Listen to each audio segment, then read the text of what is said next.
just the system of democratization where you're the stakeholder that puts it all together. I want to make this real clear. You post a picture of your lunch at a cool restaurant. You know what that's valuable? That's valuable. So all of a sudden you say lawnmower, and you're going to have lawnmower ads up your ass the next day, right? So the idea here is think about how real this idea called personal popular, this idea that your photograph of your lunch is that important, or your kitty cat, that's just a still, that's just a picture. Imagine a mom with 5 kids. She wants to curate all 5 children's favorite shows, right? Or but is this like you guarantee everyone will make it? Yeah, it's not just so you. But it could be that as first when their Facebook just started up and you just needed to onboard everyone. Go ahead. So this comes with 10 patents around the world. It's got 26 US patents. This is locked and loaded. This has been a long cook and a slow cook. We're not just in here. Like Joe's just not in here because he came up with a dream like 10 days ago and decided he was going to come in here and fucking show this stuff. He's in here now because they're ready to fucking pull the trigger. And the backing that they have on it is fucking dope. This shit is fucking legit. It's fucking streamlined. This shit is fucking dialed in. This isn't like, oh, we came in here with $100. No, these people are coming up with millions of dollars back. They're doing this because it's what they see and it's what they love. And so they're sharing their actual heart and dreams through this product. The answer is left. It's not just a company. It's a fucking movement. And heard that? Now, hold on. Here we go. This will sum that up and we'll add on to this too.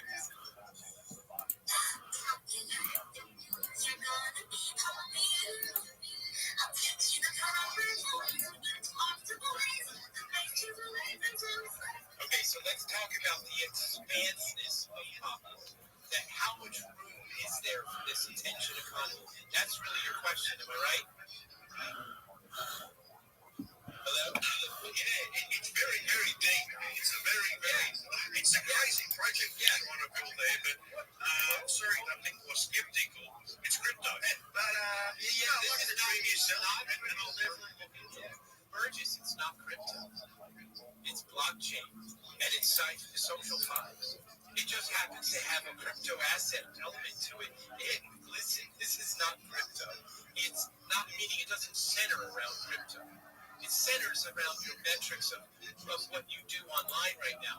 Burgess, how many platforms are you on right now? And be real. Think about your Google email. Think about anything you gave an email away. You probably forgot about half of them. So for this to work, maybe I'll get 5 phones and open up every social thing and even outsource it. I'll get 4 of my friends to run.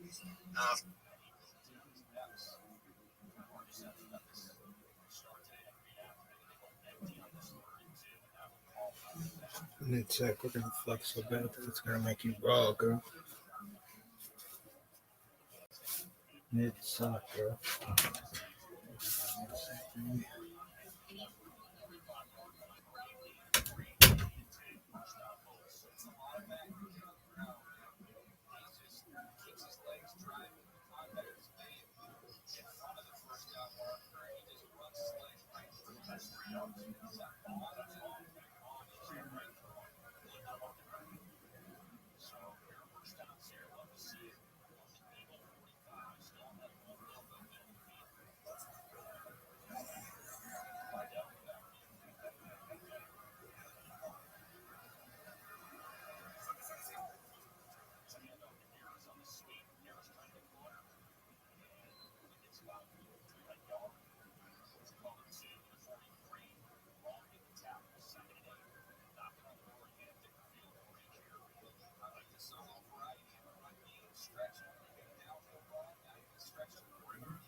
Miss Aquarius,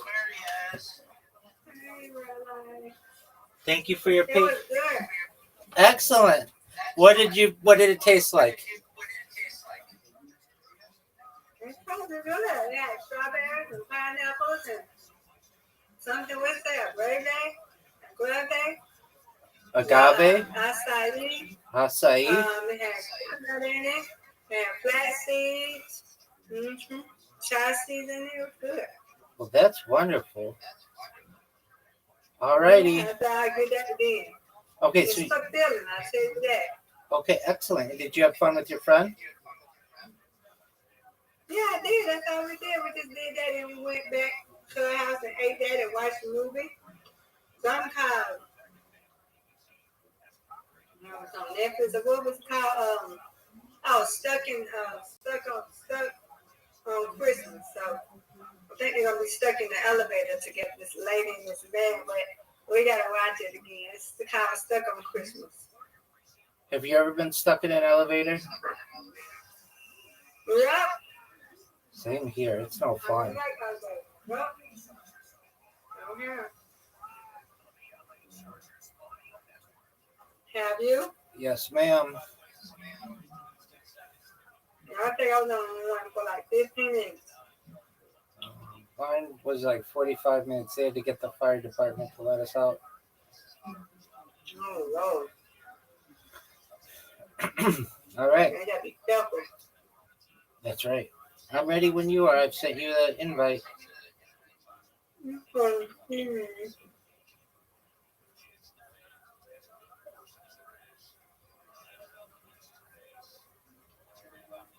I'm gonna eat my dinner for lunch tomorrow because that stuff was cool. Now I'm using the Rio, so yeah. There we go. All right, you've got this. Time for a spin. There you go. Okay. That was right on, though. That could have gone both Yeah, ways. you got it, Rabbi. Come on. No doubt.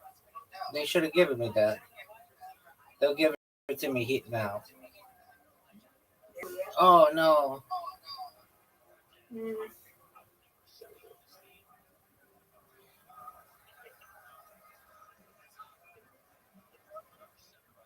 There you go. Oh, come on. Right. That was garbage. You deserve that one. All right. This is tough. But you can get it. Got it. That was beautiful. Thank you. You're welcome. No, Rabbi. No doubt. Right. Come on. I got the same one that you've got. Yeah, you got it. Boo. Oh, That was garbage. well, All right. Miss Aquarius about to take the lead here. She gets bonus points. mm, Get it, girl. well, well.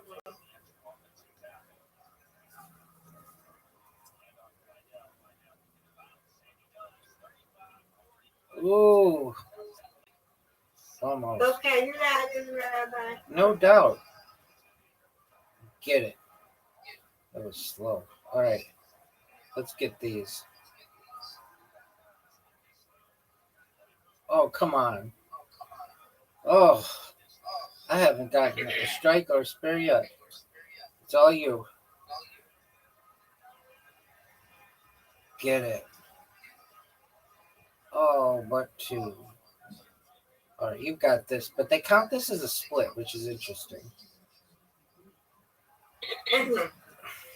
You've got it. And Okay. You got it. Come on, Rabbi. Strike it. got it. Oh, come on.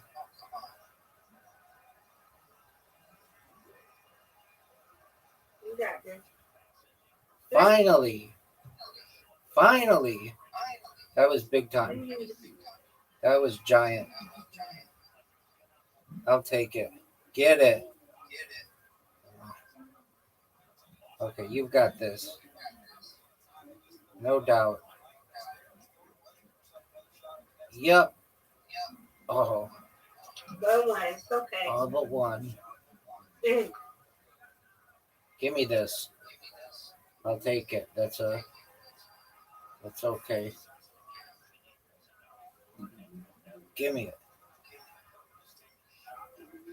There you Yeah, go. good. Yeah. Good. Give me it. Yeah. I'll take it. Yeah, you went out with it. When you were Miss Aquarius. Mm. Miss Aquarius is invitation. Here we go, folks. Yeah. Miss Aquarius gonna dominate. No, I ain't doing it.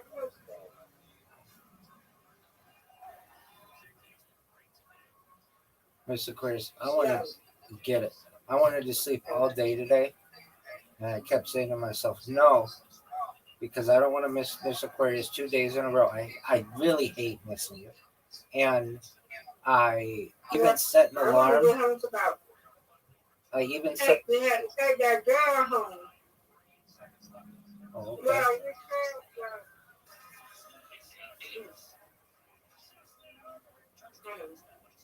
I even set an alarm just in case. Oh, good job. Just to make sure I was awake. No. I was ready. Get it. Oh, you did it on? Okay. I did, but I didn't need it, thankfully. Yeah, we had to. Because I stayed in Washington, and then I said, okay, well, I'll go because I had a feeling that she was going to have to drive her car. And her dad Adrian's dad trailed us to Cypress House, and that's Sasha. So we drove Sasha's car to her house, and Adrian's dad trailed us. So once we dropped Sasha in her car at her house, her dad rode, Sasha's dad, not Sasha's dad, Adrian's dad rode back with us. And they brought me home, and then they went home. Wow. And yeah, she felt a little bit still nausea and stuff like that. And then we had to get that stuff. We had to pray on her day. We didn't want to hear what she had to say. I was like, oh no. No, I don't want to hear that, baby. Oh, Yay! nice strike. Yeah, let's go. Can you elaborate? What do you mean? So he was like, oh, I don't want to leave. I said, we was like, leave where? What are you talking? So we were looking when we had to pause the movie. We was like, wait a minute, leave where? Where you go? You not going nowhere? You already know what you were talking about. So shouldn't even be taking you know what I'm talking about. Right? Do I know what you're talking about? Yeah, you sure know what I'm talking about. She said that she didn't want to leave. She's like, I don't want to go. Right. I don't want to leave this. I don't want to leave here. I said, where are you going? Exactly. She already knew what she was talking about.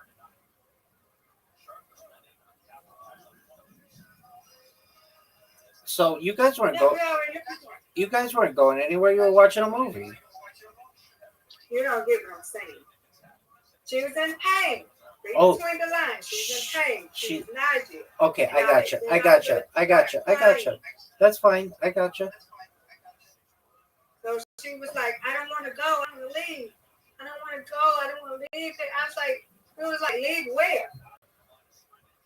Leave where? You are not going nowhere. So we had to pray on her. Okay. You know what I'm saying now, right? Yes. Did she feel any better? Yeah, she did feel a little better, but we had to get that devil out of her. We was like, no, we had to pray on her. Like, no, you're not going nowhere. Like, you gotta, no, you can't be, no. We were like, God, we need you to put some hands on her. Get that godly spirit in her, Lord. That demon got to go. That devil got to get up out of her. Nope. That ain't nothing but the enemy. Nope.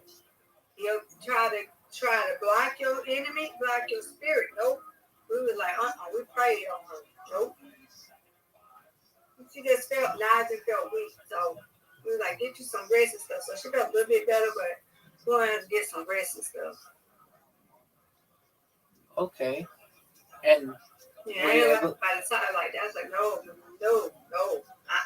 God is not going to let his children go nowhere. Were you able to? Got too much to live for, baby. Yeah. Were you able to finish the movie? We didn't have to move out of the movie because we had to get her home. Okay. We're going to watch the rest of it later. Okay. Yeah. We watched it though. We watched it after we got her. You know, we talked to the Playboy. Yeah, we watched like half of it. We watched the beginning because Adrian went upstairs to see my dad and came back. So we watched like the half of it. When they got on the elevator, we had to cut it out because we had to get ready to get her, to her house. So we pray that she's gonna be better. She is. God got it. We already prayed on her. God got her, and she's gonna be better. God willing. Yep. I don't like when people say, they never the devil. The devil just likes to see you go. You know what I'm saying? The devil just like to do that. No. Gotta block that, cast that devil away, baby. I got you. Ain't that right? Ain't that right, Rabbi? God willing, everything is alleviated. Yeah. Well, good win. You won, I win. I win, you win. Undefeated in bowling. Undefeated in friendship. Undefeated in bowling and undefeated in friendship.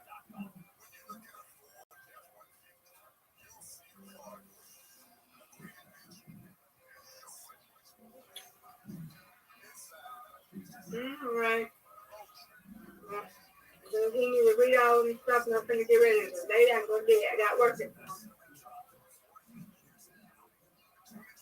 I will see you in the morning. God willing. Take care. You too. You had how was your day? I know I saw you. Well, your lady came here before I left. Yeah, it was good. I've been up since like last night, so I'm very excited to get some good sleep. Some like really deep sleep. I've been awaking in the middle of the night and having these like days where I take a really long nap.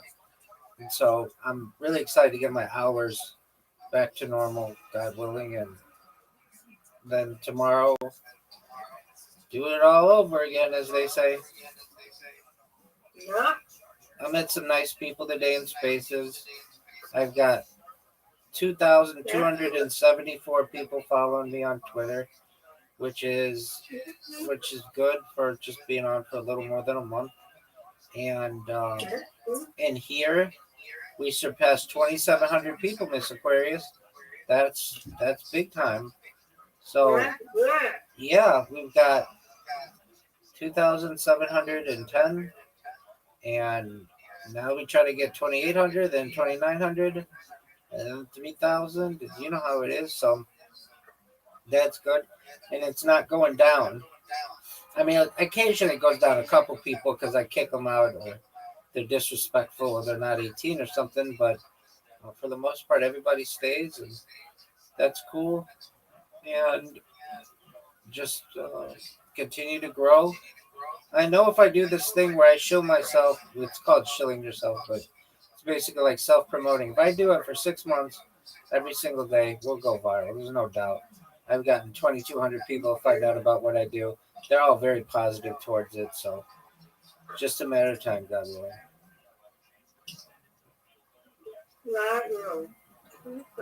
Word, girl. Alrighty. Time to get some shut-eye. You too. Good night. Take care. You too. Thank you, man.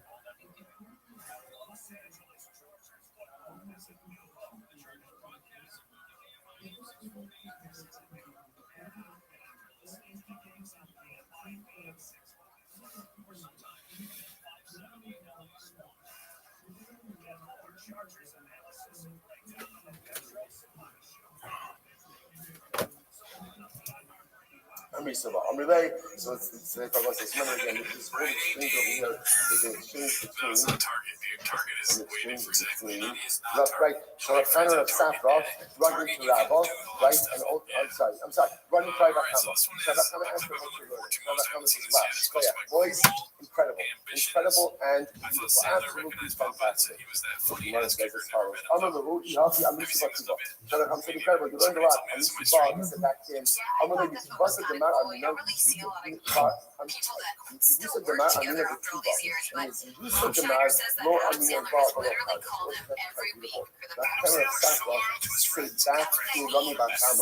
it's only because you're so gracious they're able to share with you more Torah. Had you been a little bit sharper, ultimately we would not have been able to give you back so much Torah. Most of what they were saying was we're able to share with you because of your refusing countenance. Had you not been as nice, it would be more difficult to share with you. Now we're gonna pick up with that last piece tomorrow. I just wanted to finish up the sugya. We end up with the distinction between Mutikos and Chakiros. Again, that last piece of the conversation between Rabbi Bar Hama and the kind of cycle up the back that is tremendous and beautiful, magnificent Musar skill. In that note, I know I ran through it. We'll pick up with that tomorrow. What do we start doing inside? I'll say just a housekeeping, not housekeeping, but just first of all, say just for the cover that there's plenty of seats. Cover who has stuff on middle chairs, open those up because we need this room for everybody over here in this medrash. Cover in the back, there's plenty of room by the tables. Just going to make a request. Please do not sit in the Ezras Nashim. Keep that as a dedicated women's section. Again, even though there's plenty of room still up front over here, move forward, take a table seat, enjoy yourself, make yourself comfortable. I don't at all for harassing or bothering strangers. However, if you see somebody with this on, I feel like you should at least go, "Hey man, you fan of the shop or what's the bit?" Just to find out. And then if he says, "Yeah," you say, "Can I?" You know it's totally fine answer, but can I film you like saying that you're a big shop fan? Good morning. Good morning. On fucking chain. One thing that we're now addressing here is keep my name as a condition. Oh, dear, this is all I'm sure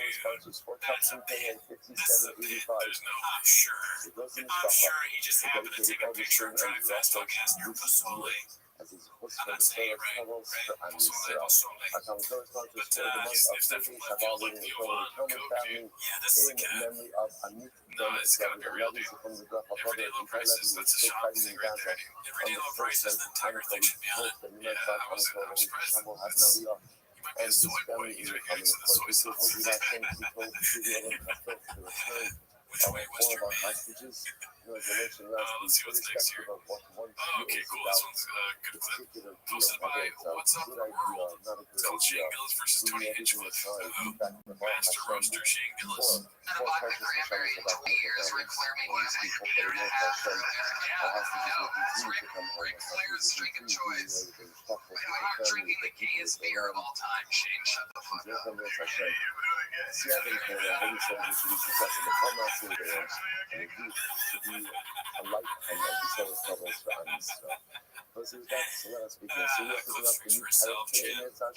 So, I was hanging out with Ric Flair. He gave me his fucking drink of choice, but you're gay for drinking Bud Light. Yeah, that's such a fucking heck thing to say, too. The Bud Light thing. Like, they think that Tony Hinchcliffe is so far gone that he thinks he's gonna get a bunch of laughs by saying, "Look at you drinking your gay beer. Your gay beer," especially in that voice. Wait, wait, so you're hanging out with the Roastmaster Tony Hinchcliffe, and you're just drinking. He's like, "Here, have a Diet Coke. It's gay."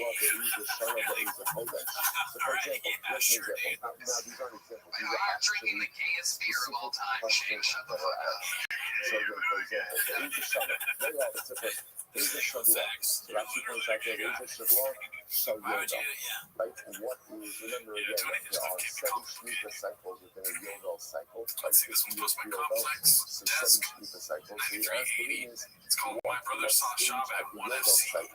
did you see this murder is from a capital cases? Did you see He's one of the most successful guys out there, dude. I mean, just look at the lighting, dude. Lighting's bad, but he's got a great hat on. Lighting's great. What are you talking about? This is a model. To me, it looks like if Joe Campbell were the world's most interesting man. Someone It's says not, some he looks very very old specific and questions. withered. Remember again, He's that's got the has capital this cases, zero so fucks, you I need to think. be able to But ascertain that's a with absolute drugs. certainty Oh, that the okay. witnesses are telling the truth. Rabbi Yossi That's says, keeping no fucks. there I is think a if I yom, say zero there is a fucks, shah, there I is a think it does machal. say drugs though, Rabbi because Yossi it's like says, it's no, it's two TR. questions. Question number one, what day CKS. did it occur? Yeah. Question number two, Yeah, what time it's did the it drugs occur? I do. And I mean, I question always number assume, three, I just where assume did it occur? Now, drugs. listen, Yeah. obviously, It's not. this is after It's the funny that witnesses he have given embraced their drugs so information hard on after that the as walk well. me to the drug It's bank. actually Yeah. given their at least That was an interesting career move. then again, Rabbi Yossi says three simple witnesses. Let's see here. Essentially, what Okay, day, so this was posted by what 206 time, Demon. what place. It's called FDA or just Haters Beat. Never seen anyone successfully Then he hate. asked the witnesses other questions. Makir Matan, do you know the Yossi Star defendant? British shop promotes drink that claims to reduce blood alcohol level and is being investigated for the How old is FDA. that Vodizara? For example, let's say you didn't receive the washing of Vodizara. So as The you drink makes you less Abad, drunk. Avodah Is that what Zarah, it's claiming? I think it's what it's go claiming. ahead That's and awesome. worship. The Kama Abad, how much did he FDA is worship? what it Oh, sorry, is. Uba Ma Abad, The safety how shop. did he worship? Full FDA offices involved in Avodah investigation Zarah. after You could receiving bow down, complaints. you could kiss, the kids Why of alcohol, you would could you want defecate, this? right? Is this a drink like you get drunk at the bar and you're like, yeah, you want a safety shots, and you drink it, then you're okay to drive home? Because it doesn't read as you're drunk? This is a fucking obviously wrong thing to promote. But Mr. Officer, I had three safety shots before I left the bar. But He the was the more secret the officer. details faced into you, Hey, the fucking, better I'm you a are. So Mr. there's Asshole, also fuck a lot you, of this bitch.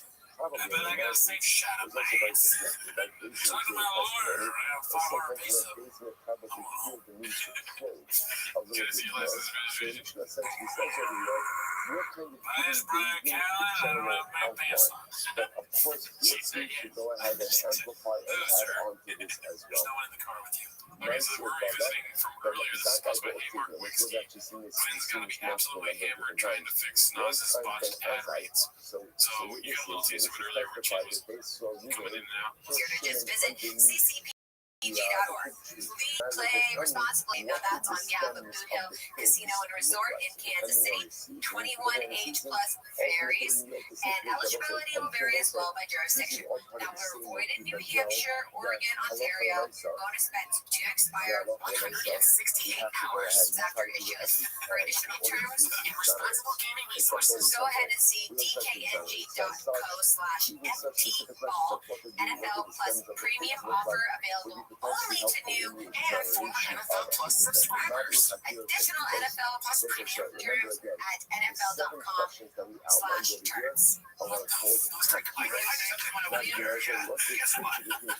So he put in like edited like AR or answers and it was him fixing whatever she was saying. That's ridiculous. If someone responds to any of the I mean, it sounds and horrible. says, Yeah. I don't know, Definitely interesting because running an audit randomly that and is they're like, what the grounds for fuck was that? automatic Yeah, well, don't which you want the stars of the show to read it? Sure. Oh, you get the intern to read for you. I think the stars of the show do read it. And then they do the whole terms and conditions part. These are very specific questions. Still You connects can't so much answer them. advertising. Yeah. That's when it's That automatically sucks. disqualified. Audio's king, baby. You might just Yeah. get on. This was posted by Confidence Search 8648. It's called The 250 Showing Pedestrians How It's Done. Dude, your favorite guy of all time, David Gage. What color shirt? Yeah, I watched. Did you see this whole Shane, or what is it? Matt Stewart show? Yeah. I watched the whole thing. Oh, nice. Definitely the worst part of the show right now. One can't Oh, really? answer, The both whole can't for real, answer. not bad. That does No, not I mean, yeah, it's pretty bad. disqualify you. I guess that doesn't really surprise me. He's terrible. He's so good at that. There's much in the kitchen, I feel like the worst joke ever. But it's a lot of that, dude. You fucking look like a fucking bag of fucking Doritos that's been spilled off the floor. You look like a human version of Yoshinoya. That's bad.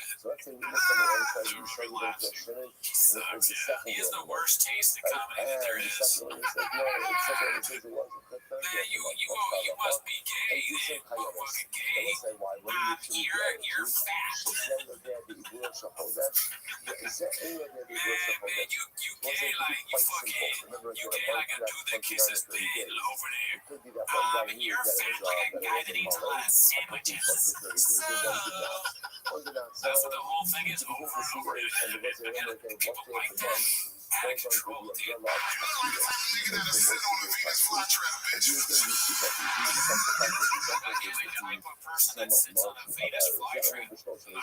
He's grasping for straws by that. Does that make you? Is that he's saying that makes you gay? I don't know. I really don't know. I honestly don't know. Sitting on a Venus flytrap, I'm assuming that you're just gonna. I mean, if he sits on a Venus flytrap, then there's no more Venus flytrap. You know what I mean? You looking like a motherfucker that be putting his asshole on quicksand. You know, that's your favorite comedian. It's the worst of the worst. Okay, next. Your Now we're favorite. going to go to Your time favorite. discrepancy. Yo, After the Rothschild show, hey, Lucas was fire on his show, bro. let's say, That line about how he was gay like a dude that drinks Bud Light, bro. There was that. I think they're just in front of a lot of people. They're trying to be funny. Stole Christmas is it because it's like a racist thing? Probably, yeah. Okay. Yeah, you made it make sense. Yeah, you made it make sense. I never thought it made sense. I felt better now that it took me a while to get that. Because if I understood it right away, there might be a problem. Yeah, you know, same frequency. Witness number one says, Yeah, it takes off away. Maybe these guys are just hammered drunk and we're being too hard. Like if we're hammered drunk, we might think that rhinoceros movie was funny. in the 4th hour, that's fine. That works. I will say, well, essentially, Look like you're sitting on a Venus flytrap, motherfucker. The sober mind, that's just doesn't keep not a good look for shame, dude. in time. No, but he's got, I mean, it's like a very popular show. He's just like soaking in the fucking whatever you get from this. Yeah, but he's laughing. I mean, you have to sort of kind of laugh at this thing, right? Just to be polite. I love Tony's like, can you find seconds? He does like the fucking Johnny Carson laugh. It's out of control. It's going on. Yeah, greatness. Man, greatness. Fuck. That made me angry, kind of. Are you for comedy? Cannot combine. And Oh, man, you that says made me for comedy. and he says, no, I don't pronounce it even in the It's case just gonna make me podcast that much where harder. there is a more than reality discrepancy. Ultimately, again, Looking like a motherfucker. Looking like a. Yeah, that's just that's all they say. People make Yeah. mistakes. And it's never anything that clever. There are some things that are funny. I can't think of any off the top of my head, but I've definitely heard some very funny things like, A use of the you Torah. know, And also, interestingly enough, you know, like what? it's What one when it says, looking like a fucking Gerald ass and fucking. then when it says, See, I'm not in the good. 7th hour, I can't do it. that Yeah, you're looking like a red hat wearing a green shirt. Why? Because Peach. remember, Actually, it you're looks like doing 6th hour is before noon, 7th hour is looking like a motherfucker guy that be sitting up in a red shirt. You look like you got shorts on. And even if we do, it's like, oh, that we're gay. That's the buzz. Oh, headphones. Yeah, it's gay. Yeah, you look like the kind of guy that brings Diet Coke home from work every day. You know what that is. I'm gay. Bro, it's so funny to say people look gay, though. Like David Lucas breaks down how to do comedy with James Lipton. What is your favorite curse word, gay? And our Bigos with the witnesses. So it turns out now testimony is checked out. Okay, Roger, now what's his name? what's the Roger first thing we do? Roger Ebert. That's so clever, David. That's so funny. Don't worry. If you ever wanted to see a brilliant mastermind at work, please do yourself the favor of watching Kill Tony, where a young David Lucas makes his first appearance and says that Tony is gay, like a Jesus in the whole cheetah, male cheetah with a cock out. Go ahead and bring down something on the table. It's good though because it feels redacted when you do David Lucas. I know, pretty good there. The funny, if you want to see the best I've done with David Lucas, check out the Patreon because I think that the thing right. I forget how I say it. Trump is a gay man doing David Lucas. Yeah, Trump is a gay man doing an impersonation of David Lucas. I think I did pretty good there. Yeah. Solid shit. Let's see here. This one's called Bad. He sent me this deal breaker beat posted by Environment OK 6384. Match with the baddies on Hinge. Match with the bad on Hinge.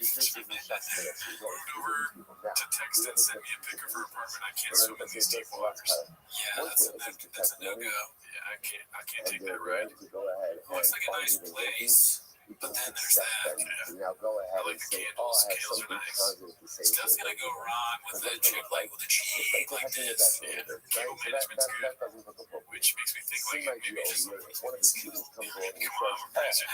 I have some information that could be gathering from They got artwork on the walls. nice Again, little, your ability to what's it come called? along This and fourth say wall something here has a positive different and color, so it's a good, accept what this is it type of called? thing. Okay. What is it called? However, after When that you comedy, paint a here's wall, your like a color wall, what is it called? Like, I have no idea. one of You the know what I'm saying? comedies Interior says, design and shit, where you paint it. I have something I to mean, exonerate you. the thing is, you're beginning with this girl, and she takes her shirt off, and then she's gonna play for him tattoos somewhere. You can see D on her neck. It says Jesus deity, or whatever the hell you mean. When the tattoo themselves with, you're inside of her, and she's like, can you call me baby? I have to call my daddy real quick. Hey, yo, dude, where you at? I'm with this guy. I'm about to fucking buy out. How you going, Sham? Can you put it on? Why does she sound like me? She's like, Until the end of the I don't relations. know, it sounds like a woman. So if it turns out that the guy had something meaningful to say, then you listen to him. That people who Put him on the phone. use You know about dolphins on Al-Atsu, iPhone, people? and even if, I'm drunk. Daddy's drunk. He's by never the drinking way, day and even night, if but the he just started defendant, drinking. if the defendant, Ruben says, I That was me have that did that. something positive to say in my defense, so we must use the Al-Atsu to this. We listen to it. You have to listen Let's see, to this one's called Be a Part of the MADFA team. It's only $66, posted by Toxoplasmosis. Blackbelt in marketing. As you can see, it's Fast Trucks Freedom, Make America Drive Fast, all That's gas. wrong. It's done. Done, case So closed. We're done. stupid. Written Beyond stupid. And almost I'm offended on behalf of Trump. Trump doesn't want this loser in his brand. What do you do under those Trump won one of the presidencies. I don't know, Brendan Schaub. Trump is going to come out. You know how Trump says he's never heard of Project, what is it called? Project 2025, right? Project 2025. I don't know, Brendan Schaub, I've never heard of him. I don't know who he is. Says he's Thick Boys online. I don't know. Thick Boy, I'm not a Thick Boy. I'm in shape, Brendan. I barely know who he is. I just know he's a UFC fighter. He's not stupid. It's not very smart. Fast Tracks Freedom was that. Sounds kind of gay.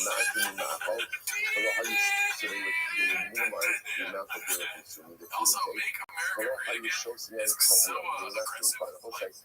Trying to like convince America, you know what I mean, instead of making us do anything. I don't want to drive a cat. I like my hybrid, dude. You know what I mean? Yeah, we can't all drive trucks, Brenda. Convince America to drive fast under the speed limit is, you know, fucking make good merch once. Make good merch again. Yeah, once at least again. I mean, look at that shirt you got on, dude. This is way.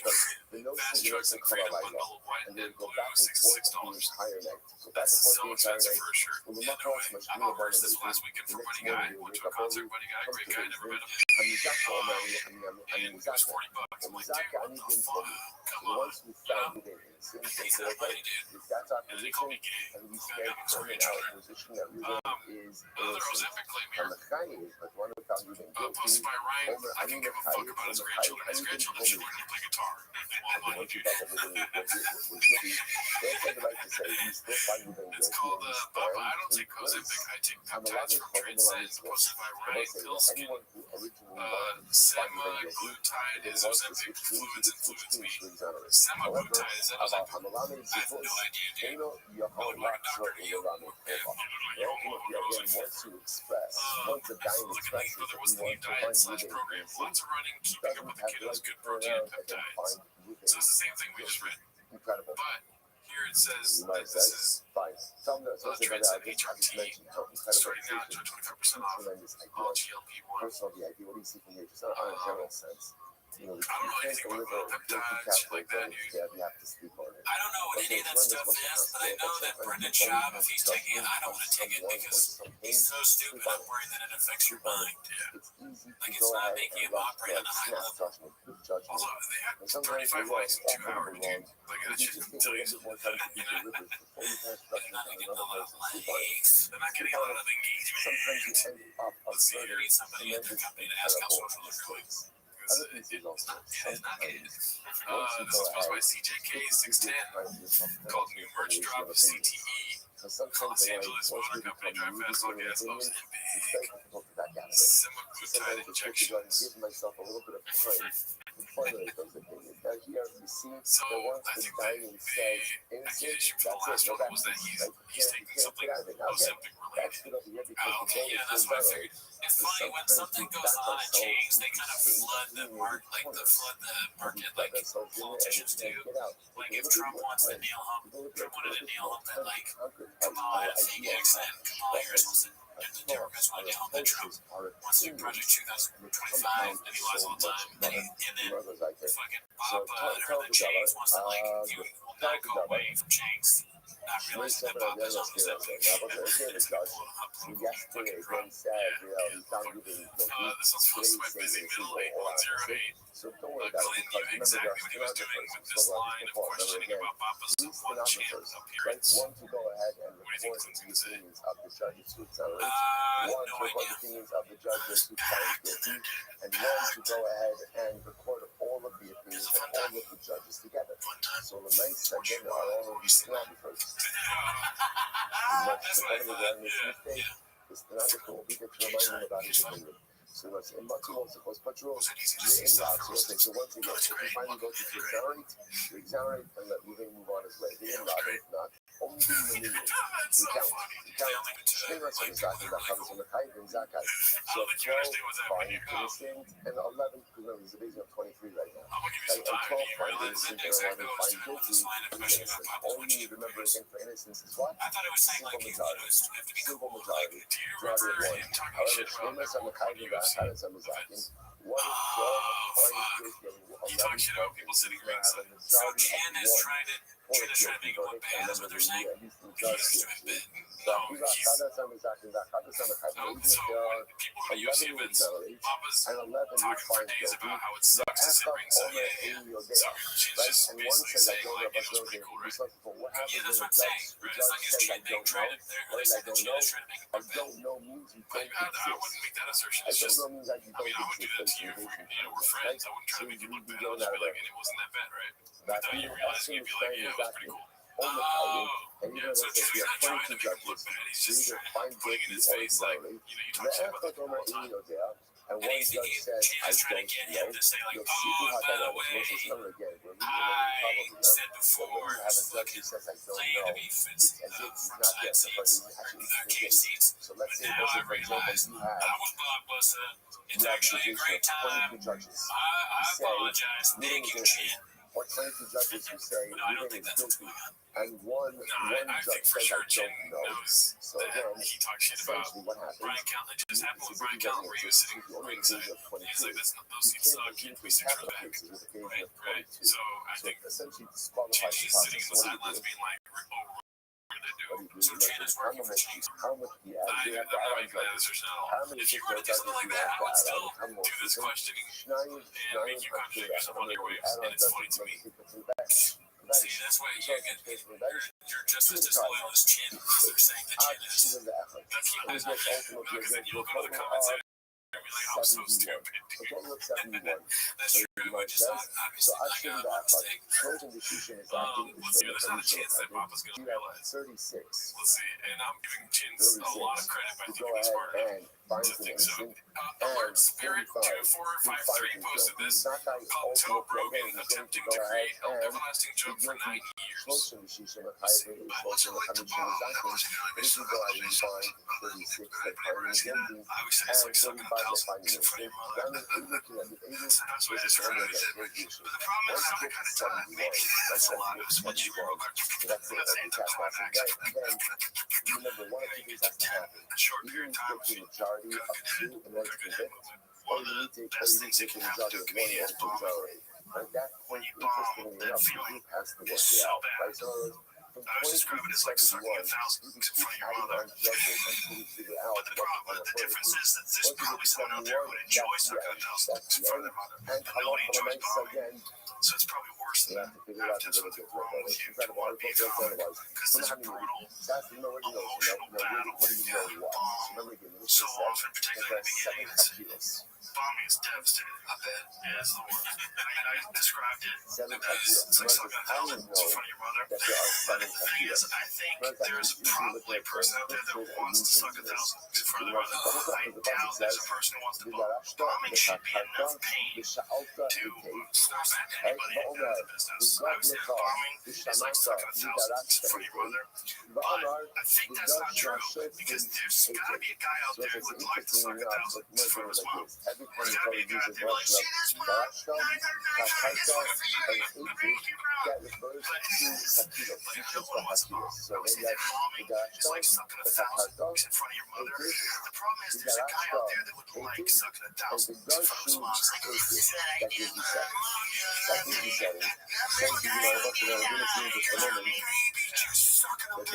It's like bombing in comedy, like depression. Bombing's the like sound, but I always say it's like so funny that he's like, thank God I could do my bombing.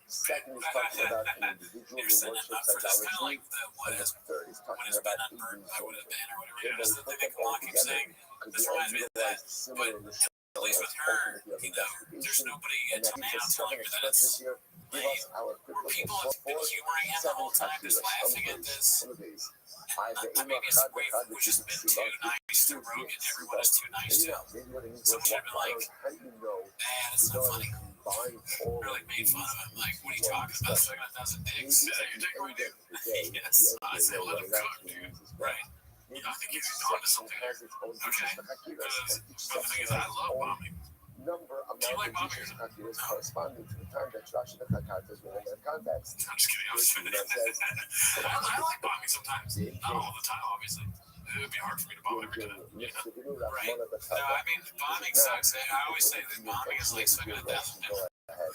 And I just like, if it's not funny, I'm sucking 1,000 dicks. Yeah, no, this is not funny. Yeah. Well, that's not even what I'm saying. I'm just saying I enjoy bombing when it happens, especially when it's random or you think you have it in the bag. And then you bomb, and afterwards you're like, God, I really thought I fucking had that one, dude. When you're continuously saying that you like bombing in this context, it does sound like you're saying that you want to suck 1,000 dicks in front of your mom. No, but that's also saying I give credit to this guy, dude. No, I fuck this guy. He doesn't even know how to do stand-up comedy. I don't think that you do, but it does sound like that. Right.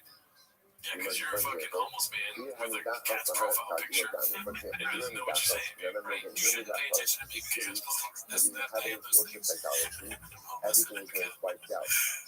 But keep bombing, try, dude. He's put a bombing down too bad, dude. Bombing has me down, man. You know what I mean? I wouldn't mind slurping a couple dudes afterwards.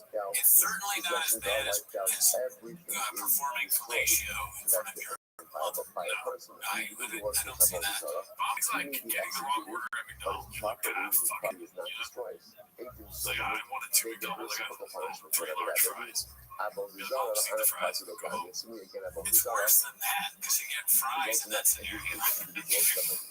You just get the wrong order. Yeah, but so try to stage time. Stage time is illegal. You know what I mean? Give me the fries. In front of your mother. I think someone out there that probably likes sucking 1,000.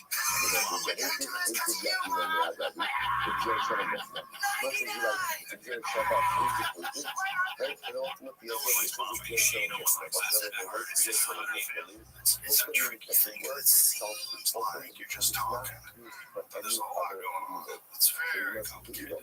You're not hypnosis in a way. You're hypnotizing people. And trying to thinking you're fucking. That's the way you think about things. I would say, falling on stage is like sucking 1,000 in front of your mother. I think someone out there is a guy who wants to suck 1,000 in front of his mom. Yeah, someone else. You want your mom? Oh my God. The only thing that make that clip funny is if, like, the clip itself is funny and well cut together and you're just saying the same thing over and over again. But if it was in front of, like, more intellectual guests, I don't know, but if it was, like fucking.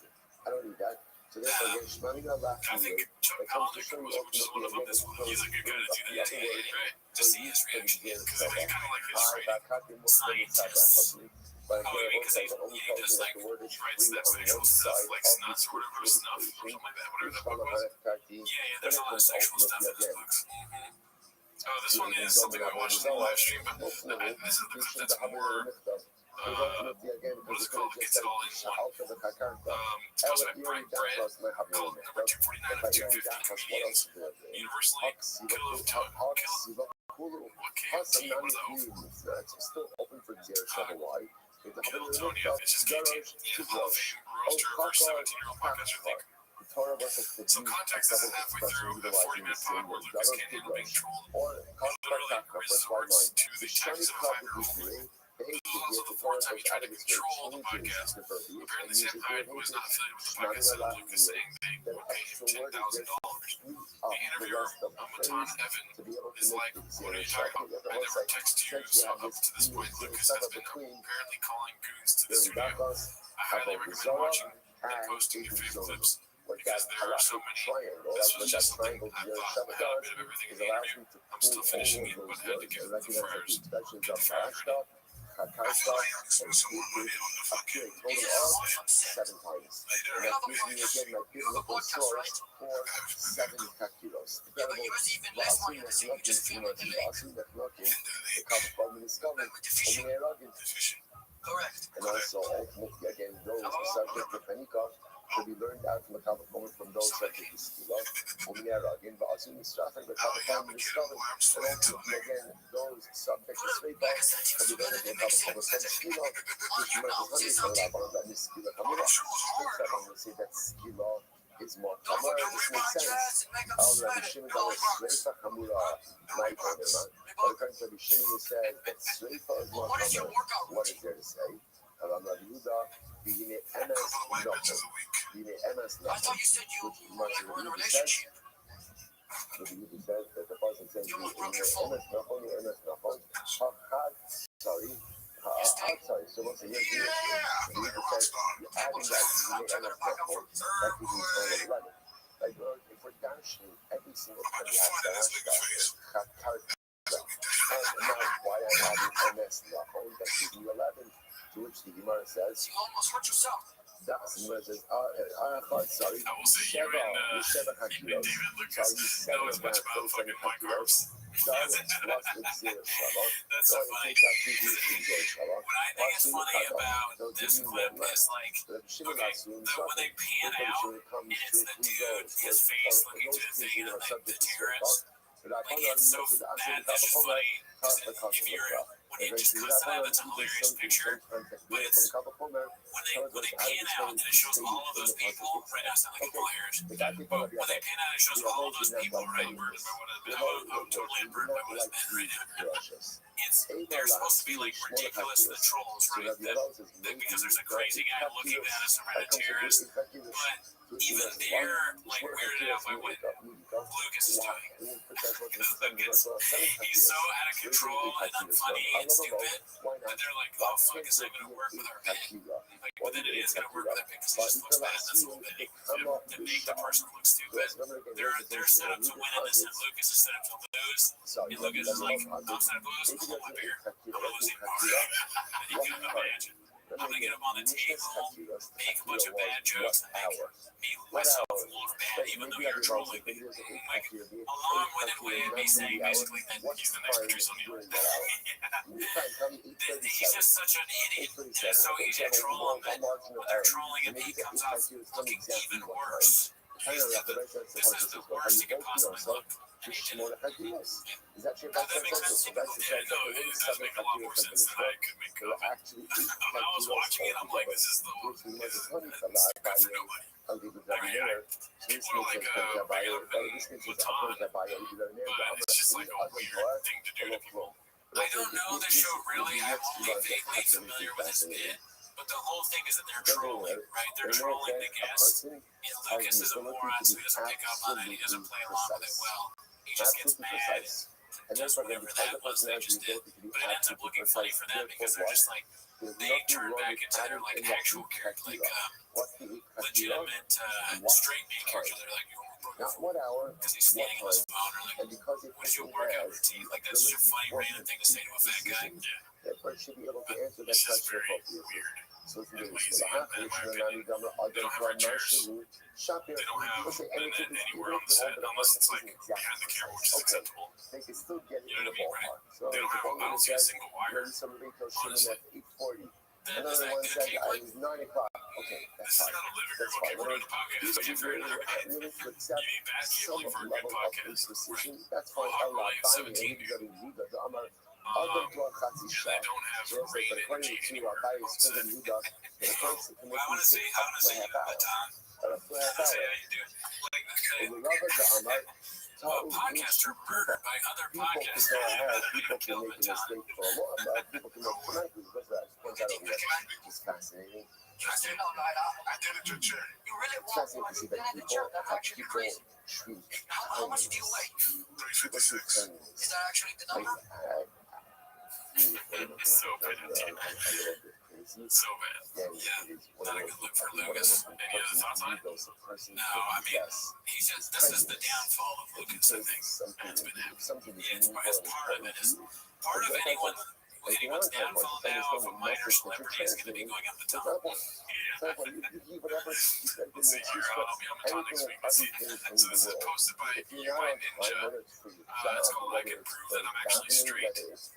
You know, when you're supposed to be on whatever it is, okay, it's shit, there's never a shortage of excuses. You know, you can whatever you say. But if you're not on time, it means that it's not, whatever it is not important enough for me to make a concerted effort to show my heart. It's really known to ourselves. But the things that our heart does, they're always on time. They're always on time. Right? The things that I really enjoy, I'm on time. So it's interesting. So you know what I'm saying? Like, people treat time differently. People treat time differently. So it's interesting. You have a Rabbi Meir, right now it's like the concept of ecology to be exact. You know, the brother like this. And then again, you see other things that they have to say, well, maybe he's a little bit late here and there. And then this third category, totally Cuba.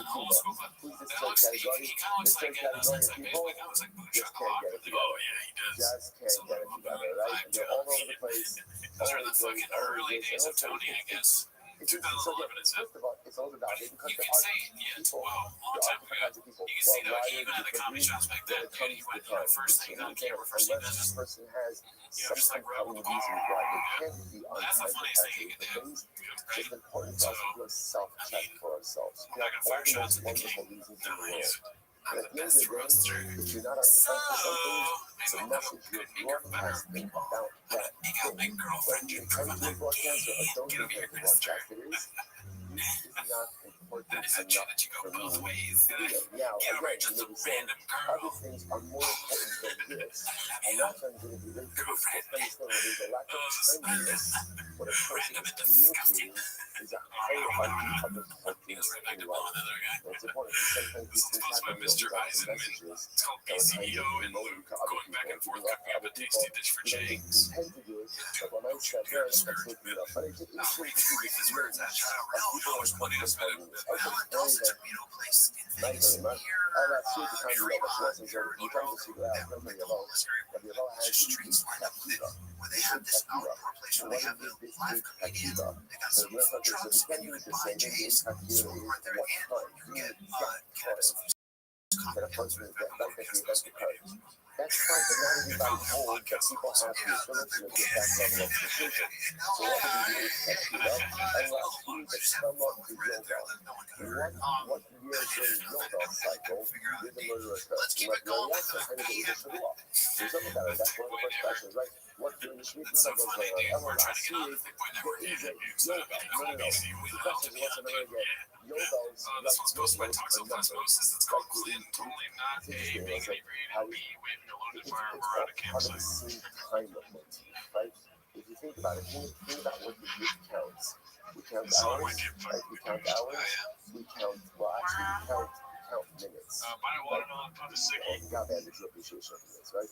What's the mola? I don't know, whatever, right? So whatever, 4 minutes, and keep collecting, after this. So we count, right? We count minutes, we count hours, we count days, we count weeks, we count months, we count years. We count years in a Shemitah cycle. We count Shemitah cycles in Yovel. Great artists have their demons, dude. I mean, he's a really good musician. He sings really well. He's not Waylon Jennings or fucking Because there was this interesting Charlie this Daniels or same something like that, dude. Johnny Cash, Johnny Cash. Who's that? Fredo Walker Jr. Fredo Walker Jr. Yes. Who's that really old guy? A really old famous guy. He plays Adam Sandler. Yeah, he's basically every hour was accounted for. Yeah, when he got there, he had a baby with him when he came out of Rothschild. He's a little crazy right now. He's an outlaw. So sorry that offended you. Cool story, bro. Baja mode. This one's supposed to be my chin second balcony. You're gonna see me back.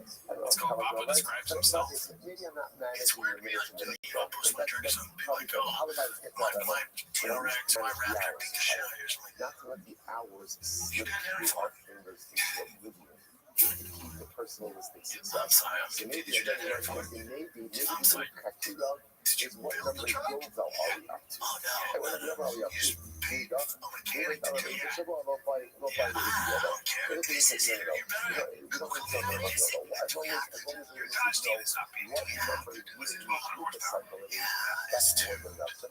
So therefore, interestingly enough, interesting enough, the heart, the source to this idea, not just for himself, but the source for the concept of 7 questions to ensure that the witness saw what the drugs were present to be able to take himself. That concept of 7 comes from Torah. What is it? It comes from the conglomeration of ordinary backgrounds, individual works of Amazon, and individual souls. Out of those 3 contexts, we have Darashta, Hakarta, Hated, Galashta, Hated, Darsha, Hated.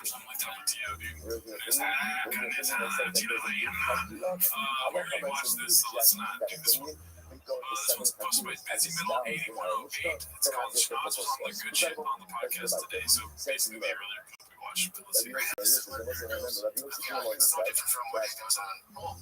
It's very different when he's his actual stand-up versus when he does the roast stuff. He's actually his stand-up's really awesome. And then also that Cam actually got some. I saw him yesterday with It's so funny. So Nick comes in his Cam, his girlfriend, and Cam going on. So my parents were like, okay, there's also just doing clips on Tony. So I was like, okay, his drum bit. His actual, life is good. It's like really good. So the Gemara says, Are you sure he does?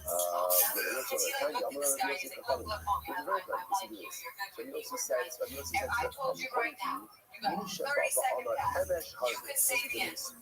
Let's say witness is shut up, right? The witness is saying yesterday, right? So it's Monday. Kill you. And he walked away. And people were just dying. So what happens? Witness is shut up on Monday. And they say yesterday, moving towards today. And he says yesterday. Are you going to say, oh no, there is a Shavuot, there is a Shana, there is a Chodesh, the calendar Chodesh. So it's a Tuesday. Rabbi Yossi is like this. You know, if witness is shut up and they say that yesterday, Sunday, you can go check.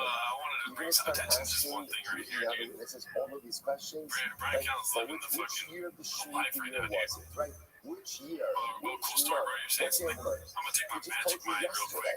So what this is trying to highlight is that quite often all of these activities that people come on sounding, they're unnecessary. Guys rolling into things and saying yesterday, even for the children. So because that Yossi says, I'm going to tell you the 3 questions, and this is all you need. What day? Okay, yeah, answer that yesterday. What time? And where did it happen? Or the other questions are very often just really unnecessary. That's what Yossi says. So the Gemara says, okay, this one, Bamba Zero, it's called Bits and Bits. It's not saying it's a bad thing. I guess I'm just trying to get you to tell me. I don't get fair. Your best guess. Some of that is, in hindsight, I'm made to talk about it. That's why I'm starting right now saying, it was like, I always stood up for it. That was always the case, right? I think sometimes when it comes from the top like that, you sort of, okay, this guy's great, but how many chicks you fuck, you know, what time?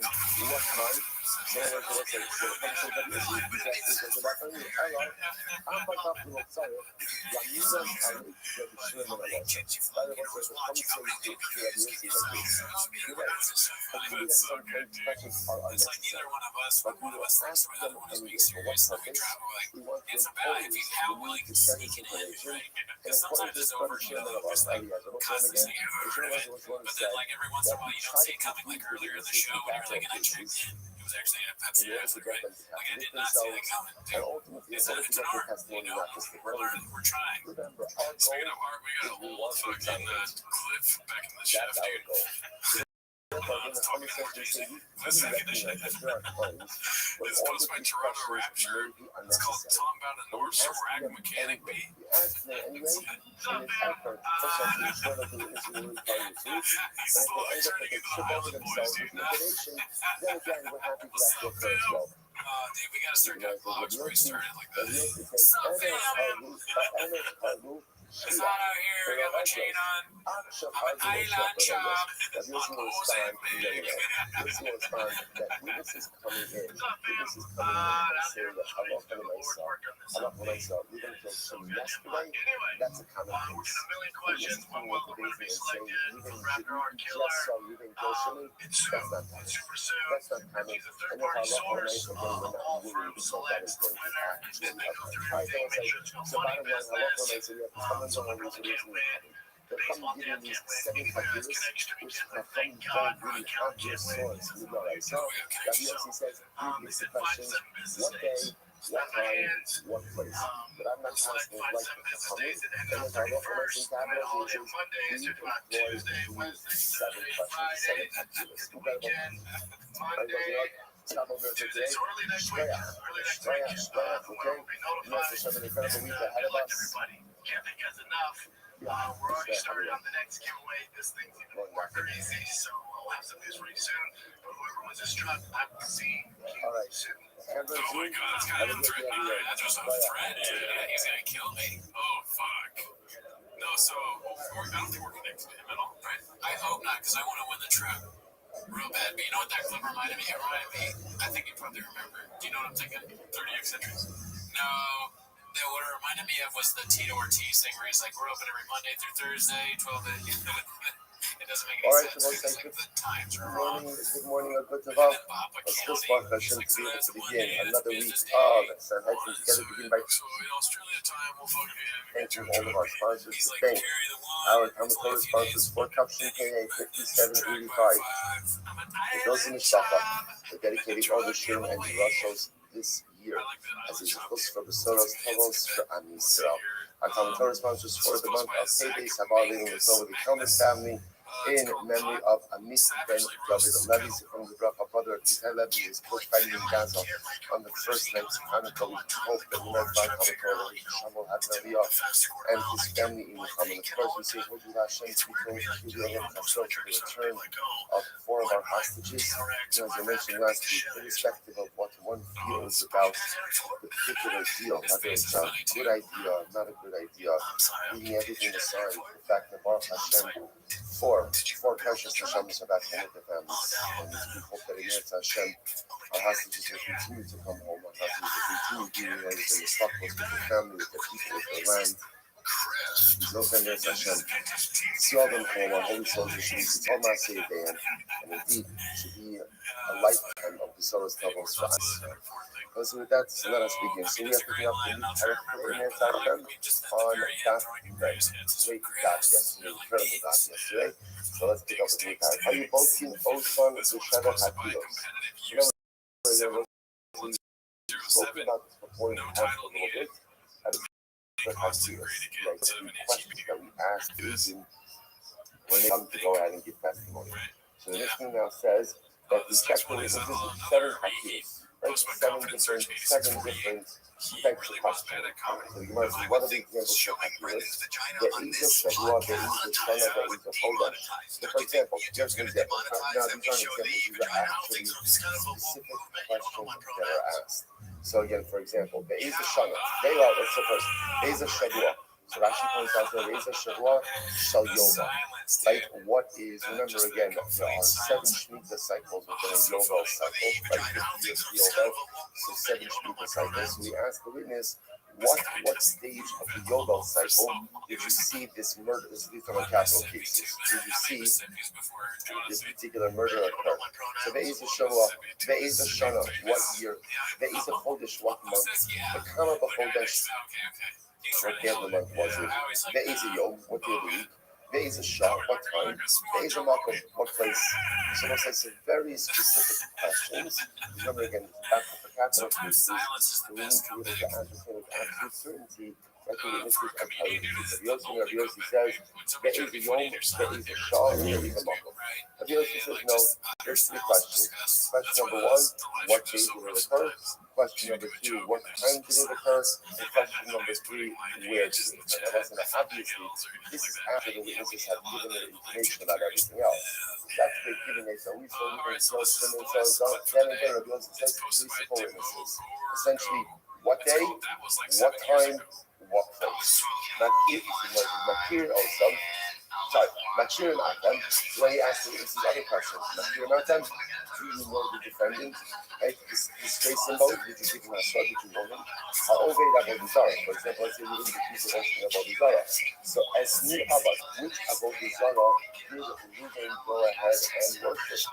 The Kama Abad, how much did he worship? Oh, sorry, Uvama Abad, how did he worship? So of course, there are different things worshiping Abodizara. You could bow down, you could kiss, you could put alcohol, you could defecate, right? One size doesn't fit all, right? There's something for everyone in Abodizara. So what says interesting. So whoever, so what Mishnah's Albani over here is essentially the basic application.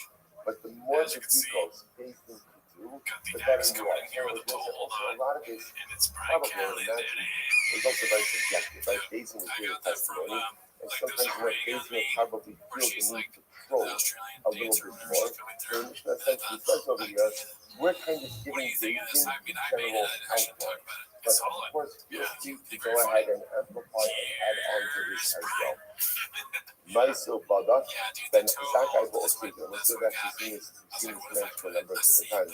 One time, Ben Azai, so witnesses testified that they saw Reuben kill Shimon underneath the fig tree. So Ben Azai said, tell me, what did the stems of the figs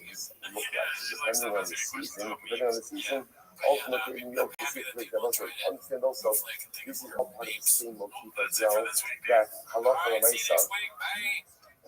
l'maisa, we have to go ahead and try to do whatever we can in order to exonerate. Like, that's always our goal.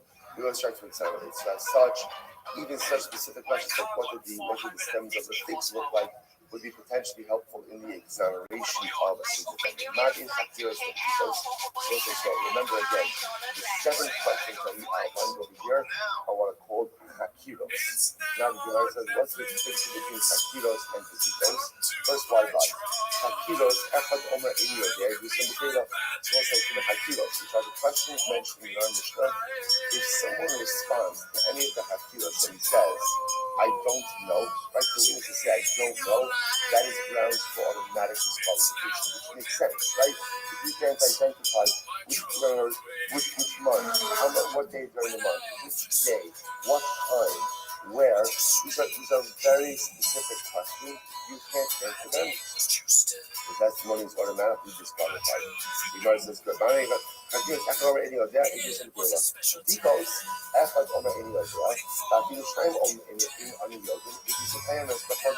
example, what would be an example of these? Let's say we ask the witnesses, what color shirt was Reuben wearing? That would fall into the category of details. So at the end of the day, the witnesses can't answer that. Even if one can't answer it, both can't answer it, that does not disqualify the others. Okay? So the Gemara says, is mentioned that these things that a use of the Torah. So that's the one thing is clear. Both with the details and Hakiros, and the details. If halacha l'maisa, the witnesses contradict each other, automatically disqualified. That's the halacha. Echad Omer b'shnayim b'chodesh. The Echad Omer b'chodesh. They do some kind of so let's say witness number 1 says we saw you to a shimon, and it was the second day of the month, right? And the second witness says no, the second witness says it was the third day of the month. A distant chayanas. Why? What do we attribute the error to? Shezay yodeh be'ibur shachodesh. Is that any yodeh be'ibur shachodesh? It was like to be quite simple. Remember again, a month could have 29 and 30 days. could be that one guy knew that it was a Malay, a complete majority gazing, one did not. One did not. So in other words, what you begin to see is, and because remember again, what day of the month falls under the umbrella of Hakiros, so those are the more severe questions. But here again, we see that we accept the fact that there definitely could be some margin of error. That only the social result of the Hamisha, reducing the but if witness number one says we didn't go to on the third of the month, and witness number two says no, we go on the fifth of the month, then the Abel's is butter. Echad Omer is also again that's a the indices with dates, there can be up to a 1 day discrepancy between the ages. More than 1 day you can't have. Okay, next. Now we're going to go to time discrepancy. Echad Omer Bishkei shows, the Echad Omer Bishkei shows a decent kind of similar thing. Let's say, Ruben said, right? Ruben killed Shimon, and that's right, the accusation. Witness number one says, we saw Ruben kill Shimon at 9 o'clock in the morning. Shimon says we saw it, second witness says we saw it at 10 o'clock in the morning. So what's halacha? They do some kayanas. Ultimately, again, the Eagles will show. It's a difference. After the Omer B'Shalosh, after the Omer B'Chamisha, they do some. But again, it's something that should be doing things like this. Witness number one says, I saw Reuben kill Shimon in the 3rd hour into the day. Witness number 2 says, I saw Reuben kill Shimon in the 4th hour into the day. That's fine. That works. Essentially, what I'm trying to here is we allow for is up to a 2 hour discrepancy in time. That we accept. More than 2 hours, we cannot. So just understand, remember, when the Beis Din asks the witnesses what time they're actually not asking for that, what they're asking is the general hour of the day.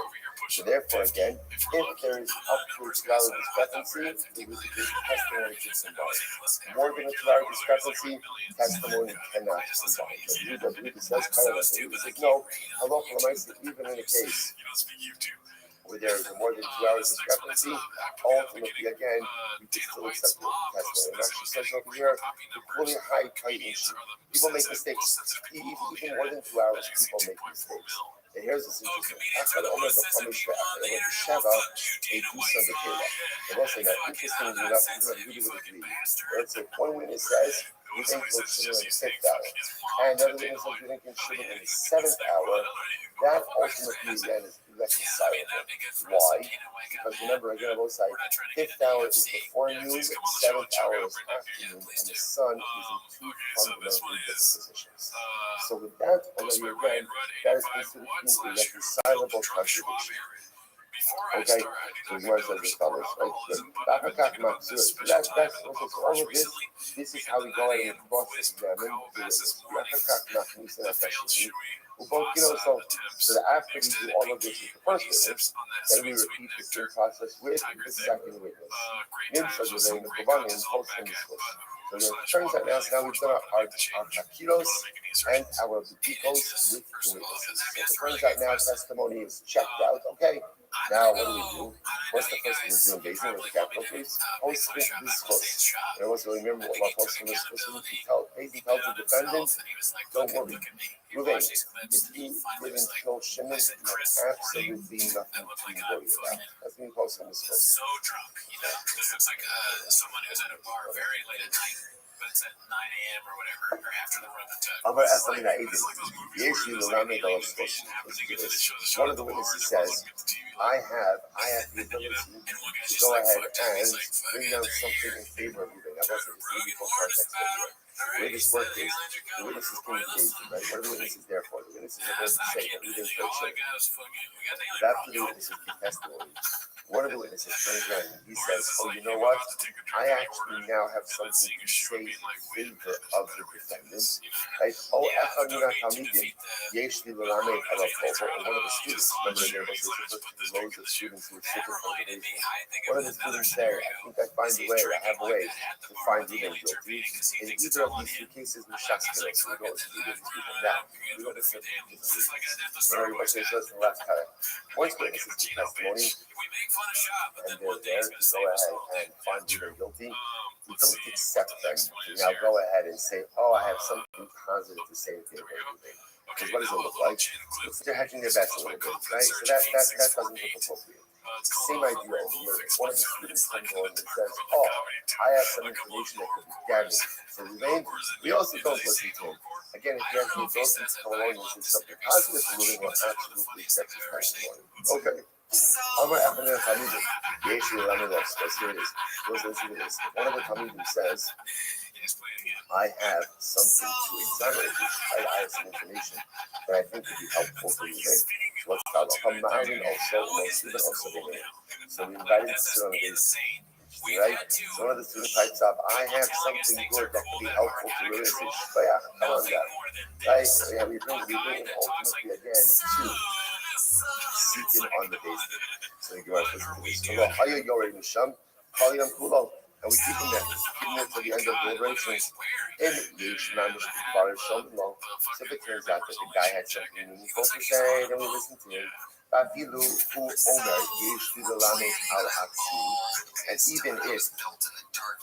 the way, even if the defendant, Ruvain says, I have something positive to say in my defense, so we must get the issue of the more alas news, of course. You listen to Ruvain.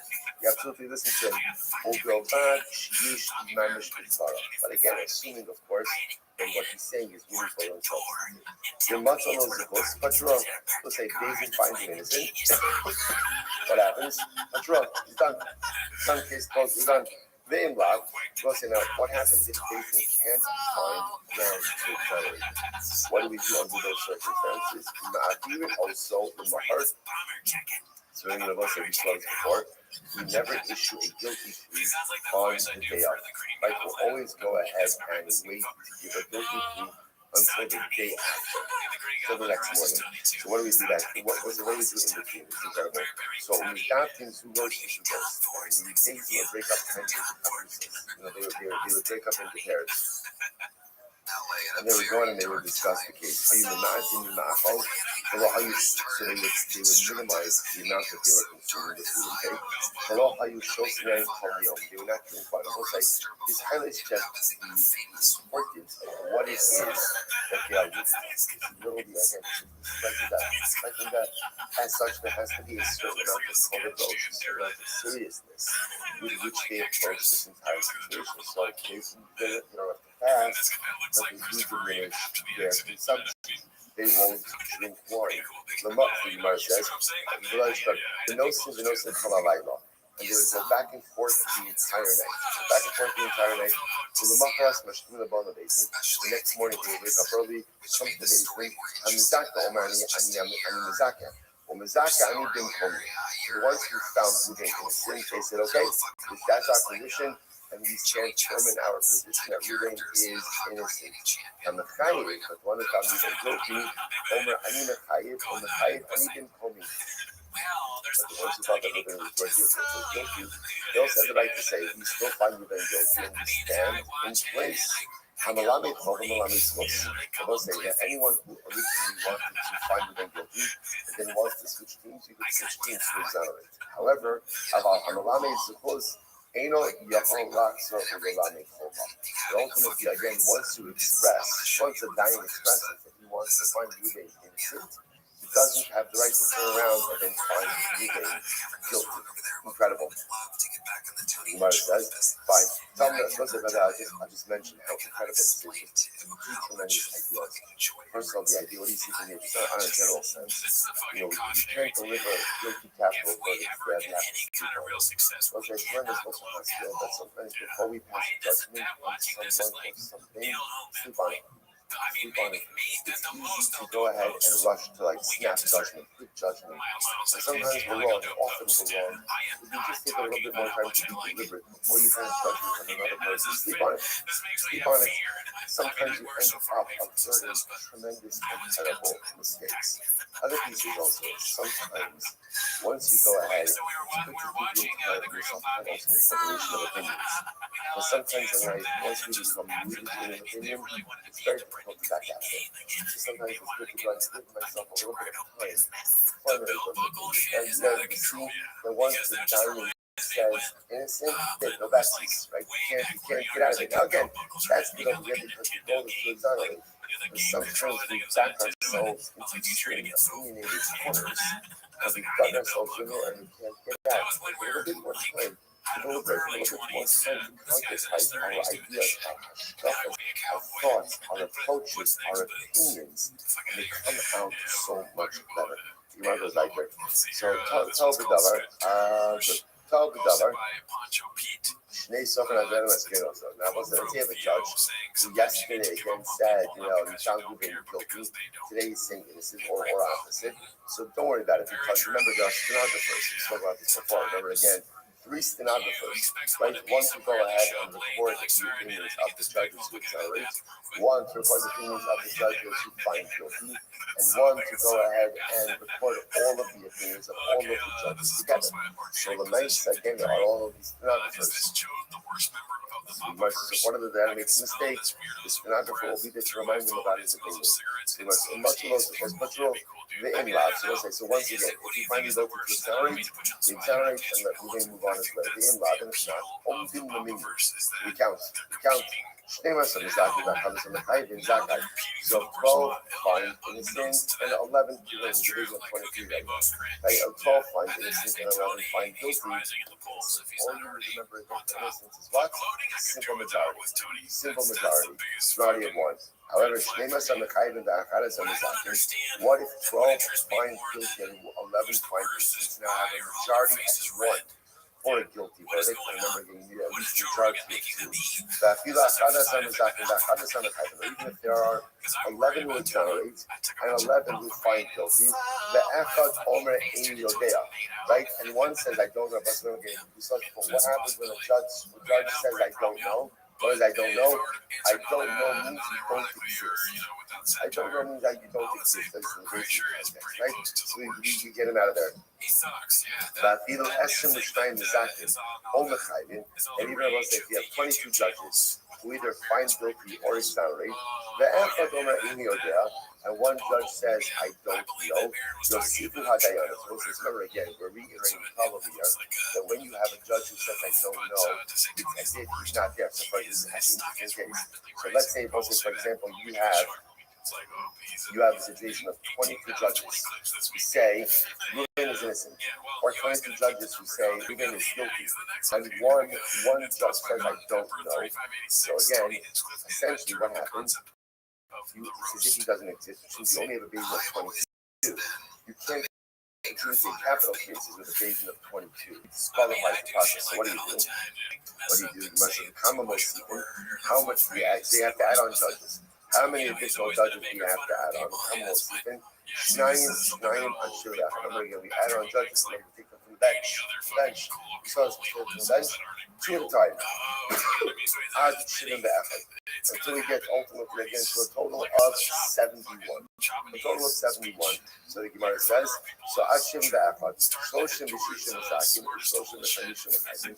So if you have 36 who go ahead and find him innocent, and 35 who find him guilty. Zakai ultimately, again, is going to go ahead and be guilty. But if you go ahead and you find 36 that find him guilty, and 35 that find him innocent, done in Eagle connected. Eagle, remember again, here's the issue.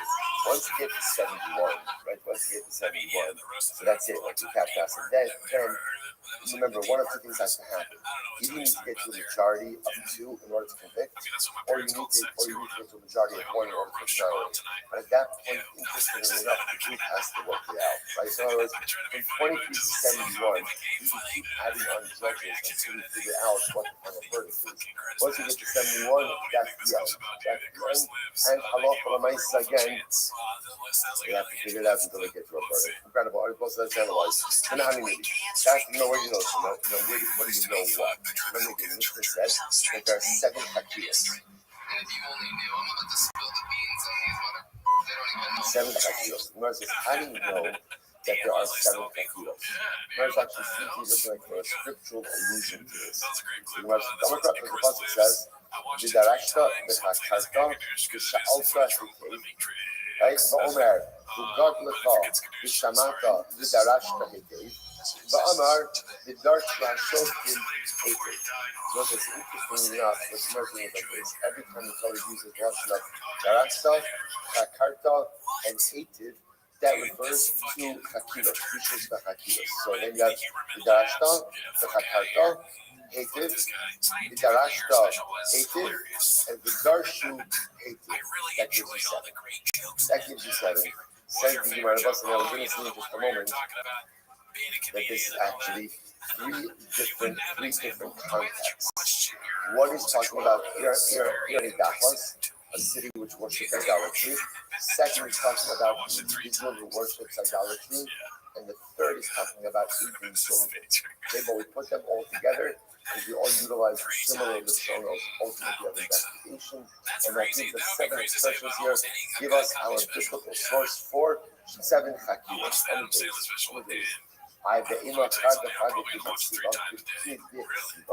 Maybe not. Maybe what it means was how do you know to go ahead and combine all of these into one discussion? Maybe at the end of the day, what it actually means is what? Each section has its own Yishus Chakiros, and each section has its own number amount of Yishus Chakiros corresponding to the transaction when they're contact. So you might say,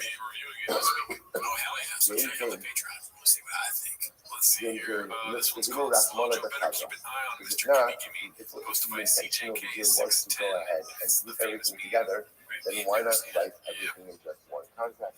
So let's remind the people who have the Haddad because we are all really close to each other. Therefore, Allah reminds us that we're not one another. Even the Yaakov Haddad, we think that we don't have one another also because they're similar instructions. Remind us that Sarah B'Chada, it's as if they were all written in one single I, the hollow Daniel Haddad. But I will say again, these three things in the moment are not similar to each other. They're not compatible. You know, for example, here on the Dafas, the Hanas Kazir, for example, here on the Dafas, remember that in the Dafas is a city where the inhabitants worship idolatry. Everything is very wiped out. Here in the Dafas is not compatible. Why? But Gemara says, Shekin, Mamona, Palak. Remember, by here in the Dafas, everything is destroyed. People are wiped out. Possessions are wiped out. Everything is destroyed. That's distinct by a person, an individual worships a holy Sarah. He may be executed, but his property is not destroyed. They do so many, they get reciprocal components, whatever that may be. Avodah Zarah, Hanas Kazir, Daniel, so again, Avodah Zarah, those are not individual stuff of Zarah, is not compatible to the other things as well. She can be cited, as Avodah Zarah, so by cited. Having Aiden Zone in the Hanas Kazir, Daniel, even Zone is not comparable to any Dafas or Avodah Zarah wise. She can speak in Tasra because it requires a warning. Requires a warning. You must be the hated Yakin on the Rabbi.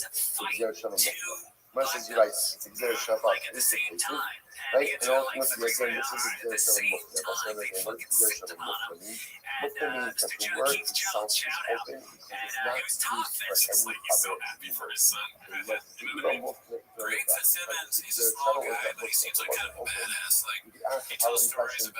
It's in this one. It could be a miracle. We'll see the miracle in just a moment. But it's right, boy, it's really Muslim. Exer Shalom is open. These words are not used for anything else. And therefore, Allah reminds you again that they are, in fact, His Torah. If the Havana is not the judge of the Fakru, since the Pasha could have said that Mishtar Shu, the Fakru, that was to use this with the Fakru, he's trying to cover the word they hated. And the Torah goes out of the case of question of hated. It says, like, Darashta, the Hakarta, hated. Sorry, you don't need that word. I don't need that. So therefore, there's Ramina Lach here that comes to show you ultimately again that the Torah is freeing up the other words for use for the Zerah Shabbat. I, Bakati Muslim, but again, on one side, that only tells me that the word is free on one side of these limitations. When it comes ultimately again to even Zomin Avodah Zarah, Muslim, we shouldn't have it in the mitzvah. Because ultimately, again, because the Kodesh just said, after the Kakanta, Ela Irani Dafas, my having it, but by Irani Dafas, what else should we have?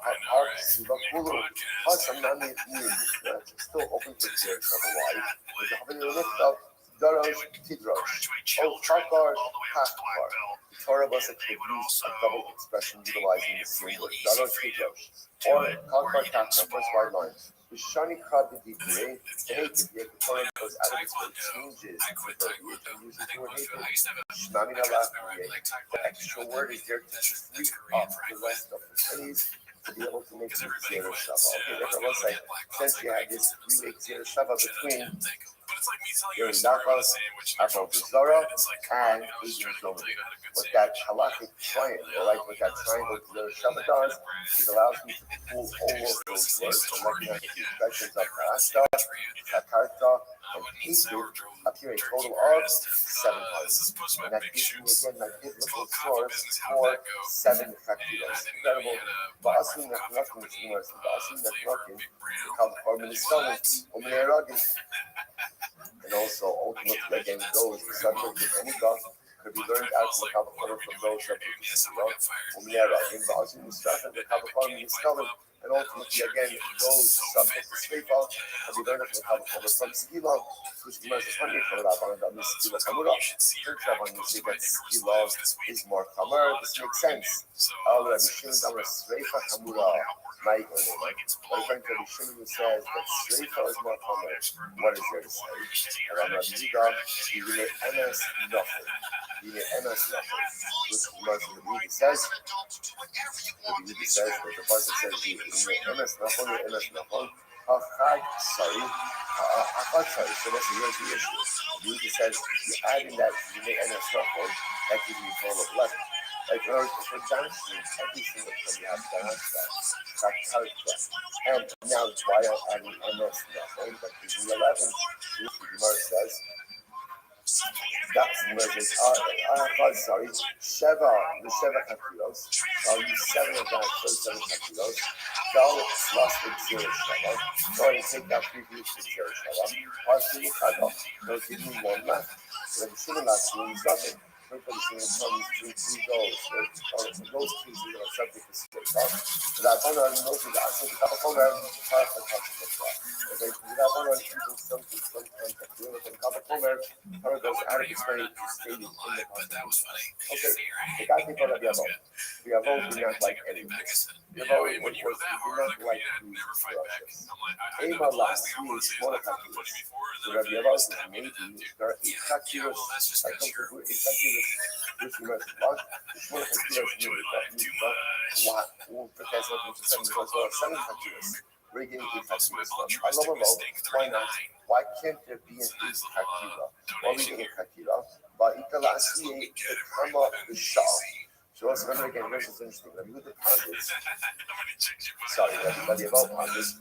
Maybe there's an 8 Hakira. What's 8 Hakira? What time? Remember again, Mishnah's Hakiras, the Hakira was what hour? What hour? Right, maybe not about there's an 8 Hakira. There's an 8 Hakira is not from the hour. What time during that hour? You can tell me 8:37. 8:37. So we have a margin of error. And maybe that 8 Hakira is from exactly what time. I don't know, how you both know, so the Shmola Hakiras. That's your Bryce that says this. Bryce says that there were 7 Hakiras like the Mishnah. There are actually 8 Hakiras altogether. Which we must only for Rabbi I'll give it Rabbi Meir. This makes it Prince Rabbi. This makes it Prince Rabbi. I'll give Rabbi Meir. The Amr in Adam Torah. The local.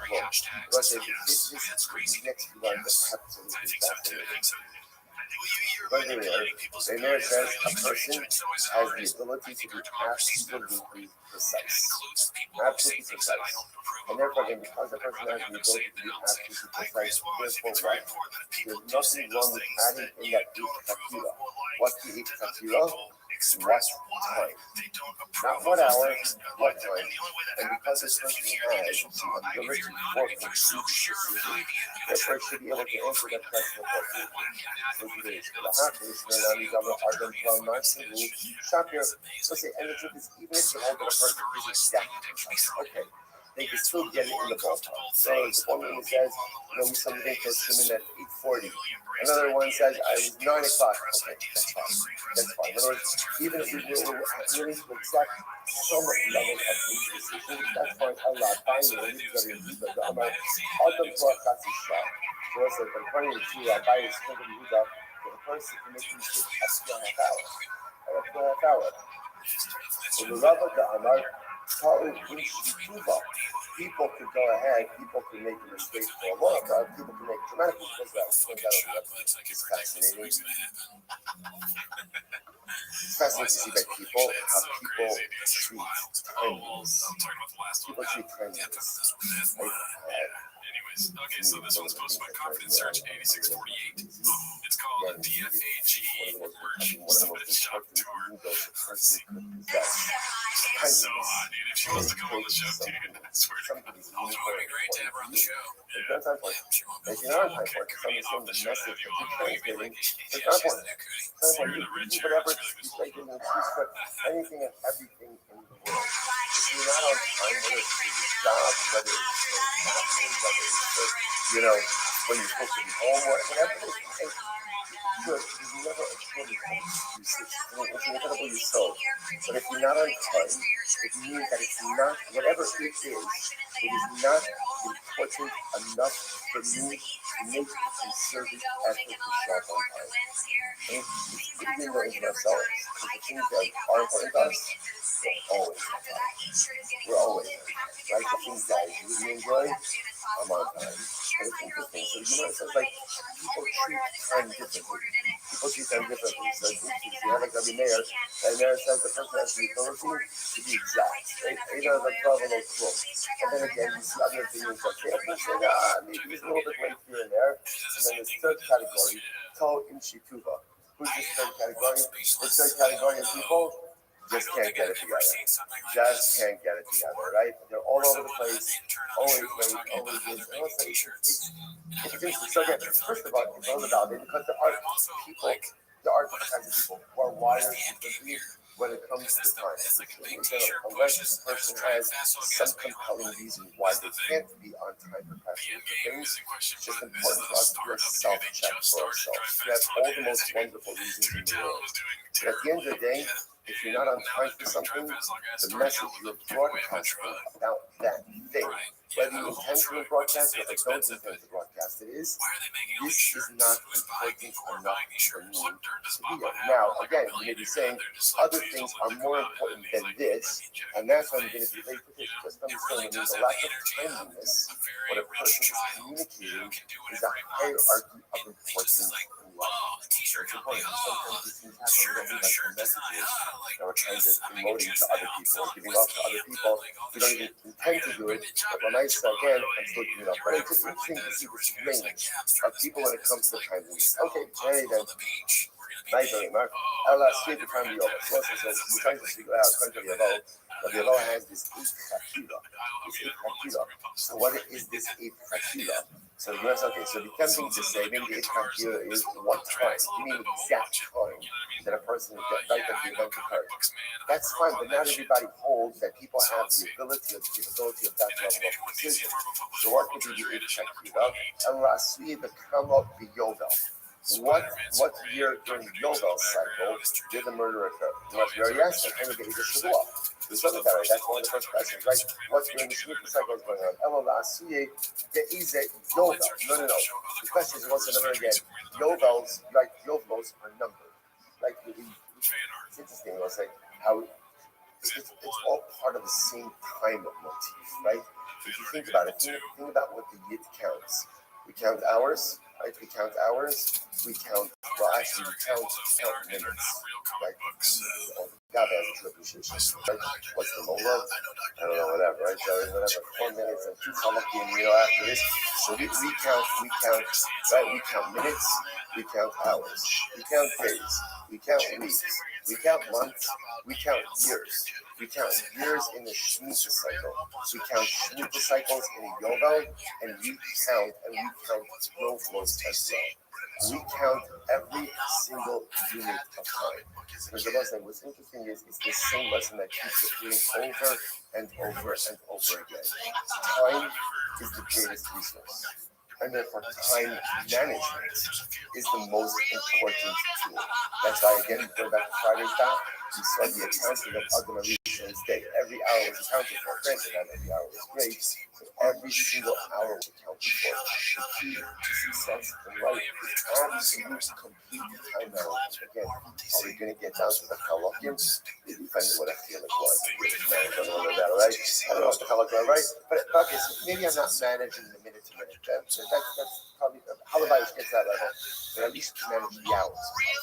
Not to let the hours slip through our fingers into oblivion is the key to personal success. So maybe again, you must listen. Maybe the eighth kapira is what number Yovel are we up to? Hey, what number are we up to? Vida. Even though the East Yovel, no by the East Yovel. But the thing is, no.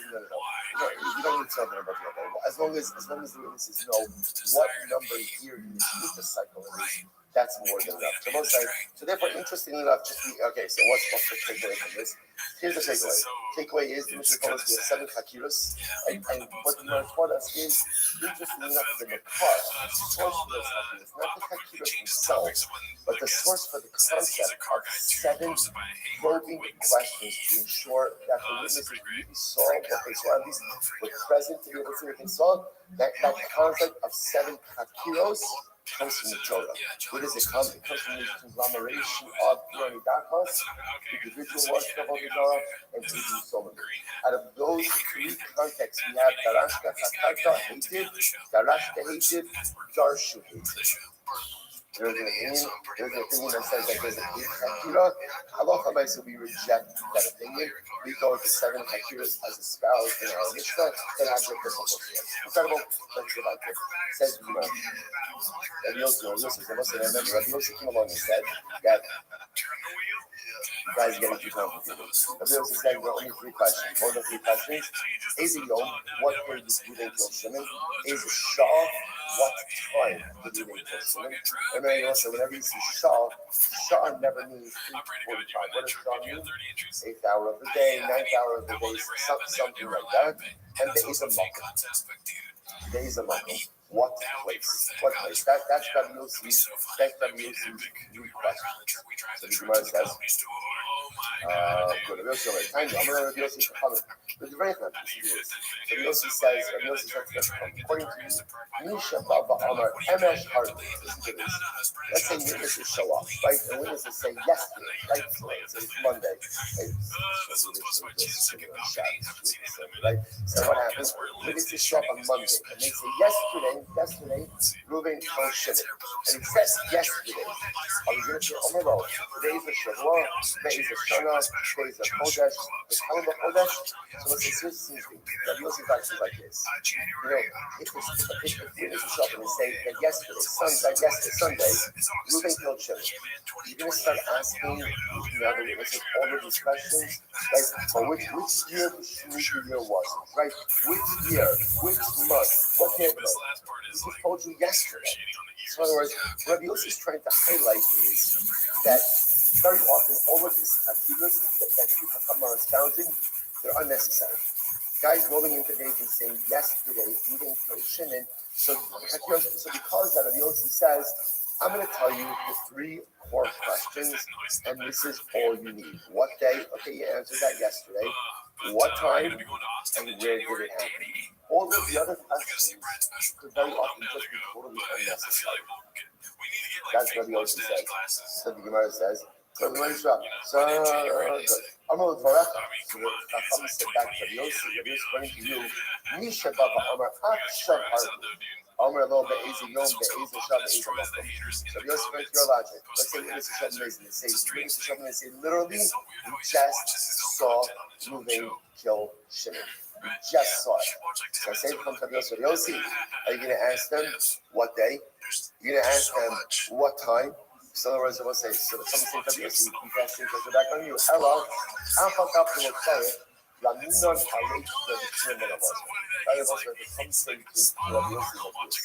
You're right. It could be that sometimes sessions are unnecessary, but we will ask them anyway. For what purpose?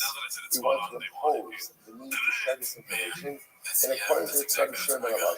Let's remember again, the Shalom was one who said that we try to confuse the witnesses in capital cases in order to get them to contradict themselves, and ultimately in order to get their testimony not disciplined. Remember, our goal is we want them silent. That's our goal. So therefore, again, the Chum essentially say we fully recognize that there are times when all of these questions may be unnecessary, but we ask them anyway. We ask them anyway in an effort, first of all, to ensure that the witness is really telling the truth, and if it ends up that they trip over themselves with the information, then again, we're happy for that to occur as well. Gemara says, Rabbi Yossi says, Emesh hargu shkia b'rav edros. Achshav hargu lo shkia b'rav edros. Rabbi Yossi will respond, no. Rabbi Yossi will respond that witnesses coming in and saying that halakha l'maisa, Reuben killed Shimon yesterday, that's a common case. Witnesses coming into Basin and saying Reuben just saw Reuben kill Shimon, that's not common.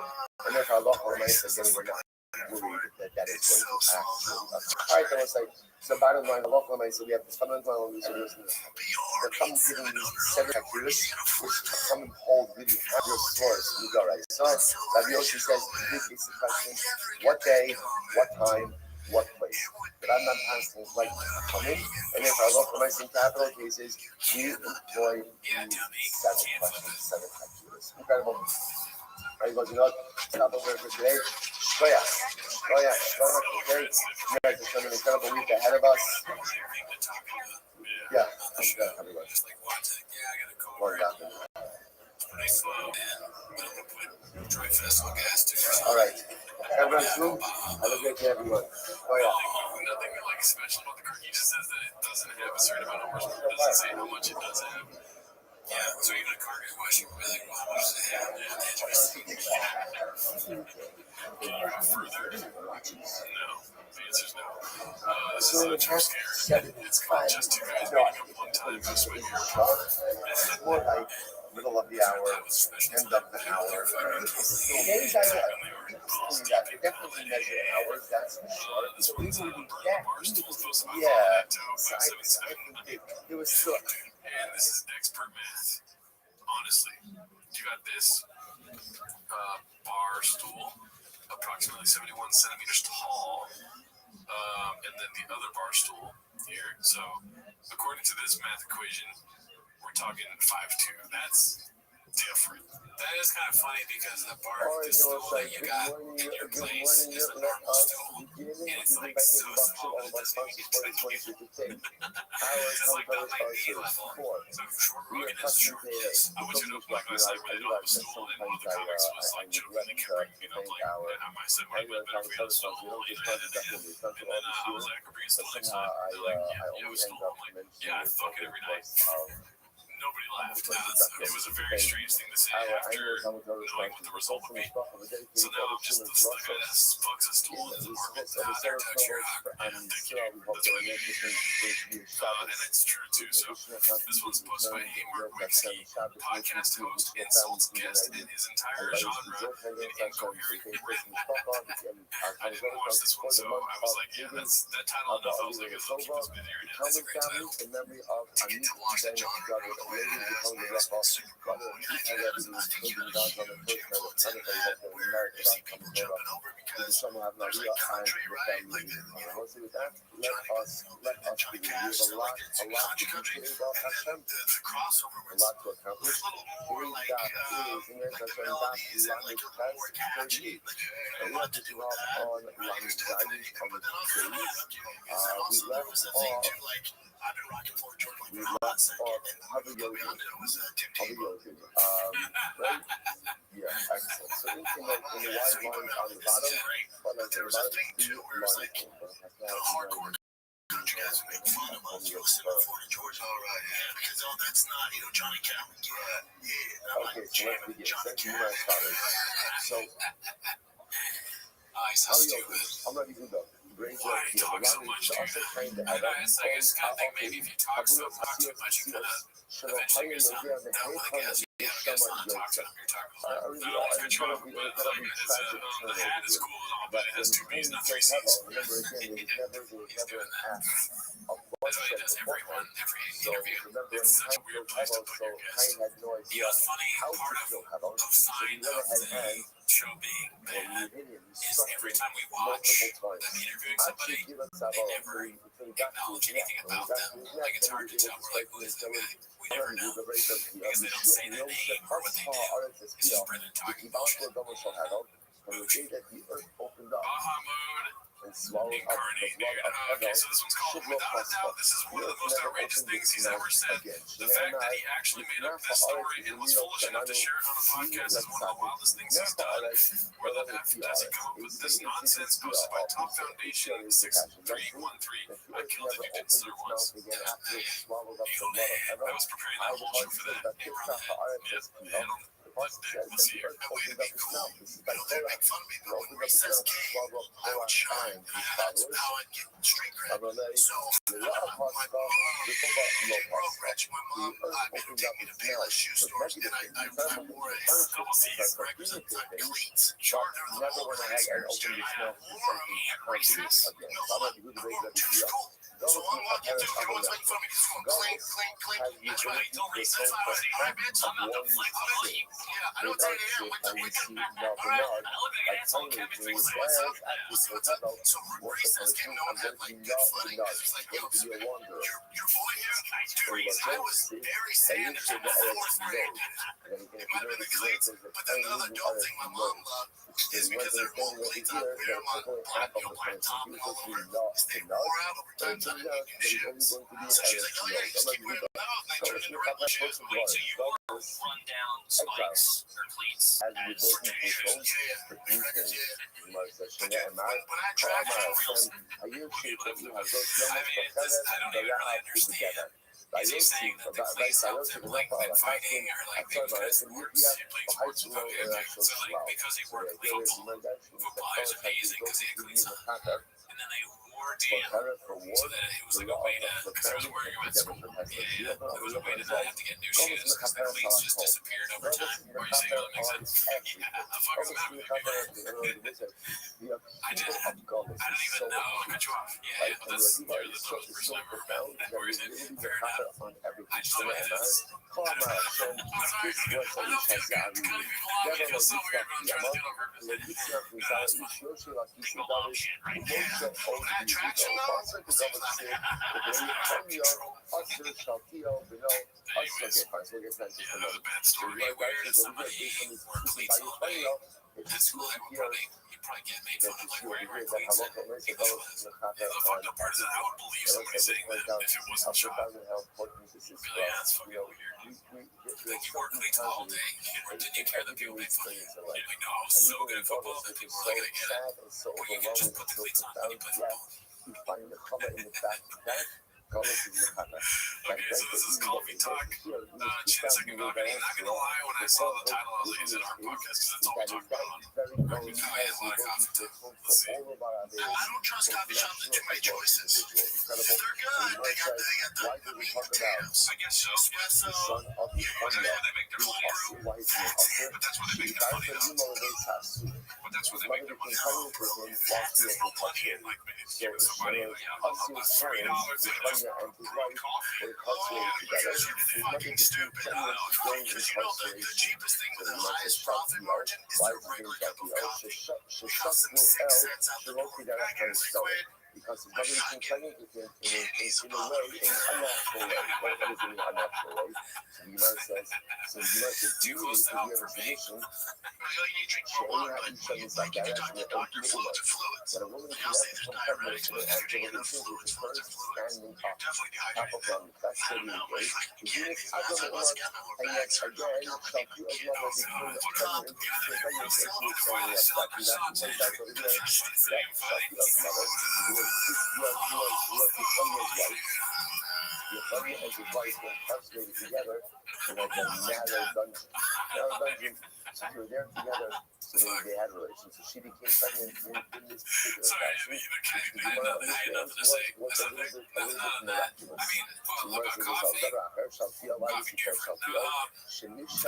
don't think he knows how much it costs. For them to make coffee, he's like 6 cents. How do you know that? But he does know a lot. So, like, growing up, he was in the coffee. He was selling coffee. It was a constitute. Instead of lemonade stand, he had coffee. Make a coffee. It goes cold. They go buy it. I'm doing a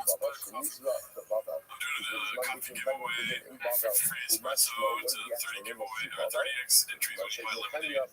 He hands someone a coffee and he's like, "This 30 entries for you." Well, what? You get a big coffee and then here, I'm giving away this comic book. This is posted by what does that mean? What does that say? And they didn't say It's called crack. Which is when you laugh. Let's see what you do. she never cheated. Walked her to your grandma's. It was you, your brother.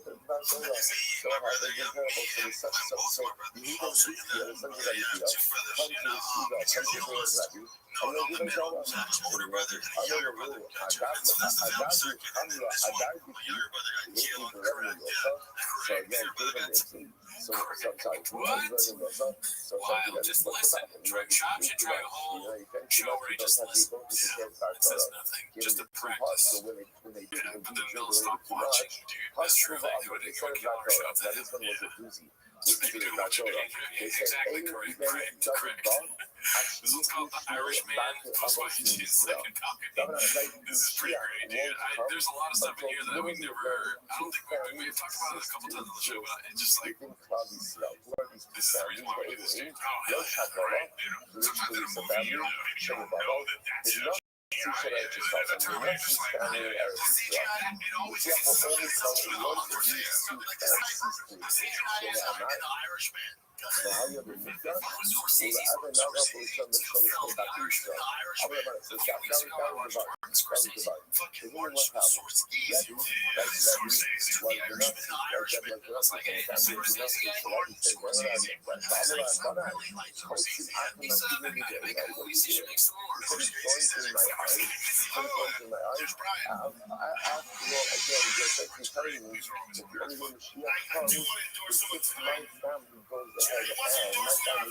a hard left turn, dude. The rest of the way down. I've been doing this catch up. What everybody feels everywhere. Ladies and gentlemen, Joey Diaz. But the idea of the concept sounds good, but understand that these two families, the families of the Nazi and the families of the Jerusa, represent the creation. At the end of the day, so remember, the point is that the Shiach comes, he's going to assume those two families. The Shiach is going to become a believer. And again, if we ever get big, there's going to be old clips of me being like, what did you do? You did what? And I'm like, dying laughing. The family of whoever Fonto assaulted is like, we just think it's really fucked up that he's famous now and he isn't a video of him laughing about Fonto beating up my father. Everyone's very distressed by the votes. Everyone has experience. We've asked someone to give us about all that. And afterwards, like, oh, that was a very bad idea, right? So you know, again, this was one of those company faux pas, right? We asked one person to share a part. And so then what happens? So Rabbi's obviously very distressed. I'm going to be I'll get that part. So the father of these boys said, Rabbi, don't get upset. Don't be upset. After all, again, The Martin Scorsese was the one that got me though, dude. Yeah, it's really funny. And the Irishman. It makes me believe that he actually reads. Like, how do you missay Martin Scorsese's name? I've never heard it audibly. But if you're only reading it, then you get those gaps of being like super kicky. I understand the reading thing. Like, if you're going to say, hey, reads instead of, I would think that he's reading instead of watching TV movies. He's not really familiar with Scorsese, how to say words. Yeah, well, he's too busy, like, building his knowledge from reading nonfiction books. So he doesn't have time to learn all these directors' names. So he's like, what's that guy's Scorsese? Oh, it's right. I just got done with Hemingway. you say, you see certain things, and it's like, I just have to see what's on my mind. When you really have a conversation like that, someone says, I just have to see what's on my mind.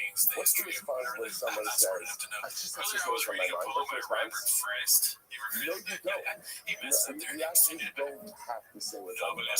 You do not need to share that. Because there's certain things that are on your mind that should actually stay in and on your mind and should not be shared with other people. That's it. Not everything needs to be said. Not everything needs to be shared.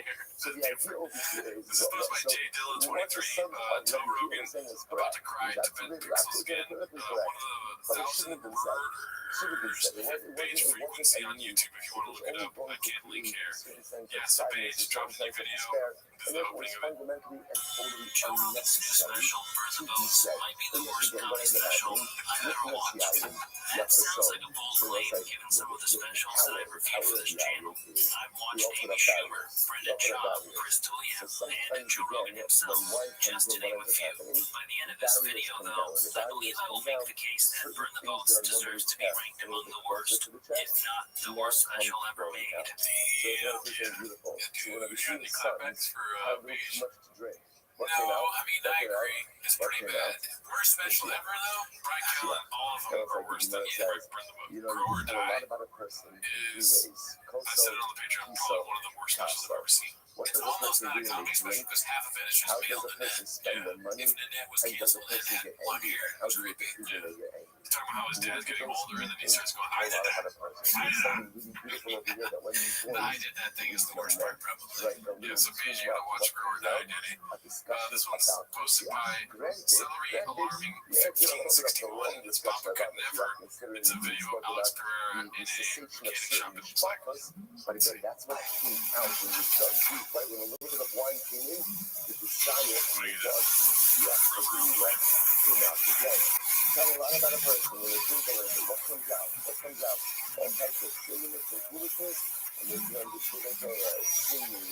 I love how things are, but whatever it is that you put in me, really comes out with a little bit of yayin, or yayin. I love this stuff. I'm not okay, well, I'm gonna think that Mary does Mary start now. Mary the sick. What's the meaning of the passage? Mary, what's the passage?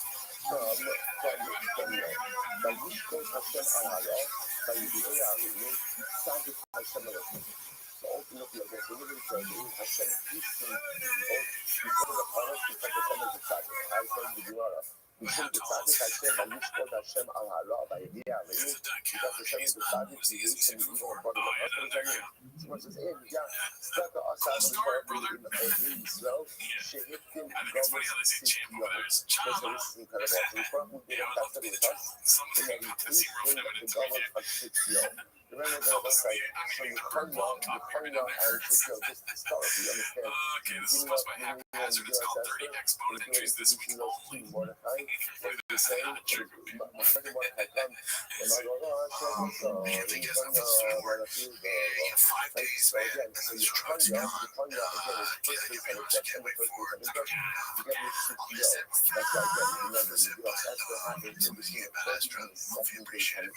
So the professor that I was part of, the professor that did, is that he takes 5 days left. Emerging by in 30 times bonus entries. So again, we'll see why that professor is really new. This week only, any emerging by on the site in 30 minutes. It's done. Baba, we've done. We've done. Sales on him.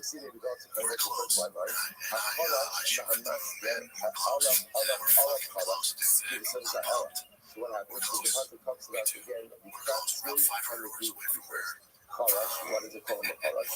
So this is talking about again, this is talking about the Parash. Even supposed to Hakol Nafek is Parash. Kind of such a big talk about every record is now, everyone else wanted to continue not yet. Even Shesok in the Halacha is in person. Once we determine in the matter in Halacha, the matter is closed.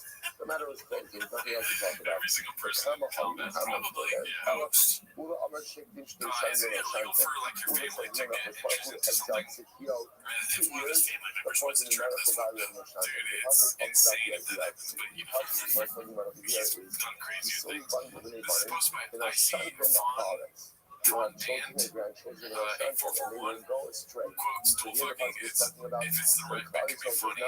Wait for Togen's reaction. This is so good, dude. Having sex with a girl would be a joke. Oh, if they had sex with this girl, backed out on the stool, yeah. I'd be like, oh, let's have sex with this girl. So this girl's like,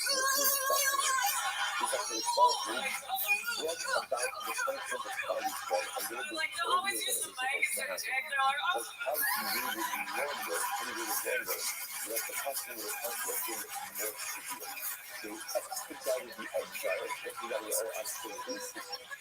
was just so blown away by their creativity.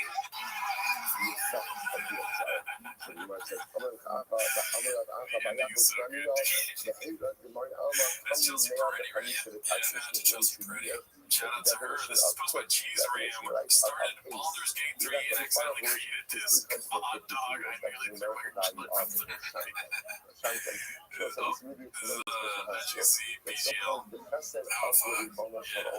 Cool. I wish, if I played this game as the character, I would like, this is great. Good job. They're painting there. They had to make that. Oh, yeah. But shout out to you. This is another Bill Guitars clip. If there's more than 2 people, then you need headphones. Part 2. We didn't really see part 1. Right? I don't know. So let's see what this is about. Blockbuster video. He also still podcast recently, and he was a friend of my podcast, and he doesn't have people where he had headphones. And one of the things I tell people is if you have 2 or more guests, he wants to have headphones, because then people recognize when I talk over each other. And as one of my friends that I was listening to was not a good album, all of their words was a group. You have headphones, you do it. Don't say it like how we have to use our circumstances and our situation. If there's more than one person, like there's more than one person, yeah, headphones don't talk over each other. How is that what it's for? Yeah.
So many videos of him with that.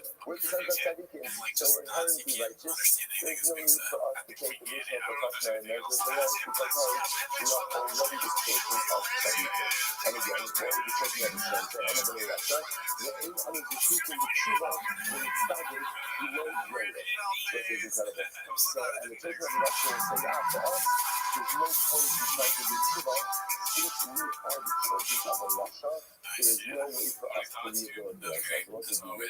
love the fucking songs in this guy's thing. Yeah, they're so good, dude. So one time when we say, we're back at the Chains Club. Yeah, we opened that shit. We're just dancing to fucking would say, we're ready to say, and we're good to go. dancing to shot clips with panties. Russia would say, had we're with Mars. sharing in Yeah, our yeah. DNA. Oh shit, another. Because we're Can you sharing put on our that one DNA, Go there's Guitar nothing, one there's where it's nothing that like is going to help us he's talking do about sugar. talking over people? Incredible. That Yeah, voice is powerful. It's powerful means it's all the descendants of Can one you watch person. the one Of where it one starts person. with So Crystal? no one You can say, say, oh I'm really, the dude? descendant of the Rothschild, I'm the descendant of the Tzaddik. How many We're all baddies the are in your party? descendants of adoration. So what was adoration to So the they can Tzaddik? rock Was it. he a Rothschild? What was he? What was he? Toronto's over It's a there. Tzaddik. It's a Tzaddik. The Tzaddik who made Okay, this one's mistakes. called Toe Like of the every Moron. single We're heading Tzaddik the who home makes stretch here. mistakes. Do we only And have just 20 like more again, when a clips? Tzaddik who makes a This mistake is in that moment, or I makes a downvote mistake, Cake a mistake, Days. Close to this one. Let's see. in that moment. I always But the felt next like thing you barbershops step for back, guys hung we out. That's all just for people who don't play we all pool. trace ourselves That was to always my fucking fairy life parody. I'm sorry. Oh, fuck you. ancestor who was about Like, I sugar. see what you're So on doing. the other side, Like, you're getting a guy's place where then guys get hang out, just so talk. effectively, But all about this it. is not the way to do it. That's really what it comes down Because to. people come in, people you don't know come in, you can't tell some dirty story. The damn stuff isn't great. It's kind of We'll say, dumb, right? why is the fucking It's like push people back walk to into one pool ancestor? joints all the time, too. Because of fighting that goes on because of equals. So no, you Burn the boats on that one again. Yeah, dude. This is what Burn happens. that As thought, you dude. imagine, Okay, this is my favorite clip of the week. multiple originals. It's Confidence Search 8648 rates latest guest appearance on another podcast has 307 views in 5 days. Enjoy the curveball and shit, dude. It's so fucking funny. I'm not gonna do this trick. Entire show. This is chapter. You should talk about acting. You have the thing where you talk to people. To the same exact ancestor, right? We all go back to the same person, and yet we still so much more focus about people. Allah has come of a kama. وما حدش نرى يأكل مسكوا. يقولوا سنة أخذ كما كذا. دبر آخر يبني هذا ظن يأكل مصر. So the last result takes us back to one century ancestor in order to go ahead and avoid the Babylonian and Hamas. The thieves, like he says, Shiloh, Karka, yeah, you can have people have you said, I said, well, in the Abbey. But there are multiple Whoever made this is so good. Yeah, that's a really good idea. this guy originally belonged to my ancestor. This guy originally belonged to He my looks so amazing, ancestor. I believe. So the Gemara says, as follows. Uma Asha Shimili, because one of the first things I always forget, it's just fun. I always see that and I go, it's good. I can laugh. I can barely watch myself usually. I wonder what the actual bit was. It's like nothing he's ever done has been funny. That's a beta narrative, Daddy. I called you Daddy like that. This one's called emojis. Just those emojis post by EK Pyrotic Flow. We need a slur for beginners and hobby who already bought the most expensive gear. Chops, scoops, fucking Brenda's, fighters. And what happened? What's incredible is the most about the coolest moment that was that.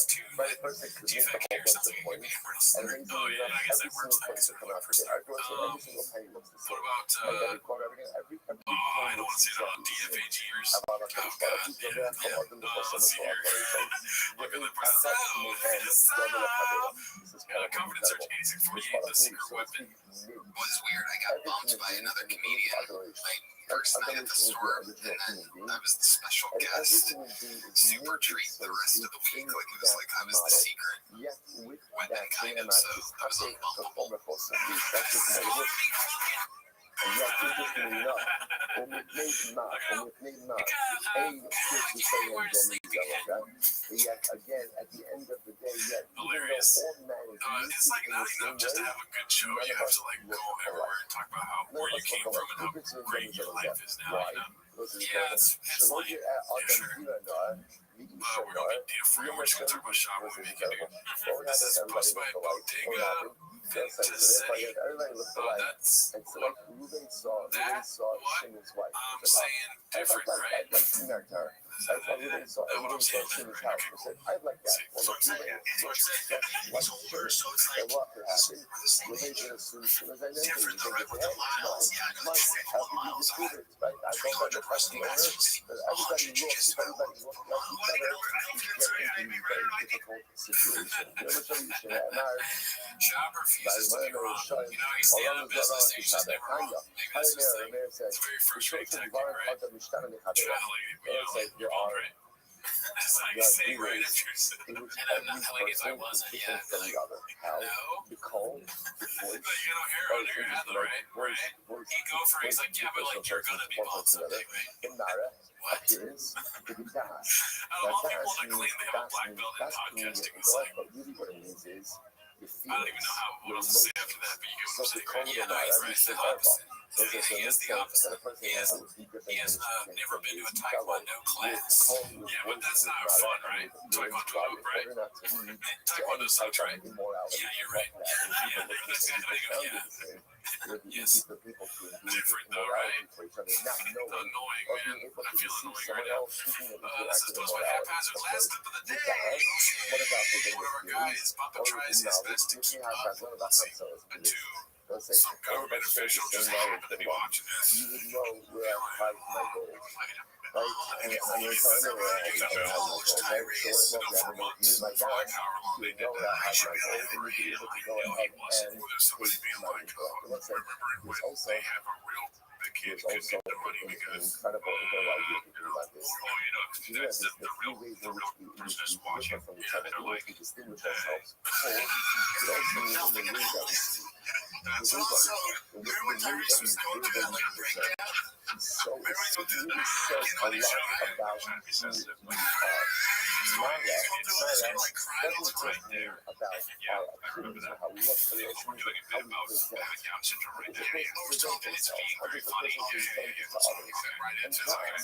So now you probably wanted to honestly, save the show, but we're burning it down. My class represents my goals. Yeah, I do remember that. He was crying. It just makes no sense why the race shrinks. How do I want to be?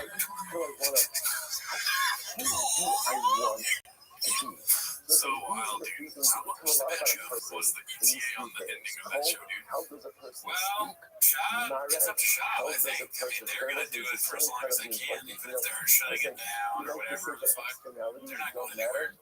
Plus, Aaron gets like context, gets like real success. Oh, really? Yeah. I know Delia thinks he's coming back, but we saw his last special. He ain't coming back. Not a chance, Danny. No. There's only so many jokes you can make about your wife going. What are my dreams, my goals, my aspirations? I want to so, that's the end of the show. Thanks for tuning in. See you next week. Enjoy your week. Keep going. Like we keep trucking, right? We just go. We start like when we're 25. We wake up one day and we're 85. Last night, like Sabbath zeros, we spoke with this Kabula. This was in the lobby. It was crazy. It was seven. We had music like it was just like absolutely overwhelmingly beautiful. But again, that like there comes a day when you have to take stock of your life. There comes a day when you have to go and really contemplate, what you've done, and how you live. And it was like other things. You know, we tried to talk about that. There comes that day. There comes that point. And that's life and just kind of people, I'll tell you, the next thing is the context.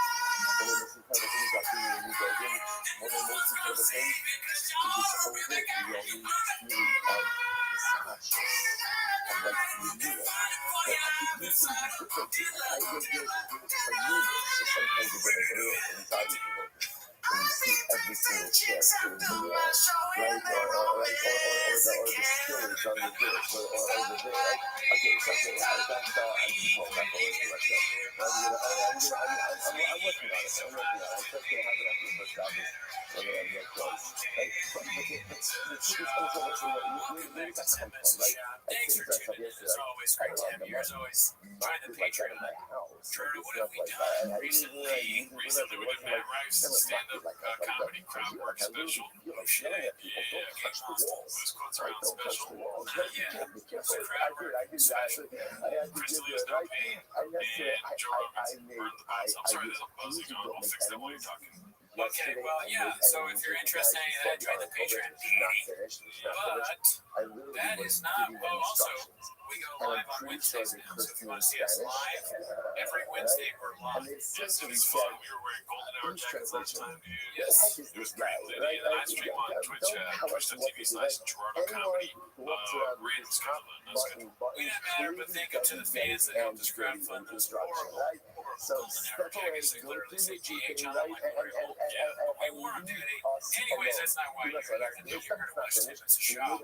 So start the timer for that check clip. Alrighty, well, y'all here at T-Plus, if I had a stack of paper now, I'd go What is this? What is it? like line them up, yeah. Like, we're very organized here at T-Plus, dude. They're surrounded by newness. So I put up the chins all commented like, dude, until they're all in order where they're supposed to go.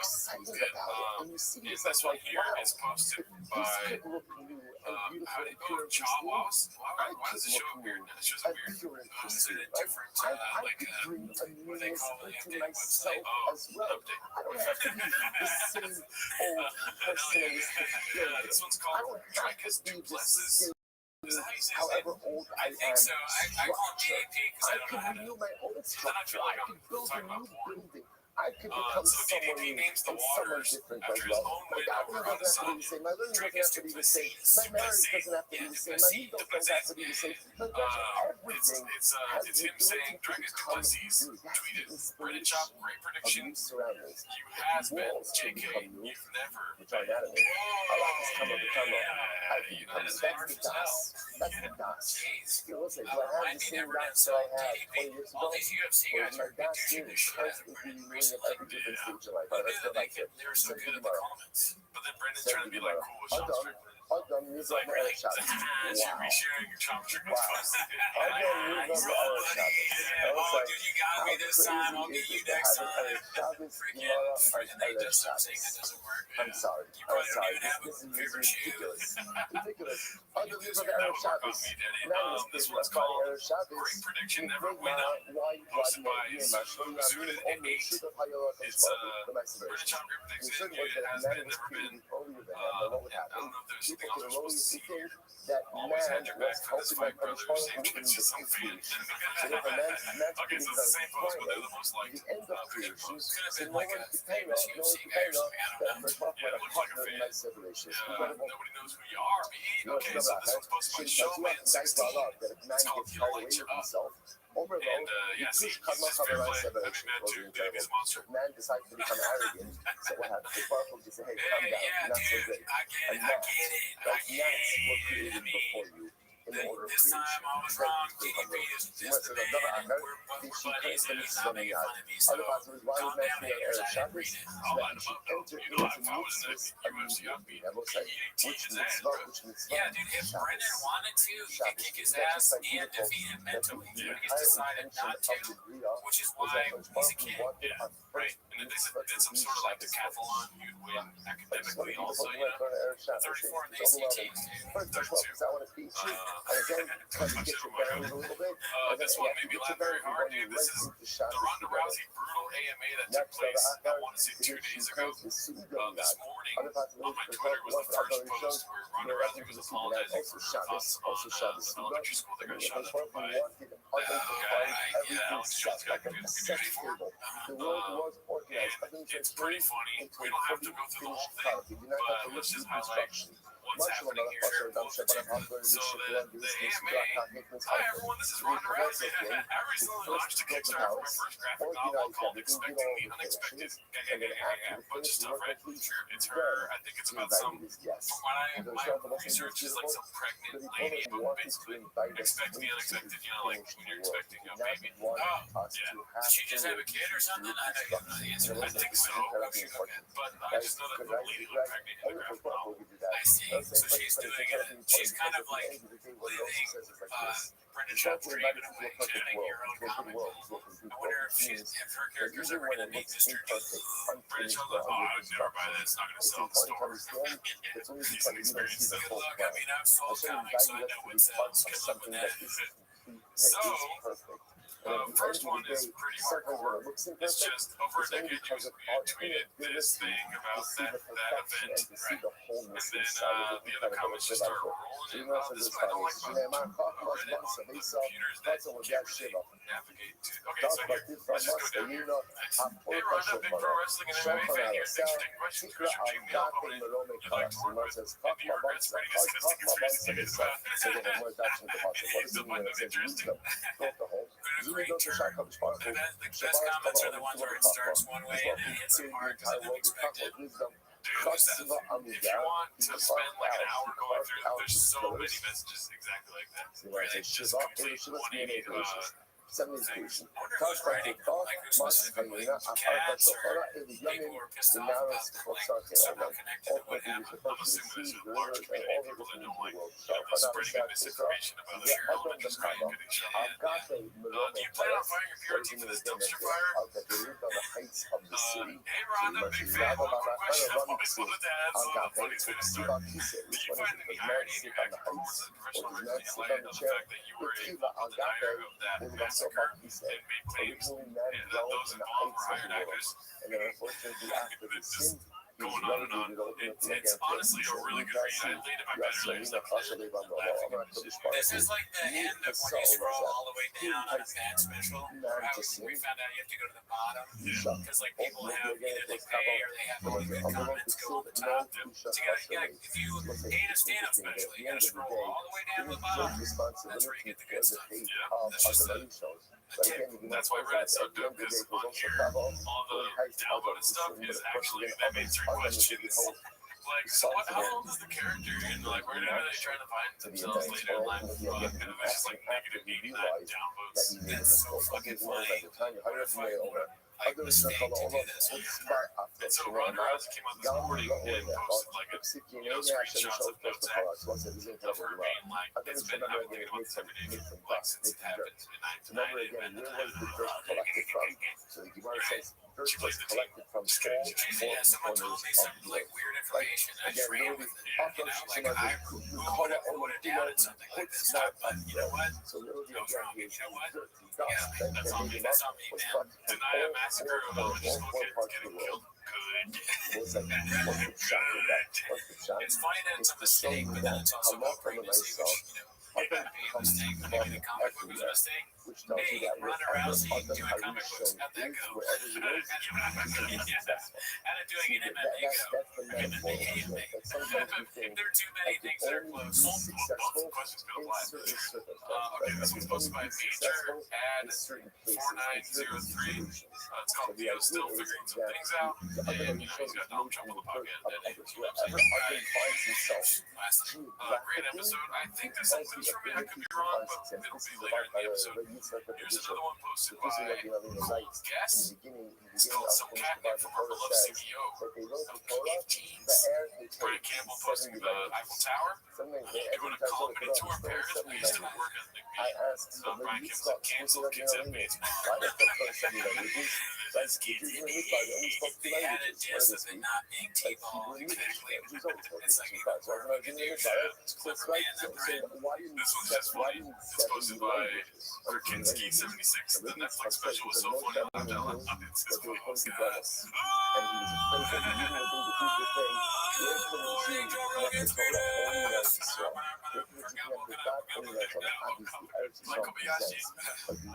Alright, this one's posted by Rare Ad 8656.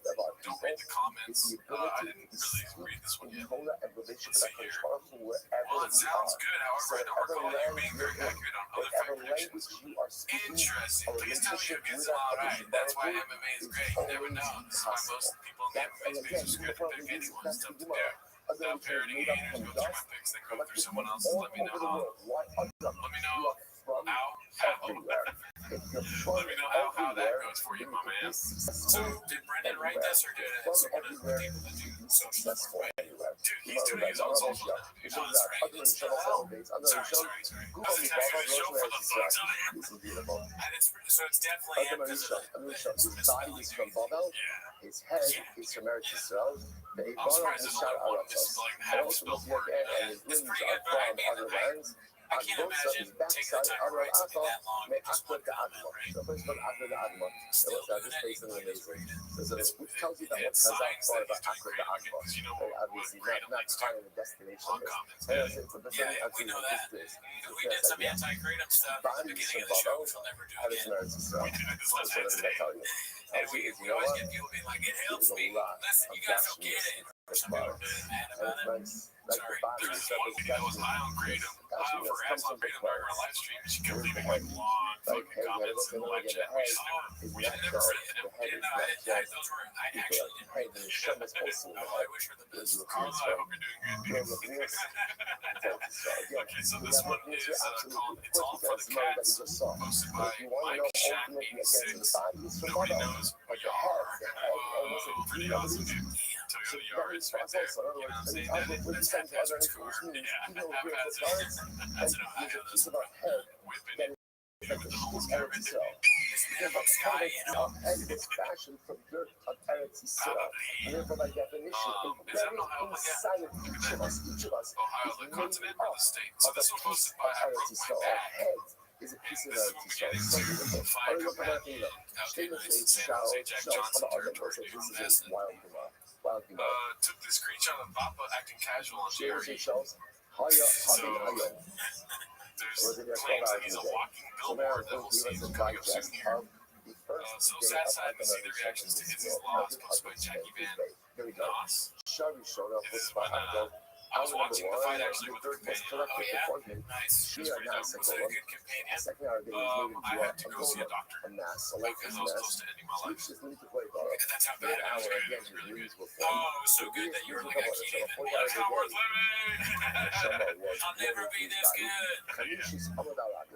Let's see. I tried, guys. This was my download case.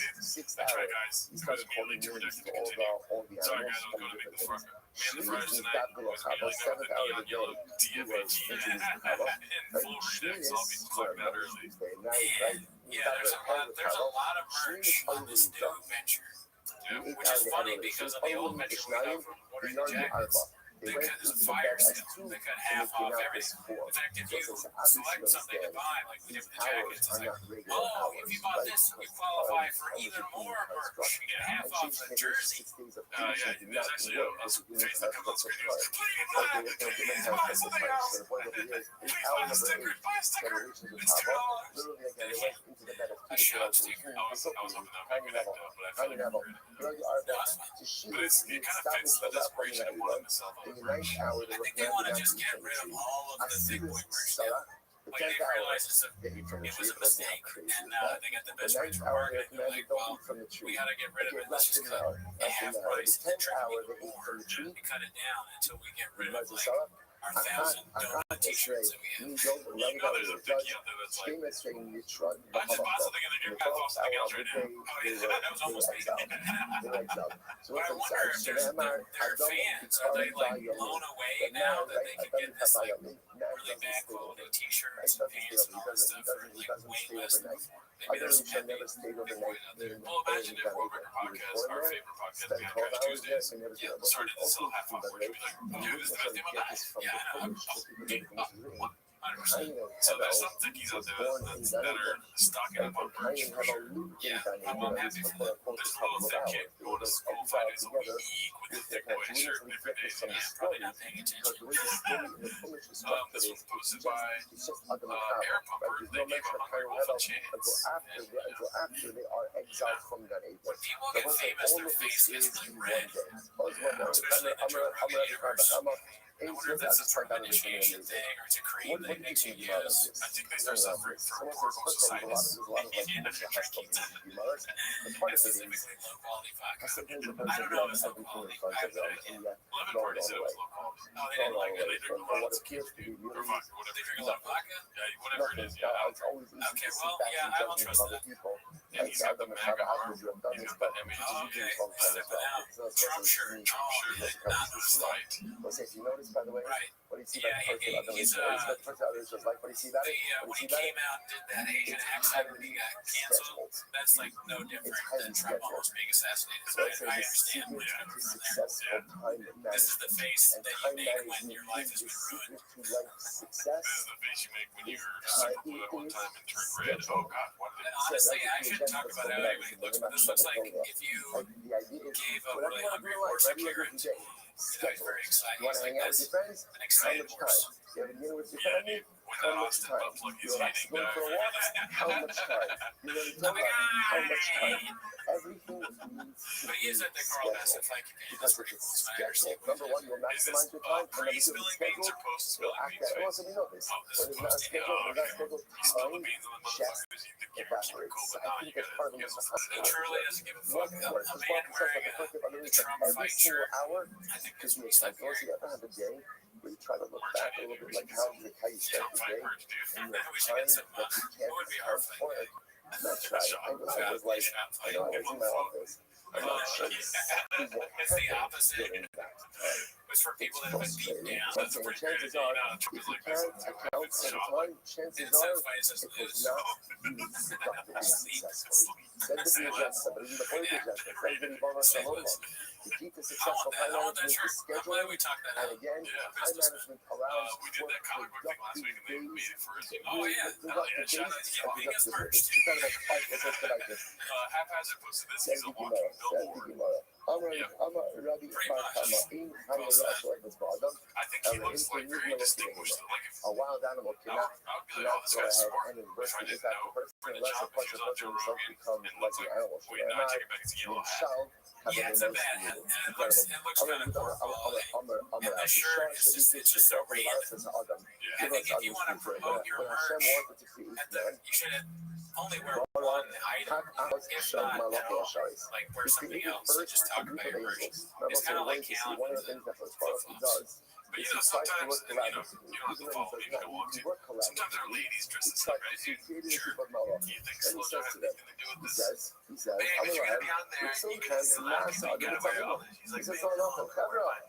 I wanna wear a fucking, what does John wanna wear instead? I'm in the fun of the bonus. Really like, yeah, something you get more. Babe, we're gonna do donut shirt. What is man I wanna wear donut shirt.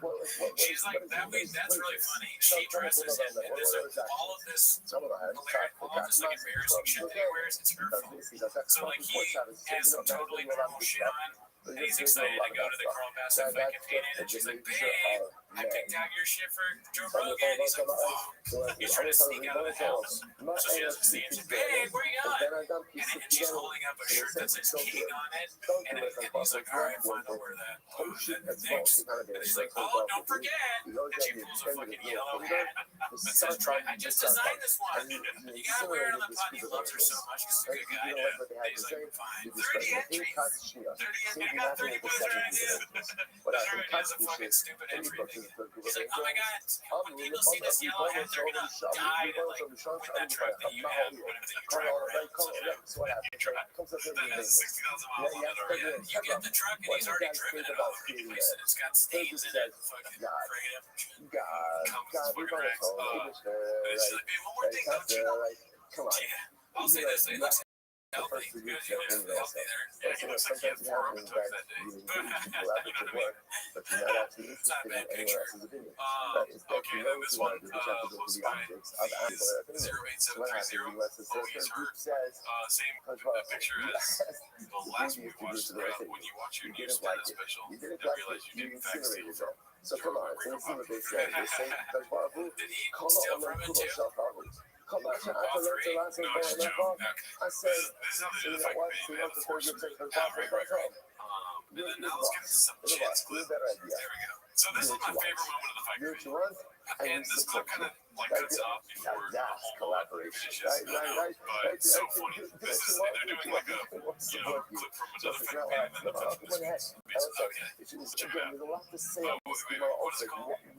Bradley. We just want to keep doing our thing. We just want to keep doing our thing, Bradley. Confidence search 8648. That's top line. under the reverse from the Russia showing up on that. So what happens now when man ultimately engages in a downward spiral, right? And man goes ahead and ends up sick. It's why Marvel love the creation of the flood, creation of the myth of Baba. So the Malachim come back to the first and they say that listen, God, I don't want to say he told you so, right? Because you were saying first group said nothing. But perhaps earlier two groups had a good point. So it was a little bit otherwise, Vazikna and Ruth, Vatseva and Espo. The response is said, listen to this, until they grow old, I am still Hashem, and until they become Silva, I will silence them. And look at the most beautiful earth in the world. The response is said, you're not right. You're still not right. Listen, this is how beautiful this is. Because even though my children are messed up so terribly, I believe in them. I am patient, and I will wait until they get their act together. You're watching us on YouTube now. The most beautiful and overwhelming tomorrow. For some context, if you weren't watching the Rabbi, they had live chat and he's so profoundly disappointed. So profoundly disappointed. And then my mom was saying, why did you sell? Why did you pay? You're not worth it. is that we have live chats on our videos, and then they get automatically disabled afterwards sometimes. Maybe it's like reducible stuff being written in there. Okay, but and then when you go into the settings or editing, whatever, of that video, you can't even turn it back on. It won't let you. Very strange. Very over my head.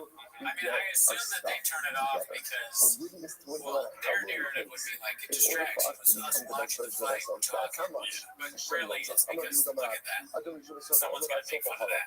Right? I'm just kidding. He's so smart. So scared. He looks smarmy. You watch this on YouTube, like you try to make me into it. We don't do that on YouTube. Like, right. So that's what I get for being towards like Brian. Don't ever bring up I should place his hand on top of our door and show him you're not famous enough to bring him up. And we're showing the Lord says, I'm going to show you the artist. I'm going to existed again from the earth. Who went to the heavens.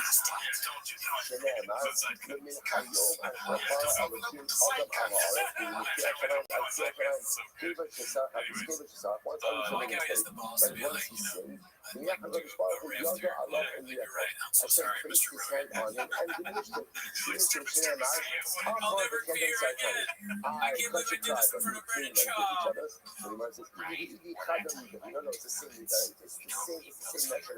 It's just open So this one's posted by Mitchie Slick LBC. Proof that Rogan now steals from our boy. You know, they're painting a narrative. Rogan wrote that whole special. He's not on Chop Level 2, so These people who 10 minutes, 5 minutes earlier had no idea they were going to be on the biggest stage in the world. They've been waiting for hours. They signed up. They waited out. He's talking about Madison Square Garden. Oh, yeah. And I love that. It's the first time they ever went on stage. Wild. Yeah, that's wild. That's wild. I say it's a little bit how out the tables have turned. The student becomes the master. Vice versa. Both ways. There's not a lot the student will never outsmart the master or some shit. Sad that I know this. This is very integral to me to know, but what you're looking for is that the student should outshine the master. Never outshine your master. That's what a 48 I bring. No, I know that because I almost said that bag helped me. That book helped me scoop up the. Exactly. Okay, that's not you want to be changing the design. I'm teaching you right now. And so again, By no time you'll be able to look at a Latina and be like, she pretty there. She got a gum on her back. This one's posted by Basements called Tony Full of All of the Fight. So I'm going to be honest with you, this clip was pretty boring. So what I want to do is turn down the volume a little bit on Joe talking, and I want to hear Tony's thoughts. Okay, so channel Tony right now. You need a second. Out of all the suffering that we saw is Rabbi Akiva, not enough time to also, it's not much, it's a very sharp shirt over there, which is actually fantastic. Other was a hurricane. Now again, more explanation for this. Right? منها يشنا أمر فهيك شغل كما الأدم فيقول أيaka. So it says to Adam, Ayaka, where are you? And he says, where did your heart go? Where did your heart turn? So it's like, we're not over here for today. But again, I love a cliffhanger. So to understand, these Gemaras now are going to focus on a little bit different. They're essentially correlated down. Now, how to understand those Gemaras and what it really means, and yes, now one side, so tomorrow we'll learn back together. Here are the message. First Shabbos of the dot. We're going to do it together, man. Hashem. It's going to be fantastic. It's going to be incredible. Another ridiculous Agata tomorrow. It's going to be great. Rothschild. Now we'll talk about continuing the first week here in a Rabbi's message and how the Bible is up to many years to come. Dr. Rabbi's going to be here. So you're not only supposed to be here, man. Yeah, so Tony's going through it. He's got some shit to figure out, dude. It's all good. Wonderful Shabbos, everyone. What are your thoughts about that, dude? What do you think? I didn't hear what the other guy was saying. So maybe he's just like trying to take it in. He's like, what am I going to say next, kind of thing. Or like, I mean, I wonder if he's honestly thinking about like, was it a good idea to wear this MAGA shirt? Does that mean now? Because that is you now. If you do that, that's you. That's Trevor. He's like, maybe I can do a show at the Coliseum.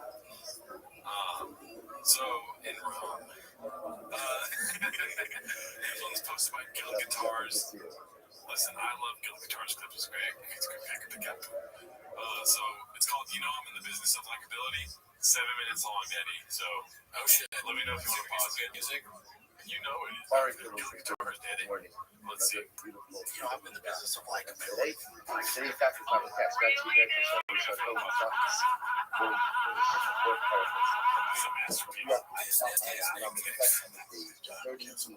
So his kids suffer from they suffer from click on one of the Timothy glasses, the nearest one. Brennan, Calvin, Brennan. Just pull them. You're calling him Chino, and that's just words. Remember again, these looking by the way, you know what, Al? I got a good one, right? I'll give you the two.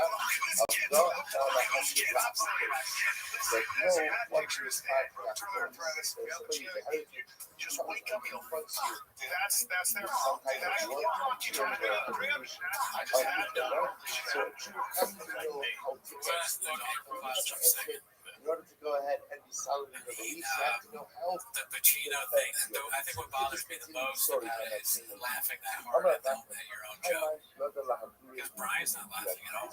Stand up in Anyone who knows Yeah, he's like, this is a good bit. When I call his kids ugly, then you should answer. Really low the hot Right. But if So you're how would not you call them up to as this, then you shouldn't Other get involved. kids, Look, there's nothing just the I would be idea, like, which is, those fucking don't ugly. get involved in answering up the heritage You know, I'm supposed to laugh. unless you manage to know your stuff. Fucking print And that one again, thing dude. If I was trying to be funny. Okay, gotcha. Yeah. I guess he's signaling to Brian that he should laugh, but Brian's not. Brian's good, dude. He's trying it. He's trying to save Brennan. So the one thing we have to give them incredible credit for is that number one, they're passionate, and number two, they know their stuff. Now, one is legal to this wrong, which it has to be able to educate you to dialogue. And if you engage, you know how to engage. You don't know what to do this, then don't get involved. You don't know that. I'm going to listen to Rabbi. One sentence.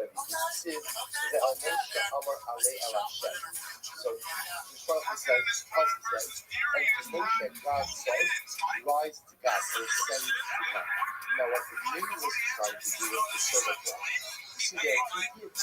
There's the one who's speaking from and this is the one who's speaking to Moshe. And the one who's speaking to Moshe says, Moshe, you should go up to God. You should go up to Hashem. As if the speaker is one deity and Hashem is one. So the Gemara says, violation just said the same thing.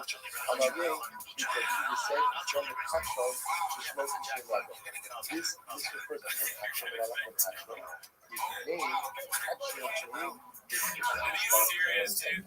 It's like, is he doing a bit? Literally, Like, it was almost like he was like doing a bit, and then he realized how like offensive the bit is. He's like, oh, I got confused. I'm actually really stupid. He was being, he was doing a God, bit. He was trying to be funny, so he laughed. And he really was like, and then in his brain was like, oh, you gotta pretend like. why don't we worship It was really thought that. That's what happened. I forgot about that clip. I mean, I'm assuming who does that's a crazy, stupid move. We all know Ricky Chop is Mexican. That's true. He's allowed to say it. In game, No, so he's not to say that. I'm saying that he knows what lucha libre is, dude. He's not allowed to say that like shit. does the Constitution say that the touchstone will not go He's ahead allowed and this. for you. Like it's like our Mexican. We can't If a face Mexican the didn't want touchstone. lucha libre, We can't stop with the well, if you're a Mexican, then you can make Mexican jokes. Even if you're, as Brandon would say, Taco Bell Mexican, I mean, literally, he's spicy. That's true, right? That's true. He's talking about men's daughters on earrings. So if I were to like, and I never would do this. Well, you know, I'm capable of very stupid things. So let's say I try to make a not so great joke, and you call me out, or I'm gonna show that you love and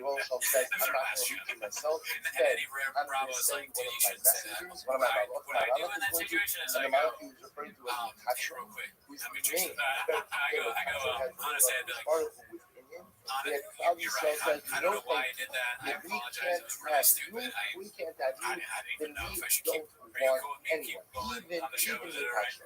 And but when he does this, he goes, the movie. That's so funny. The pastor says that Hashem caused it to run down and spell it on the so God is through fire and sulfur. Fire and sulfur. So why does it say that he's Hashem? It should say make it toast from God is already mentioned it. You don't think that Hashem again? Oh, I can pretend like I thought that Nacho Libre was Lucha.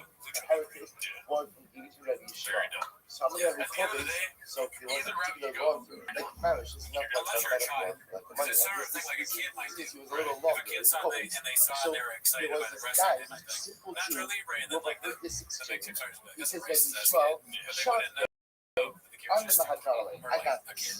But the kid is still getting modest. ביום הזה אנחנו נעזוב עוד יותר סיבות מאוד מאוד קשים לנו. פסט סנט was ביום הזה אנחנו נעזוב גם accept for his wife עוד יותר סיבות מאוד קרובים לשם לנו. Listen to my voice, listen to my voice, the wives of 11. The shy of 11. Why does it say wives of 11? It should have just said wives. Listen to my voice. With my ego, destroy for her. How can I The Helen thing is true. I worked on Helen. My first day, some poor writer put a knife on my desk and said, if you haven't used this right, pay for it. It's true by being a true by for part of the West. I'm on another part.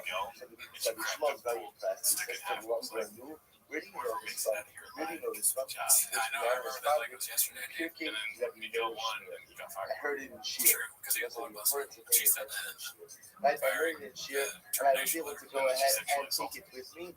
Yeah, she pulled out her pussy when you were in the car. Yeah, no, she was like, I'm your girlfriend now. I didn't know you were sad. She was like, I'm your girlfriend now. I don't know why she would do that. She was like,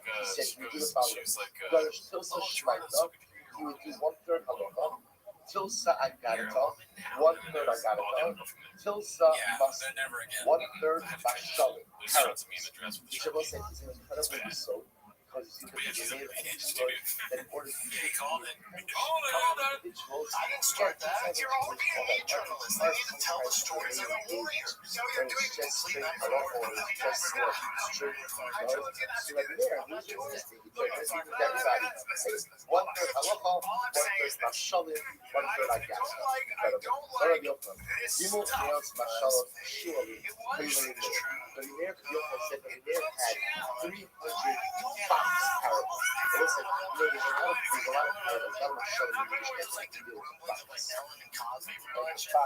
representing many different things. Sometimes representing the slide sometimes representing the most important nations of the world. It always representing those who are trying to undermine and yet they are at three of the fox hashal. Va'anu ein lana ela shalish. We only have three remaining ones for the top of our festivals, right?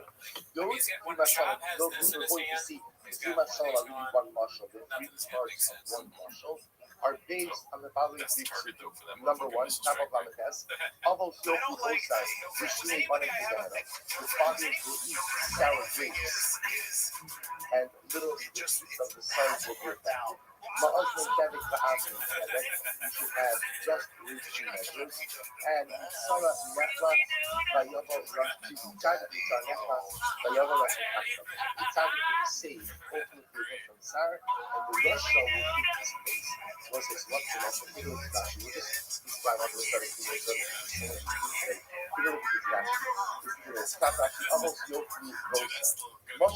This is the mushroom. Sherima Hashua Latazev, the Connie Fakatsa Yudin Derek Shabbos. There was once a story of a fox who convinced a wolf to enter into the Jewish courtyard on Erev Shabbos. Uletakin Mohem Tzarkei Suda, V'yokol Mohem Shabbos. So what did the fox tell the wolf? Listen, Rushi Gemara, Komi Shekara to Erev Shabbos, Yokol Shabbos. So wolf, here's what you need to do. Go into the Jewish courtyard, offer your assistance to help them prepare for Shabbos, and they will give you Shabbos. They will allow you to do them on Shabbos. So what happens? When the wolf he grabbed up the mouse. So what happened? They attacked the wolf. The wolf walked in, and the resident of the courtyard attacked the wolf. The wolf comes back. He comes back to kill the fox. I don't know. He'll do what Shekam Akos Yisrael Zion Yisrael. The Akol is cold, not like cold. So the wolf, the fox said to the wolf, you were only beaten up because of your father. Because one time the father offered to help the Jews set up the Shabbos, and instead of helping them set up, he ended up eating all of the food. I don't know if it's I thought it was okay. Because of my father's action, I should be eating. I'm alone with the fox, I guess. Although Yofu's buster, the Shini Banim Together. Again, so was the first part of the mushroom was? Honestly, it sometimes doesn't look like your shoe children segue are right here, and we're laughing hard, man. for the misdeeds of the father. That's lesson one. Next. About body, but the mushroom goes up. About body, the RA, welcome left over his ball. But the fox says to the wolf, come with me, and I'll show you a place where you can satiated. Bubble Allah the air, the house of the the Akaba Moshka Halet, the Shne Russia Akaba Shne Dolan Shir. So what happened? The fox brings the wolf to go away. And there's a border cross. Well, that's the part of the police system with two buckets. What happened? Nitna Kashov Via Allah, the Hikman, the Yard of the Mata, the Zolia Saxon Allah. Zeb, Lama Allah Yistan Basa is Dina Lapa with Soa. The hero of the Mush Alabama device is used as a community to Dina Akira. So the fox is wolf strikes down to the fox. Why did you go into the house? Because the fox is because there's plenty of food. So the fox is left to let the food. So the fox shows the wolf which looks like a wheel of cheese. It's like there's cheese on the other well. So I'm gonna hit, I'm gonna hit, and which wolf is touched like it down there. I'm gonna tell you how to do it. This not here, it's the yard to do. That's what I'm gonna hit, and know that what happens, the wolf goes in, and the police wolf goes down. The fox comes up, the wolf realizes there's no food down there. How do I get back up? I'm gonna go, Sadiq Mutsar Necklace, Yobo Russia, Haxel. Haxel, never, obviously, again, I'm the Sadiq, you're the Russia, you're in trouble. I'm safe from the well. So we'll say, so these were the leftover mashallah there. These box mashallah, these would be that we have. So we'll say, each of these mashallah in and of themselves, incredibly profound stories. Message number one, that we have to be careful with our actions. Not only do they impact us, but they impact the next generation. Message number two is don't get fooled by the reflection of the world. Sometimes things look a certain way. Check it in the environment. What are you doing in life? How you living? The decisions you make to make sure you're not just following some reflection of the moon in the water and thinking that it's cheese. And number three, that sometimes ultimately, again, this part of the muscle, the other muscle, is one of the different actually. There must be more. The third part of the muscle is ultimately, again, that the scales of justice are always Tiger thing. Probably not. at the end of the day, the ownership will always right the scale between every human being. good. He hasn't Right. failed I'm going to call for the Gamil. Elohim Ganam. This is like So there was particular culture, a particular heritage to say of the Gamil, your God is like Sid. Vayakal Hashem, if you heard him al ha'adam, Vayashem. So what happened? Plus he says, the Rosh Hashanah Adam fall asleep, and then he put Adam wood and he fashioned Adam. So the culture said, your God is a heritage matter. Your God is a thief. Your God is a thief. He steals ribs. He steals ribs from sleeping people. Amalek birthdays. What's this? So his daughter. This is not the Gamil's daughter. The Tashkis. This is the daughter of the heritage. So Amalek's birthday, Shakti, the Anima has run already. So the daughter said, Gamil, I got this. Let me answer you. Amalek, Tuli Dukas Echad. So she said to her father, can you provide me with a judge? Dukas Echad means an upright judge. Amalek Lamalek. So she said to her, why do you need a judge? So this is what I say. She said, Liskin Bo'o Arino Halayla. So last night the house is broken. And what happens? The Rothschild men of Tito Shazet, the Nicola Tito Shazet, the thieves came in, they stole our silver pitcher, and they left the gold one in its place. Amar Rothschild, the father responds to her, Ulevai Shiyavo Alenu B'Kol Yom. Right? Otherwise, we shall have nothing, we shall break it like that every single night. This below Yaka, which the Lord responds, below Hata, below Yaka, Ayano, the Admonisha, Shraku, the Galahaka. The Naku of Shipka, the Shamsha, so the girl responds to her father, was it not good ultimately again? Was it not good for Admonisha to have a rich patient come in? The word choice is quite interesting. It's quite interesting. But also, let's say you understand something. This is not. He's a successful guy. He has all this shit. He's got. You can't go around acting like this when you got all these important businesses behind you. Like, what does Rain think about this kind of behavior? Healings, bro, nicotine. They can't have this guy threatening to beat up journalists, people on Twitter, and all this. It's not a good look. Not a good look for a black widow exhaust. It's based on your marriage. I always thought about that too. They don't have like a promo code for Rain. They don't have like a special flavor for Rain. And who knows how her father treated her mother. But obviously, the way she viewed a wife and a husband was a shit club and the man. But whatever, we're not getting into that. Yeah, they're all fucked And up. anyway, the No point one's that gonna she drink was that shit. making to her father was what? The point that she was making was, Look at his hat. I mean, his hat says go fast. but he gave Adam Harishon Right now, I would argue that he's dying. I Not literally, but figuratively. All these clips, he's like kind of dying. I know right? Adam got a good deal. He Performance-wise, gave a rib, got a wife. I skills-wise, got it. But why did it have to be done while the literal Adam hat was says or what why you did shouldn't the do, closer and he's was? doing it. Why does that have to He's come going too further? far. Why does he have to come quiet, sneaking? Why can't he just take the rib from Adam while Adam is away? It's a little negative threat. Go fast, don't die. Go fast, live is a lot more positive. Maybe you got to get more positivity in the room. He thinks he's killing too. He's on drugs. He's like, it starts doing stupid, like weird voices. But he can't even really understand a lot of what he's saying. Would you be in a room with him? He's talking about some random Brian, some random comic fighting journalists. Why? Why would they ever fight? I bet you'd win. He's kind of good douchey Brian too. He's like, you're old. You so beat his ass, you old bitch. What are you, 55? He's like 52, and he's like 58. How many years into the first time? In many ways, he's like a. He criticizes all those people. He's like whatever. He's an axe in a way that gave him lots of money. If you gave a homeless man millions and millions of dollars, not the unlikely you see biomechanics one jumpsuit or whatever immediately. They got like, here's $1 million. What do you want your show to be called? To a town?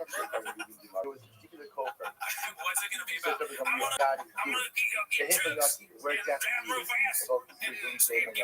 I know exactly what you're Okay, and how long will that take you to make it? I don't know, but then it takes years because you spend most of it drinking yourself in the tube. What do you want to call that podcast? The Golden Hour. But he's not like, he didn't even hear the question. The Golden Hour is just slang for heroin. I haven't seen him in a long time, and I wish I'd sent This is like a cheap Trader But Joe's you beer. know, you must explain it to me. Can you show me? But can you come here? That's not what the beer Anyway, says. you know everything. Amar, me Are you drinking out of a shoe? how should I know? The Kobe said, how should I know where your son is? Amar, like, I mean, a homeless guy that gave lots of money would need a hand to make sure they don't know waste where someone on the and spend it appropriately to bring themselves out of poverty. His homeless wife is fighting one Starbucks drive-thru because he has to run over there with the shopping cart. My hero! He's killed someone. He's killed a family. He came here and he saved me from the evil family that were in my way. You never know what a person Take it out. you're gonna be able to battle with all of these programs, all of these That was great. and yes, there's a piece of very personal that obviously is not we know that he had a son with the Islam is like in the obviously trying to choose the program, but it's like the moment of Sid, Mona, this motherfucker helps. Plus, it says it's that he's almost an old counts This honestly go guitar shit My you play in like a bar or like a club or something. I don't know You're just like hanging the cats hanging out, drinking, dancing. And it's like, you see like a cat just like dancing with some chick and it's like, oh really dude? That's going in the back and you're like, oh she's and you go check her out, I dare you. I've been up and I dare you. he said, I'm You're gonna feeling renew. like He said to the Pope, launch account, He's like, you swing wanna get out of here? I'm gonna Like, make mini. maybe after the next Hold one. it back. Maybe after the next one. Yeah, after the next I'm check, gonna like, dude. yeah, And she's now like, you're right, this is pretty good. So Oh, I love this clip. Let me help you out. Dance. Yeah, right, you dance. Yeah, man, you wanna go see Bill Guitar Live in concert next week? So you can go ahead and tell It's him playing the guitar while Clip's playing. Or like, he's a DJ. He's got the fucking glasses on and the fucking DJ shit. He's like Avicii. Yeah, big on him. Sorry about that. The beat I can drop. count all of these stars. I'm only Alright, so this one's called Rinks gives Papa a taste of his own medicine when he's hurt. I don't know why this cable won't set this fucking fuck out of here. How many boulders? I got too many cables. Shut added. up, yeah, they were. Posted by Mark Winks. Guys, put the cover. See here, Put this his guy's hands very in sweaty. and literally begins counting How up. do you feel? So I'm This is gonna what you could put the name for fans your don't guy. feel. I'm You scared. could put a Yeah, it's kind of funny. It's like, I'm going on TFAK, better have my shirt on. I'm not gonna put a shirt on for that crap. It was like Keith Soul or Keith Johnson. Or it's Keith Johnson. It's Keith So there's Johnson. another Yeah. cover. I What's guess that? Whether like all of this is similar like the facial same, hair, I guess. Yeah, if he was or bald. multiple covers up. I think also these phones. He's not bald, right? I know, but it's like, I don't know if it's the same by like, multiple okay, people. don't even say that. I take it back. I'll cut that. I'll see. Their haters don't get it. We're like, yo, he doesn't deserve this. This should be hey, Kawhi over this. It's like, hey man, you realize clearly he doesn't decide if he got a title shot. He got the chance. He got the shot. And you're like, hell yeah, this is what I've been working my whole life for. They don't realize that you have no control over it. When do I talk? It's gonna be another one of those clips where he goes, yeah. Probably. How are you supposed to answer a question like And this? the most important It's like a speech. And by the way, Brian will fuck you up too. He's 58 years old. Yeah, when he stops liking wherever this guy is, he's gonna be like, listen, if you were two in a room, I think you would fucking beat his ass. You lost everybody. Don't say that. The greatness of this is so stupid. This is no excuse. This is so Maybe the stupid. title shot. O'Neal is Hell yeah. the head of Tell me else. I college. want to add this too. Sorry, because I want to piggyback on that, which is that we're also really excited about this fight. Measure is team line. He responds. All right, anyway, he runs to the bottom. So the coach is going to O'Neal. We should put a hard and go bar. Every time he does the scene, his thumb is like in a strange position. Maybe he broke it doing bad things. He made a hard bowling blue. The goes into total because of uses. And almost two different shows. There's those ceremonies back the mountain, going to each direction. Maybe a ranking of 8 or whatever, but all of us went, all of us were passing it between ourselves. We're like, oh shit, look at this. This is scary. This is the one dude rugged enough to hit that space. Is like, Risha Barazell Barazell. So maybe you're going to say by Marisha also. Just it says by Yisra and by Yitzhak. So maybe again that means that two different gods created man as well. Do what Gemara says. Here's the problem. Tepa Yishba Adam, Yishba Adam, Ushne Mekadam Yishba, Misha Barazell Barazell. The problem is, how would you then divide up that? it's like walking into one of those like warehouses, you have two workplaces where where you like each other. There's not a tepak that doesn't have something on the body. So when Is that you're going run to to say that? that What do there's they one call it? body It's to called do this, one body to do that, Shenema, Shenema, Anota Ozna Logishma, then Yotza Aina Yavit, Amalayin, which the focus is yes. It could be that multiple gods created, could be that multiple gods created man as well. Amalay, Shashisha, Kulan is Spaisu, to tell you, how is it that when man dies, all the body is required to shut down? Are you telling me then that all the divine partners in the creation of man all agree that man should die at the same time? Which are the government therefore, if I remove this research, man was created by different gods. I'm going to have one Medusha, not Nuna. Let's see what Medusha is. Medusha is a sorcerer.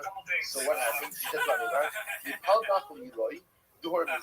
The upper part of your body belongs to the hormones. Hormones actually point out was a shape. You call off the Kasoi, the upper the bottom part of your body, right from the middle to the bottom, is ruled by outwards. Outwards it's kind of like this sorcerer saying upper part of your body is ruled by a shape. The lower part of your body is ruled by God. I'm like, you came. If you shove it out hormones, the hormones are very high about it. But if that's the case, then ultimately again, how does hormones rule over the lower part of the body? Allow hormones to rule the upper part of the body to go ahead and allow hormones to pass over everything that's ingested now. Right? Excreted over the lower part of the body. So why do you think that the ruler of the lower part of the body would allow that which is ingested by the upper part of the body to flow through it? I'm gonna keep every time. Let's listen to this. This is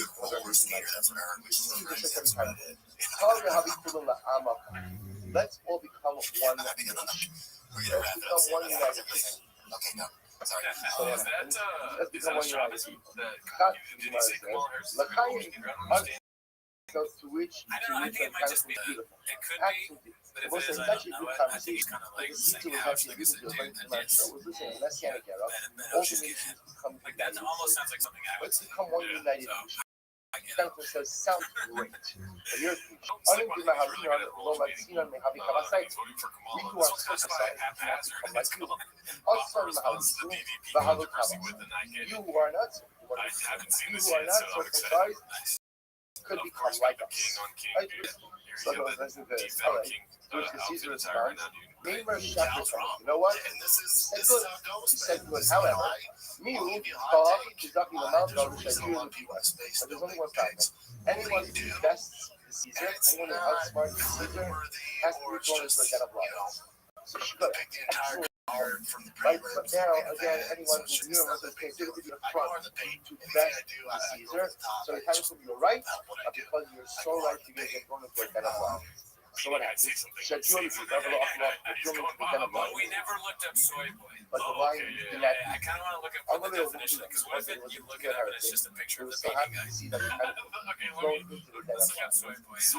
I want to know high below soy boy slang. definition. Definitely a pejorative. The reason they did it Maybe because the probably fed urban the dictionary or something. they're not hungry. It has What its own they do? Yeah, Shut you soy up, boy maybe is a they pejorative They term. What prove does that the mean? heritage in Pejorative. there. Lacking. And they Bad. and sometimes people Sometimes used in all right, languages, but again, perceived it's to just be not lacking very masculine I'm really characteristics. close to the Avisu, Kope, Soda Shrinta Shai. Yeah, so just that. You Jews say that whenever there are 10 things assembled, the Shekhinah rests his presence there. So how much Shrinta Ika? Well, they tried to do that thing on How many James, Shekhinahs where are if you look up there? The images, Shekhinah he'll to pop be up. Let me every see if it single does that. person Oh, there. yeah. It doesn't make sense. No, he's not Which anywhere. we might Okay, guys, so get on the it. I'll in the Let's get chapter. this. So Let's get the that Leo up. called Let's the get these chapters. numbers up. And I want to say that we started the show after the soy Love boy of craze. So we're a party to that. He hit the Shabbos Right, in when the it first happened, sure. He Let's struck. see here. Alright. On my Ocean Shabbat day, why do you allow sunlight into the home of the Kofer? I'm really Shimsha. The Shaman says, you do that. the Shaman said, what are you talking about? Time The for sun shines Alpacino's daughter's sun minding her own shines business. everywhere. I can do I this can't shit in prevent 100. all of We the just rays read of the 3 sun comments from this week entering into alone. the home. Where you were responding to random people who were Mashimsha, making fun of you for a bad prediction. Shut you kind of could the accomplishment the of beating sun, what I which is just one of think the is many the greatest thousands movie of of all time. nations and That's what I would do. servants But before again, Baruch. teach its own. They You know, come when I was fighting, it was like, champ, yet shines top upon 10, the yeah, entire closest I world. got. 10, Shita that for the but Baruch it's a far cry Allah from DDP, man. or the most of So the I get Shina it. itself, But which even shine when I was in the top 10, presence I had a guy pick all up. the way Hahu So how do Mina you get it Rabbi. if you wouldn't do So it? there was a particular He Rabbi said, Rabbi. yeah, I mean, that's just his way of being Your God is like a bad taking a stance, but then your God is a trying jest. to soften the stance. He And makes then fun of people. he's He like, makes fun of listen, people. he's a piece of shit, but and he's like the worst. And I wouldn't do that, but I understand what he's saying. It doesn't really make sense, but to him, he thinks he's like hiding his opinion. Like, people can't accuse me for saying that. Job is all-knowing. On your right side. Playing 40 chess. I should have said that 40 chess. They Your were God playing is fucking saying, why is he doing that to your Tesla? Yeah, I mean, I can't even afford the chess pieces that Brendan has on As it's exchanged his with chess Torah. table. Yep, I can't even afford Asa it. Utamida. I'm a late, my time at Shia. He picked There was an against answer to me. and it Come to Rabbi had Abba. a So few me doing Rabbi Abba comes to Rabbi. So you see, Why like, is it that dumbass, we have saying is he's gonna beat the shit why out do of him. Yeah, so you backed him. Hashta Amina That's why a lot of Musa people's face the don't shadow do of this. this. I'm different. Rabbi I Abba don't is get how amazing. I But get it it. gives one answer. Yeah, They it's answer a real both of God, the you know. It's The just what main you question got. is my God telling me Tesla. You know, I Sleep on expect this this side, stuff. sleep on that side. And, As you well guys as say the something answer wrong. to what the Completely off. to this. I'm You know, it wasn't a case of like Izzy versus Strickland, where Izzy didn't show up, and Strickland beat the brakes off him, and it was like a shell of what we're used to. And I want you to DDP observe a sabbatical year on the set. one of the best versions of Izzy I've ever seen. Like, kudos to him. In order that you And I should was know thinking about it, that even the after the land campaign, or even ultimately during belongs the to campaign, I was like, I just can't. the hang on us. So one of the reasons Like, it's not that because I can't give it up. do not properly observe Him firing off at me, sure. I Hello, get it. Hatu, I get it. Yeah, instead exactly. of I take no offense to it. and therefore we No will offense. exile. من هذا الشغل Me and Strickland, you know, we get into it on social media. So the which minute is like, is when you have a conversation, okay, you know, I love you, if man. Like, you it's don't all do good. it, don't You do know, they do. it. Ima sorry, Oregon is So the king is cool. I'm The white out your time. kids, I'm 41. The Rachman is I'm not worried about shit talking about Oregon Twitter, cuts them. Instagram, They kill dude. half of It's the them. last thing I'm worried about. In Rachman, Molly I if get you really it. compassionate, I get all then of it. Miyasir This Hagidolim thing, Shem fuck yeah, I'd be offended, Lowly dude. Fuck yeah. will afflict the greatness, will afflict meaning he'll give afflictions to the leaders, representing that by punishing the leaders, It's that never will someone's atone individual ultimately fault. again for the rest He's of a the job as a populace. communist, Av Kaka right? Kodishbar. The team, Você sou proletariat, similar everyone together. Miyasir Sikeskel, to the Marik Abonosem Shal Yisrael. Hell yeah. Ultimately, again, the emotion was afflicting the Eskel. This idea of sleep on the right, sleep on the left, making Eskel You know, when listen I was to him writing it, was Twitter was even that big. was suffering to his Eskel for Twitter's what still purpose? around. I had it, Ultimately, but to I was on atone for the Twitter cloud Israel calling for the the fact journalist that they out, did not the observe the news. entertainer on YouTube, you know, Okay, saying I'm his going. Instagram moves his So there fight. was a thing that It's just not what I did. your God is a Cohen. Hello, you It's God just is a not what I Cohen. do. The But Yichud yeah, Shuma. DDP, nothing but love for him. Because the Pasuk says, the Yichud, you should take the meat Shuma. He does a See, version the of God that is so carry often, the motion where of it's my just this God. long, So drawn that's out the case. The big thing where he goes, you know, We've what, also man, very at the end emotional of the day, like a bunch of, what are The those spark was a phrases that and mean that means nothing? he's coming from us. I don't know what the word What is, but at the end of the day, Like, if you ask how everyone did he around, purify himself? man, The you Ritem know, of the that's just the Nile, way they maybe come a from. city And he went, does it he immersed himself over in and over water. again, and I wonder, like, Me, who is Madad, watching Mishal, that? and Maya. All Besides the the waters cats, of the world who's like, measured with the distance of yeah, time. he's In other words, right. there are no They probably waters do that in their that park. Whoever like is literally enjoys that probably does that to people in their life. Do any exercise there? Yeah. Do whatever it takes for quality. For sure, right? Of course. What bothers me is that he like is so dead set on this thought. You know, like, yeah, it's gonna beat the brakes off. Whatever. That's how he talks. I'm not talking like that. I heard him on the show soon. Beat the brakes. Yes, of course. And then when it happens, The he's like primary on the other guy's side. fire. That's where I fall off. The It's Kol like, Asher you just Lo go Yavo on the fence Varish, about everything. It's like, no, stick to your fucking guns, dude. only things Yeah, ultimately yeah, I again guess that cannot be that's purified. pretty true. Same with talking shit about Ariel. Ultimately are purified. Like, our Strickland or fans. Like, yes, no, you're entertaining. All you are is entertainment. Entertain us, dude. Well, that's the thing about Shabbos is the fear of, like, just like I was saying before, he says the thing and Joe walks it back. Every time he says no real, he's very afraid of canceling himself or saying stuff But about nevertheless, people, even though he says people say the most offensive things. It's so stupid to say the worst possible things, but then at the same time have this like pussy thing where you're like, but you know, just give them an answer. I get it, but I also get it because Incredible. because Izzy, dude, he watching that fight, you can tell he I'm won't gonna that's the best. That's the best shape I've ever seen him in. He was ready to beat the brakes off that VP. Said, cool story, bro. I need even more Bob. You're actually a street princess. You're a nation like every other No nation. cap. I'm It's gonna like, there's no way all that the your nations Netflix are like and I'm nothing blockbuster against tonight. the so ultimately, again, you see parties looking like everyone else. I'm related to which like the Take that shit back to. even your own prophets testify that Take that shit back to 70s behind us, Brett. You're ready to play your team, bitch. Alrighty, so this one's posted by Old Barney. It's called I've been saying for a year now, the next phase is the gun phase. You were built for this podcast. I'm gonna cut it off soon because it's a movie, but it's very funny.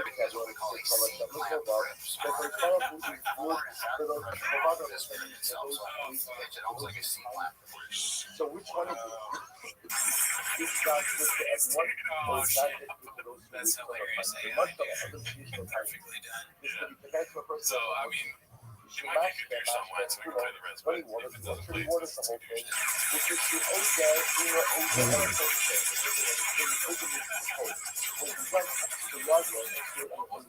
Jokes on Gringo Bobby that he bought a gun. Yeah, he bought a gun in the fucking night scope. Yeah, that's true. He talks about having guns. Yeah. Dude's the scariest image of all time right there. Yeah, he needs to grow his hair out, man. Yeah, that's like, he's got an Ozempic body, dude.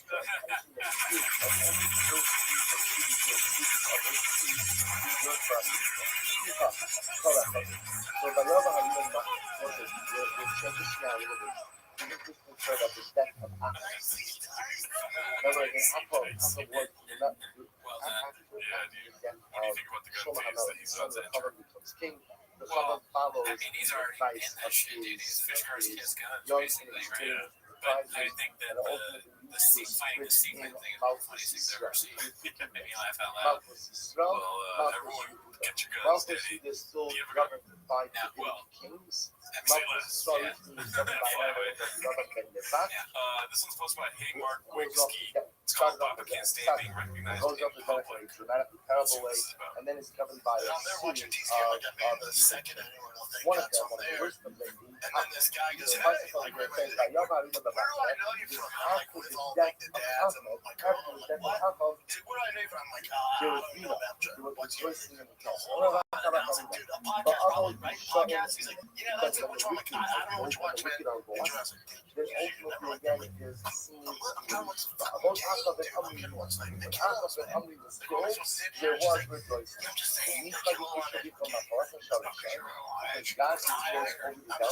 some It says I'm always, your fucking friend came inside me, and I was like, well, did you tell me you were on the pill? She goes, no, not on the pill. And I was like, well, I don't know what to tell you. That's Brian. It's very nice. So what's the ultimate beginning of positive discussion? The downfall of religion is how do What I do you like when people recognize you in public? give you all of us though? But it doesn't say It's the no, it best. doesn't say It's it's good. happened Why? very rare. Because God does not You're rejoice on this downfall of religion. Now I went full honest. The best day of my life was when that guy at Hail Mary Pizza was like, hey, I watched that. Or no, he didn't even say that. He said something like, Blockbuster. And I was like, what? He's like, I watched the show. I watched it. And I was like, really? He's like, yeah, every day. But then I went back. I bought a Hail Mary t-shirt and I was so happy. And I was like walking around, looking around, and enjoying it. They're like, we fired that guy. He was different.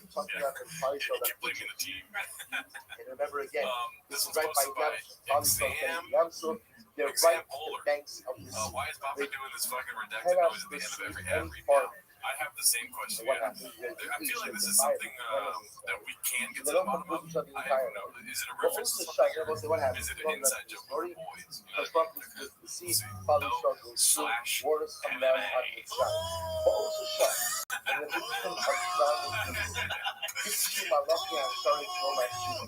Ultimately, again, ultimately, Malach Maybe he's started doing an wanting to see impersonation Shirka because my and friend Tahu over husband the does this death thing where of he the goes, oh Muslims. my So I'm god, going to like have when to there's a follow hot you. chick as a joke. Yeah. Like Kobe Like there's Baya, no the words, so Akim it's hard over to the tell. tree of the You crowd, know? this is my Yeah. creation What do that's you drowning in the sea. I think at And the you end of the want show to you should be just like, look let's at say how finish. said, be incredible you soul. We Yeah, what as is a the part of the market, thing? I think that's something you probably have to ask him. Like whenever he eventually sits down with the we had your studio in hey, I mean, oh yeah, Lipton, yeah, James Lipton, and James is like, so many podcasts. And therefore, we might rejoice over My the downfall favorite of the shine. But to podcast those is The who Fighter has and the Kid. incredible What and is your profound sense of favorite truth. way Because to the those look who stupid? shine are killed, Or what is your favorite curse word? those who show Sounds those are like Shia. So the Malachim want to see Shia. This is no. I forget. Lipton has all these like famous questions that he asks. That doesn't The only one I remember is when what is your favorite the wicked curse perish word? about That'd be Akira so funny. That fucking but Ashton. others do rejoice. What is Others your do rejoice. what Man are your does. Man who is characteristics? depressed does rejoice when his What enemy is is dead. Theo up to? They can only I was just stick going your to see some shit. look stick your Let's go through some shit. The Like Rossi the hot guy, the husband, This was posted by Content Search 8648 called Imagine Waiting 3.5 Hours Just to Plug Your Skin Giveaway. Wrote so many times, so everybody has a fucking everyone. Everyone's been other shit done, so it's like cupcakes.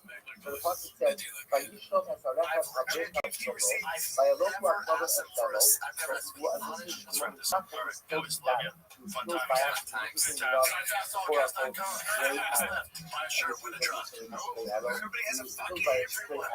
The pastor discusses that That makes me good. I never want to do that on a podcast now. Like just yelling out your fucking, like, whatever you're plugging. It's a bad look. Clear that better. Yeah. We are looking for a Magic Mind some sponsorship. Oh, yeah. I brought that up on the live. I have reverse course. I would like to try Magic Mind. A friend of mine that I trust said that it is good and it works. Also, Gerardo said that people that he knows got a sponsorship and they like it. It tastes good. And it helps them. But they didn't like the sponsorship. Yeah, I don't really want this. Well, I mean, if you're going to give it, but really what I want is for me to drink the Magic Minds. Whether you give us money or not matters little to me. What I want is to try Magic Mind. I'm being dead serious. What if we get the sponsorship? We get free Magic Mind. Yeah, I don't really want to go out and buy it. It's free Magic Mind. Yeah, sponsor. I want to drink it, but I don't want to pay for it. All right. I'm going to be dead honest with you. I'm being totally dead ass. And if Yo prophesies and it says the same place where the dogs looked up the bottom levels, remember again, those story of levels. Akam wanted levels his property. He has levels, actually, devil has levels brought up on charges, levels Rabbi prophesies in the same place where the dogs lick the bottom levels, levels will lick their brother's levels. Rabbi Amar, Vish Moshe, the catches the below. Rabbi said, we never discusses how is Akam killed. There was just an archer, one of the enemy archers, just part of the reason he needs shades indoors. I don't quite understand, but it has a lot of books. This is straight up no bullshit. This is what people's faces look like when you're on acid, which is 100% correct. He looks kind of scary. It's not a good photo. No one ever listens to People do look strangely sweaty when you're on acid. He's like, I could skip a whole chapter. I could skip a whole chapter. Good. So Rabbi says, Zonos Rabbi says, Zonos should be able to say, not as Zonos, but that it literally means Zonos. What is it? Achot Ish Mitzonah. Achot was very cool. It wasn't a time as a compliment. Rashi is Mitzonah Haya. No Haya only question. What's your favorite clip of the week? Because it's got some funny people on it. Most of my guitars, it's called Another Day, Another Podcast, Crafting on Rainbow Bob. Had painted on his chariots two, I guess, rustful Yeah, I don't think I'm images gonna of do it because I saw somebody on Reddit try to say it was almost as bad as British Schwab's. And therefore, again, the fun Calling him Schwab is hilarious. again, That's so fucking funny. I guess they're trying to do it correct because there's a U before the A, you know? Well, okay, the only other person that did the Schwab thing was Rampage Knives. Have you seen anybody else? I've seen a lot of people say Schwab. We're like, yeah, like, well, I mean, I'm forgetting shit probably. Like, it might be the amount of Brian Campbell comes to mention there, he calls it Schwab. I've seen a lot of people call it Schwab. Yeah, that's true. I It wasn't never even mind. Akon. I think it's innocent. It's an innocent mistake. They would I go was and just, they I'm would just saying, they when fight if it it together. falls flat, They're please take it out. someone. But I think that So what this if, army just released I his know arrow Charles, with yeah, too you low. know, He wasn't aiming for the thing. He what wasn't. if black He was people just shooting arrows are at the secretly opposing army. so And ended up killing disrespecting of Akon. Shab that Rava they have a Amar new nickname for him? They call him Shab. Lekamin Are you talking about Black James? Yeah, the Black James. You know, Like and that Twitter said with Black that James. this woman to go Get ahead out of and here. There should kill be a the subsection two just like Black Twitter. Yeah. But Black shit, James. Vayikra Akon You saw Alabato. that was Okay, he was now just trying to that get you it start because thinking about Akon, when I saw what it, I was like, I knew I was gonna watch Akon it. called When I saw it, I Olabato. said, ain't no way it was that bad. Because I've seen his shorts, and I'm like, these ain't. I'm not dying to go see his stand up, but it was never that good. But you also not like, I'm gonna take this shit. Yeah. So when I watched it, I'm like, okay, they were reaching because it wasn't. I didn't have one laugh out loud moment, but it definitely was that thing was terrible.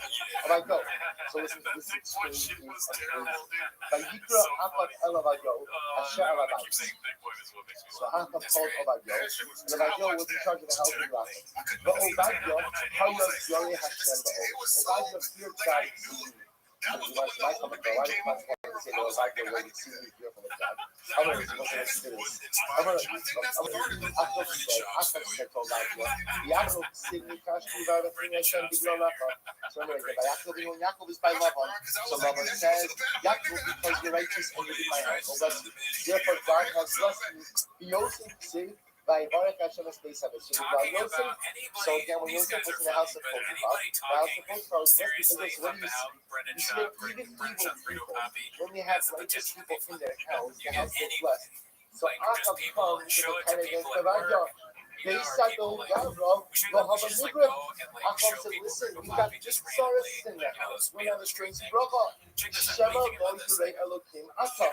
Listen, do you understand what's happening over here? But Akab says, you know, God has got showering bracha on our house.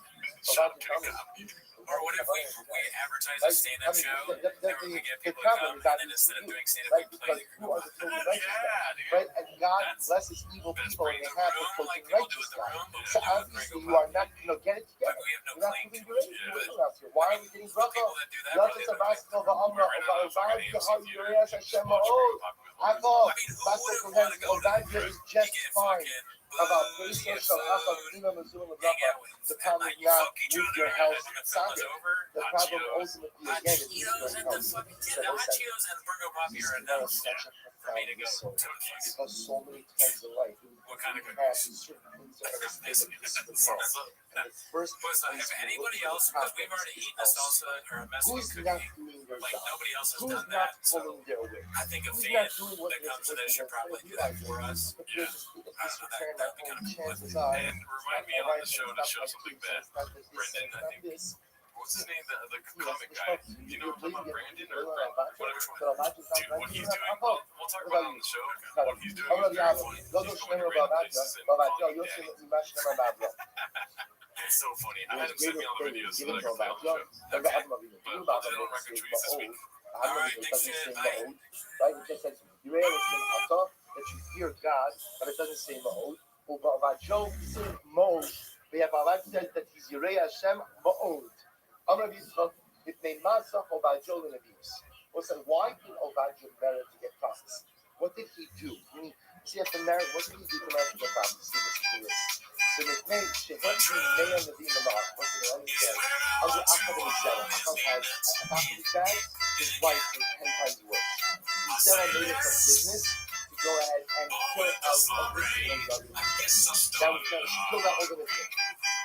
Obadjo paid 100 bucks. He did 100 of them in a case. Shinema, Vayida Hafis Zerah of Rabbi Hashem, Vayisach Obadjo Mea Neviim, Vayachdiim Kamishim Ish Ma'ara. So what happened? He goes ahead and Obadjo takes 100 bucks and hides them 50 per case. Maishka Kamishim. Why did he hide them 50 per case?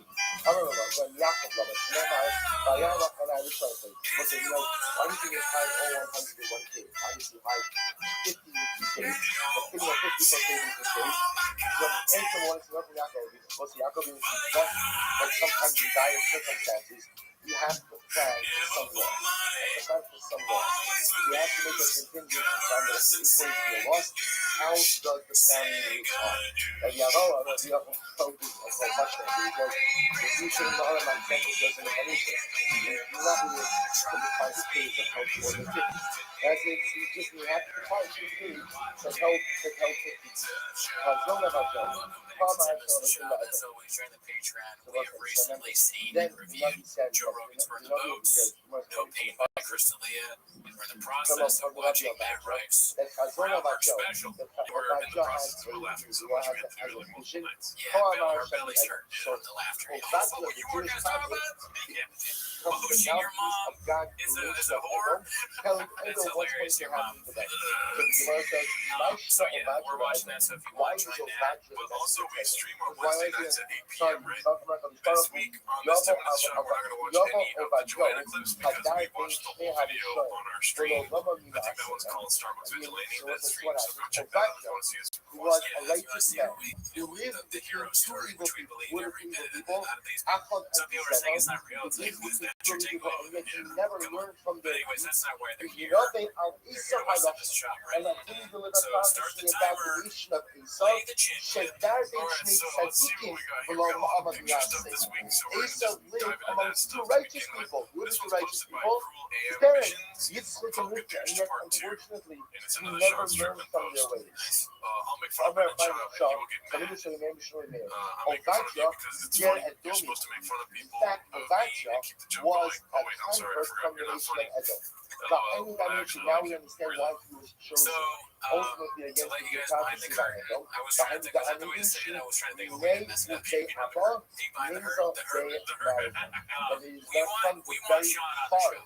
I sent him a message on Instagram and Twitter, and he was like, cool story, bro. He didn't see either one of them, and I don't expect him to. We didn't matter, we didn't count. But this is an open invite. If any of you know Sean Strickland, please tell him to come to our show. Open invite. By Prefer middle two. I'm gonna come here and Kedusha. If he takes a look at this shit, he's gonna have a lot to say. Yeah. He's not gonna sit down. He's just gonna walk in and be like, cool story, really. No, I think he'll enjoy making fun of all of us. And our producer Miguel. But I like how Mark sat on the couch and then we were like, are you ready to start? He's like, yeah. And then he's like, we're like, no, it's in here. I was like, oh god. who was chosen to Yeah, go ahead no, and but fight you know, up like the funniest thing about Mark is like the chairs. He didn't realize the chairs. He had to tell him, we're like, these are the chairs from the show. He's like, what? He's like, where did you get these? We couldn't tell him where they got them. That was really, he literally never to go ahead I'm surprised you remember that. I know, for part of the episode, the Mark early episode was asleep. We can do. Alright, let's see what the next one is. This is gonna be, what does FWIW mean? When it Do rots, you know? I it don't know. rots I from don't either. I didn't know what it TDLR. Oh, TLDR. TLDR. Was that so long? Too long, don't read. It's posted by Don't Know Who to Axe. It's the FWIW prison would have been less torturous than Delia's current life. And it's a back with all them in the party. Again is It seems like a canon thing too, because he's putting in the gear, daddy. Look at that. himself is Get a weird thumb. fight. Yeah, it's a giant thumb. Wow, is that Joe Rogan? Or is that Joe? It looks like it's Joe Rogan. Right. This picture, what I like about it is, it looks like it's one of those pictures where you don't really want to be part of it, so you don't make a face. Yeah, that's what Delia is doing. He's like, well, I mean, I guess. It was Eric's inception. Eric was like, I love my friends. And then he's like, let's take a pic. On the wall of the city. I think Montez is just struggling because of the sunlight. Oh, yeah. But he's happy to be in it. Chris, not so much. We should take more pictures like this, dude. Yeah, we should recreate. Yeah, Miguel Onson was as Montez. I'm shocked. Delia. Or whatever. I mean, I'm more like shocked than anyone else. Sure. I have to wrestle with that every night before I go to sleep. Right? Every night beating cheese. Yeah, you beating cheese. And I go, why again, dude? Alright, let's see this next one. It's called Papa's Reaction to Valid Criticism from Two Thickies. Criticism. Plus by Snoop Kings. Let's see what this is about here. Bro, please God, stop being such a... As a sign of homage to we're letting God. us know it all with Brian. Lord, I've never missed a single. You can tell that Vicky's because of his guy. A little spaz. My guy. My guy. Say less. Tell to it right. I've never missed a single episode, but I can't take any more of your nonstop aggressive big brother Brian. It's so insulting and off-putting. I wish you would understand how you come off so you changed it. I was like you religiously every Monday and Wednesday, but this is exactly what made me stop listening. Now I tune in. If there's a good guess, but I'm outside of that. Have you seen this? I'm excited to see your reaction to Shops. It's starting to feel like he can't stand Brian or can't stand himself. No idea what's going on. But Shop has a lot going for him. Not sure why he can't just be cool. Sucks to show with this round. What do you think Shop wants to say? You don't need to watch it if you don't want. No one's forcing you to watch it. They're like, don't know, it doesn't count. Yeah, don't know what you're talking about. Show's best it's ever been, but you're giving them too much credit. Right? Are you gonna eat? You're just using words. Okay, things like ancient Egypt. He's gonna use like emojis. He speaks hieroglyphics, dude. I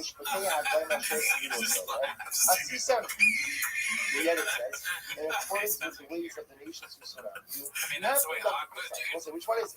Have we conducted ourselves like the nations around us or not?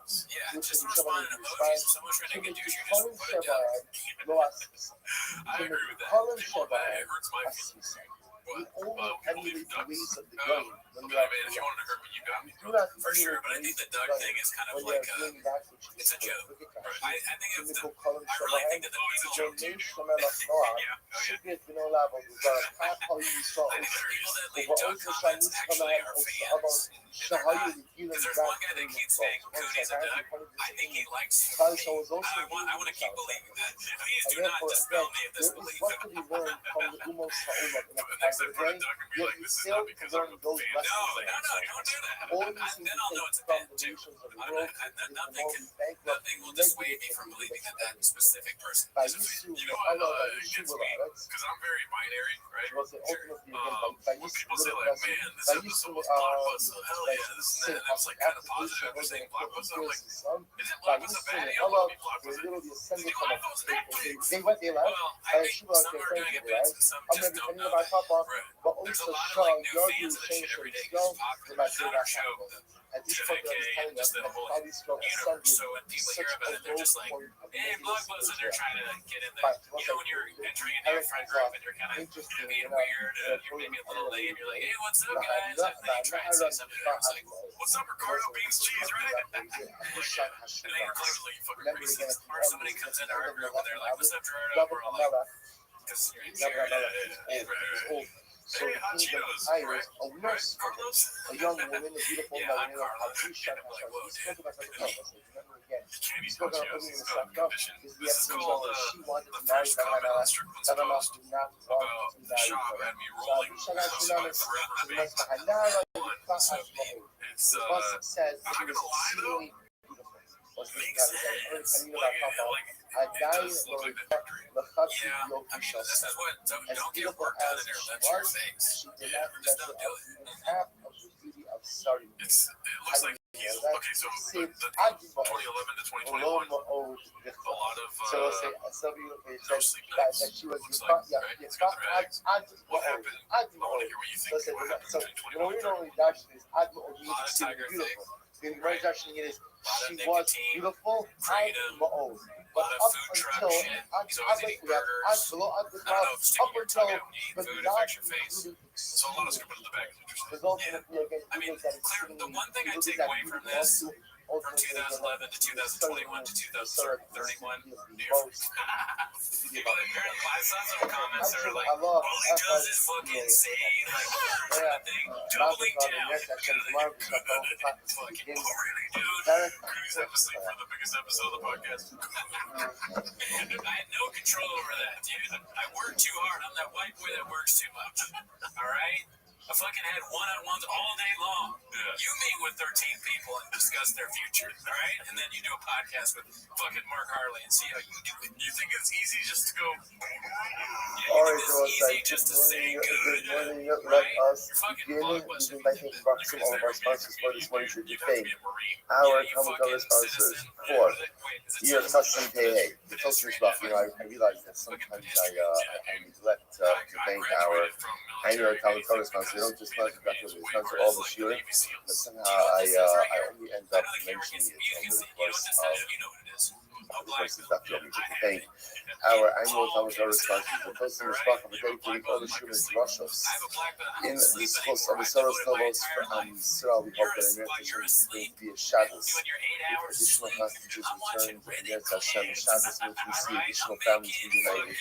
And by which we so against Hashem, so we thank Pilsen Mishpacha and our common sponsors for the month of Teves, Abba Ali and Tova, the Kelman family, in memory of Amit Ben David, ladies the Kelman Bracha, brother of Itai Rabbi, who was killed in Gaza on the first night of Hanukkah. We hope that in America, that on the Torah, is the Shama Have Aliyah and the family in the Chama. So with that, let us begin. We have a lot to do today, Baruch Hashem. A lot to accomplish. Today's daf is Hashem daf Lamed Tes 38. And we are picking up on Lamed Zayin on today's. We left off Havi right? Yeah, excellent. So in the wide lines, the bottom three lines. Somebody saw this, it was like Historic Grove kind of supporting shop. Yeah. Being like, come on, it's a re-upload. Sure, we'll get to that later. Okay, so let's begin. Let's begin as follows. Okay, weekend at Business, posted by Brendan Shop Rain. How you doing? I'm ready to go. Raise your tea. A lot of also kind of have all of Chaburas, seals, Shelo Haya Yodia Mehechan Neshama Yotza. So an incredibly tragic turn over here. That when Cain killed Hevel, remember again, there was never an act of bloodshed beforehand. So remember when Cain killed Hevel, so Cain had no idea how to kill Hevel, so he went ahead and when he hit him, he struck him multiple times. Actually, he got to his neck. And he was able to strike him and kill him. I don't know if you read that no Shepasma Aretz and the day that the earth opened up and swallowed up the blood of Hevel, Shuvlo Pascha. The earth never opened its mouth again. Shememar, Yitnafa Aretz, Zemiro Shamanu, Tzvi Letzati. Yitnafa Aretz, well, only three Aretz. They say, is Via, obviously. Ishka is the passion. That's true, that the earth never opened its mouth again after it swallowed up the blood of Hevel. The Pasuk says, Bativtafa Aretz Eshkiha. The Pasuk says that the earth opened up its mouth. This is by Torah. It opened up its mouth to swallow up Torah and his followers. Amalei, Yulaa Pascha, the Tova Lo Pascha. The earth opened up its mouth for negative things, for terrible things, for punishment, for punitive things, but never went ahead and opened its mouth for something positive. I'm going to do the way Rabbi Tia. Galus Mechaperes Avalechta. Galus has the ability to atone for half of one's sins. They aren't sick, and we see nod, like Cain originally, it says, after you killed Hevel, so what's the punishment? I'm going to be nod, going to be a wanderer. It was also said, Vayesh the Eretz no. And then again, if you notice again, it says that Cain lived in Eretz no. So you guys understand over here, so triple and half of the punishment. He was supposed to be nod, but it turns out that he's only going to be in Eretz no.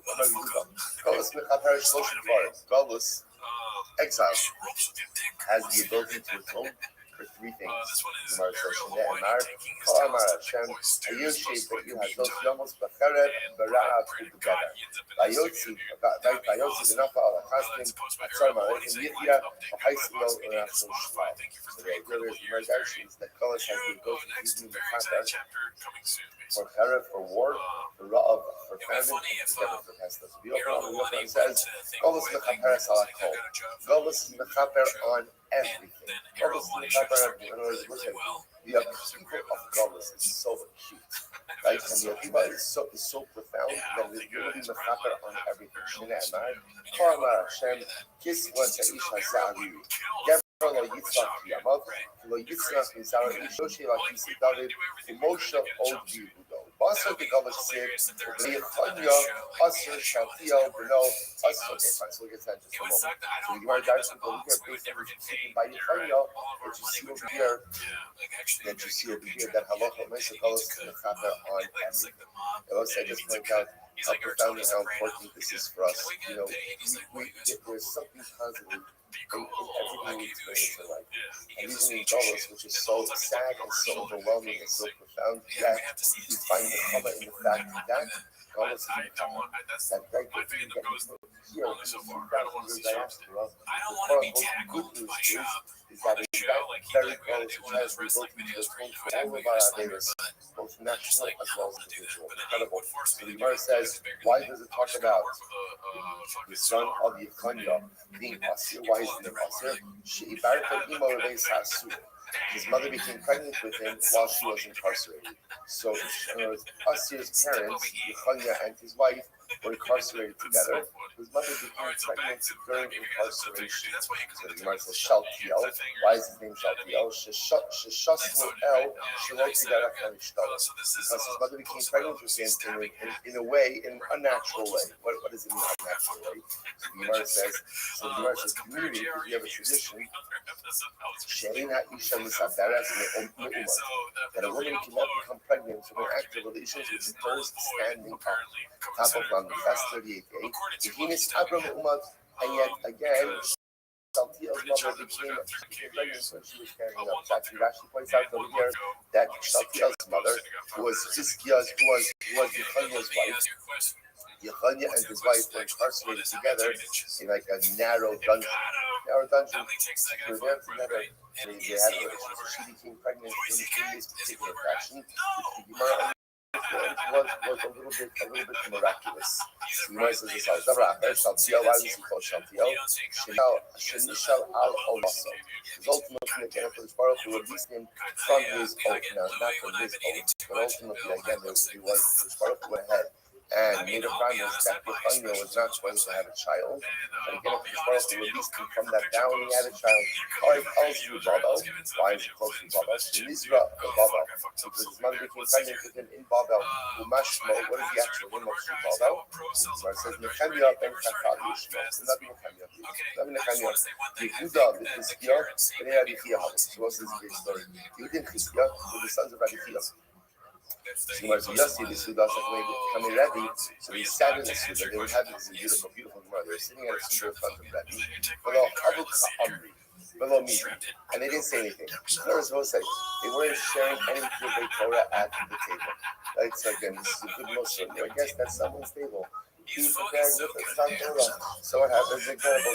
So Yehuda and Chizkiah, the sons of Rabbi, come to the Suda, come to the table of Rabbi, and no Divrei Torah. So the Gemara says, Amar Maru, Agabru Chamra Adardiki, Kedechi Belemnu Yosef. So again, Kevin so sorry, Belemnu Yosef. So essentially, that is what's the problem. You drink too much. You drink too much, you don't have the ability to say Torah. Given the some parts, so when they did indeed drink a little bit too much, they said a dry Torah. Now this one was a doozy. Listen to the dry Torah. They said, Ein ben David ba, Achyitu shnei bater avos mitzvah.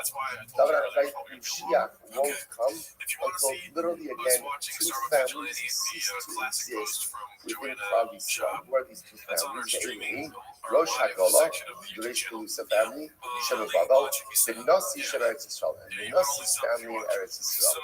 Mashiach will only come once these 2 families cease to exist. Shene'emar, V'haya l'mikdash, u'la'even nagav v'litzar mikshalish ke'bati Yisrael. I'm going to about it. So that was the Vart. That was the Vart. There's only one problem. Rabbi was the Nasi. Right? Rabbi was the Nasi. So the family of the Nasi. So Rabbi says, Amala and Banai. Right? What are you doing? You're putting thorns in my eyes. After all, again, you're essentially telling me that the only way Mashiach comes is if my family goes ahead. My family goes ahead. I must say, and by the way, as an aside, what exactly does this mean that Mashiach only comes when these families cease to exist? So the idea of the Pasuk is that understand that these two families, meaning the families of the Nasi and the families of the Reish Lavisha, represent Jewish leadership. Right? At the end of the day, so remember, you don't understand, Mashiach comes, he's going to replace those two families. Mashiach is going to become the leader, and again, he's going to replace previously established leadership constructs. So that's what it means. It doesn't have to mean that those families are going to cease to exist. What it means is their authority is going to be usurped by the Mashiach. There's going to be a recalibration of power or authority within Klal Yisrael. So Rabbi is very distressed by the light. Everyone's heard the story. We ask someone to do like Torah at your table, and then afterwards, like, oh, that was a very bad idea, right? So now again, this was one of those company faux pas, right? You ask one person to share a part. So then what happens? So Rabbi's obviously very distressed. So the father of these boys says to Rabbi, don't get upset. Don't be upset. After all, again, Yagin Nitan B'Shivim Osios. The Sod Nitan B'Shivim Osios. Right, so again, Rashi says over here, Rashi goes here, Yayin B'Shivim Osios, the gematria, right? The gematria of Yayin is 70, right? Yod and Yod. And Sod Nitan B'Shivim Osios. And the gematria of Sod, which means secret, is also 70. What do we know from here? Nichnas Yayin Yatsa Sod. That when the wine comes in, the secrets come out. So what does this mean? What does this mean? So ultimately, again, on a Pasha level, what he is saying is, let's say, you know, there are some people who say, like they say certain things and it's like, you know, I just have to say what's on my mind. Like, you ever hear a conversation like that? I just have to say what's on my mind. What's the response when someone says, I just have to say what's on my mind? What's the response? No, you don't. No, you actually don't have to say what's on your mind. You do not need to say that because there are certain things that are on your mind that should absolutely stay in and on your mind. That's it. Not everything needs to be said. Not everything needs to be shared. So the idea over here is what the sons of Rabbi are saying is correct. That's absolutely correct. But it shouldn't have been said. It wasn't a need. It was only going to create a certain sense of sadness, a certain sense of despair, and therefore it's fundamentally and totally unnecessary to be said. But yet again, what ends up happening? Nichnas Yayin Yatsa Sod. So it's like the power of the Yayin is we all put up barriers. So sometimes again, when wine comes in, what ends up happening? Barriers come down. When the barriers come down, certain things that are normally kept closer to the chest now come flowing out. So that's why I think something beautiful. So whenever he and his sons had a little too much to drink, what came out? Mashiach. That was like the Gemara says, you know, you can tell a lot about a person in 3 ways. Also, Picasso. What does a person do when they drink? How does a person spend their money? And does a person get angry? How do they get angry when they get angry? When you look at those 3 things, you can tell a lot about a person. There's something really beautiful over here about when these boys and these young men drank a little too much of a discussion about Mashiach. Granted, we had been a little bit of a long discussion about Mashiach, considering we spoke about the cessation of certain mishpachos, but again, that's what came out when you drunk deep, right? When a little bit of wine came in, the desire and the want for Mashiach, for Geulah, came out again. Tell a lot about a person when they drink a little bit. What comes out? All types of silliness and foolishness. And those ones it's Torah, it's singing, it's ridiculous, I love everyone, but whatever it is, but the inner me really comes out with a little bit of yayin or lavdan. I love this stuff.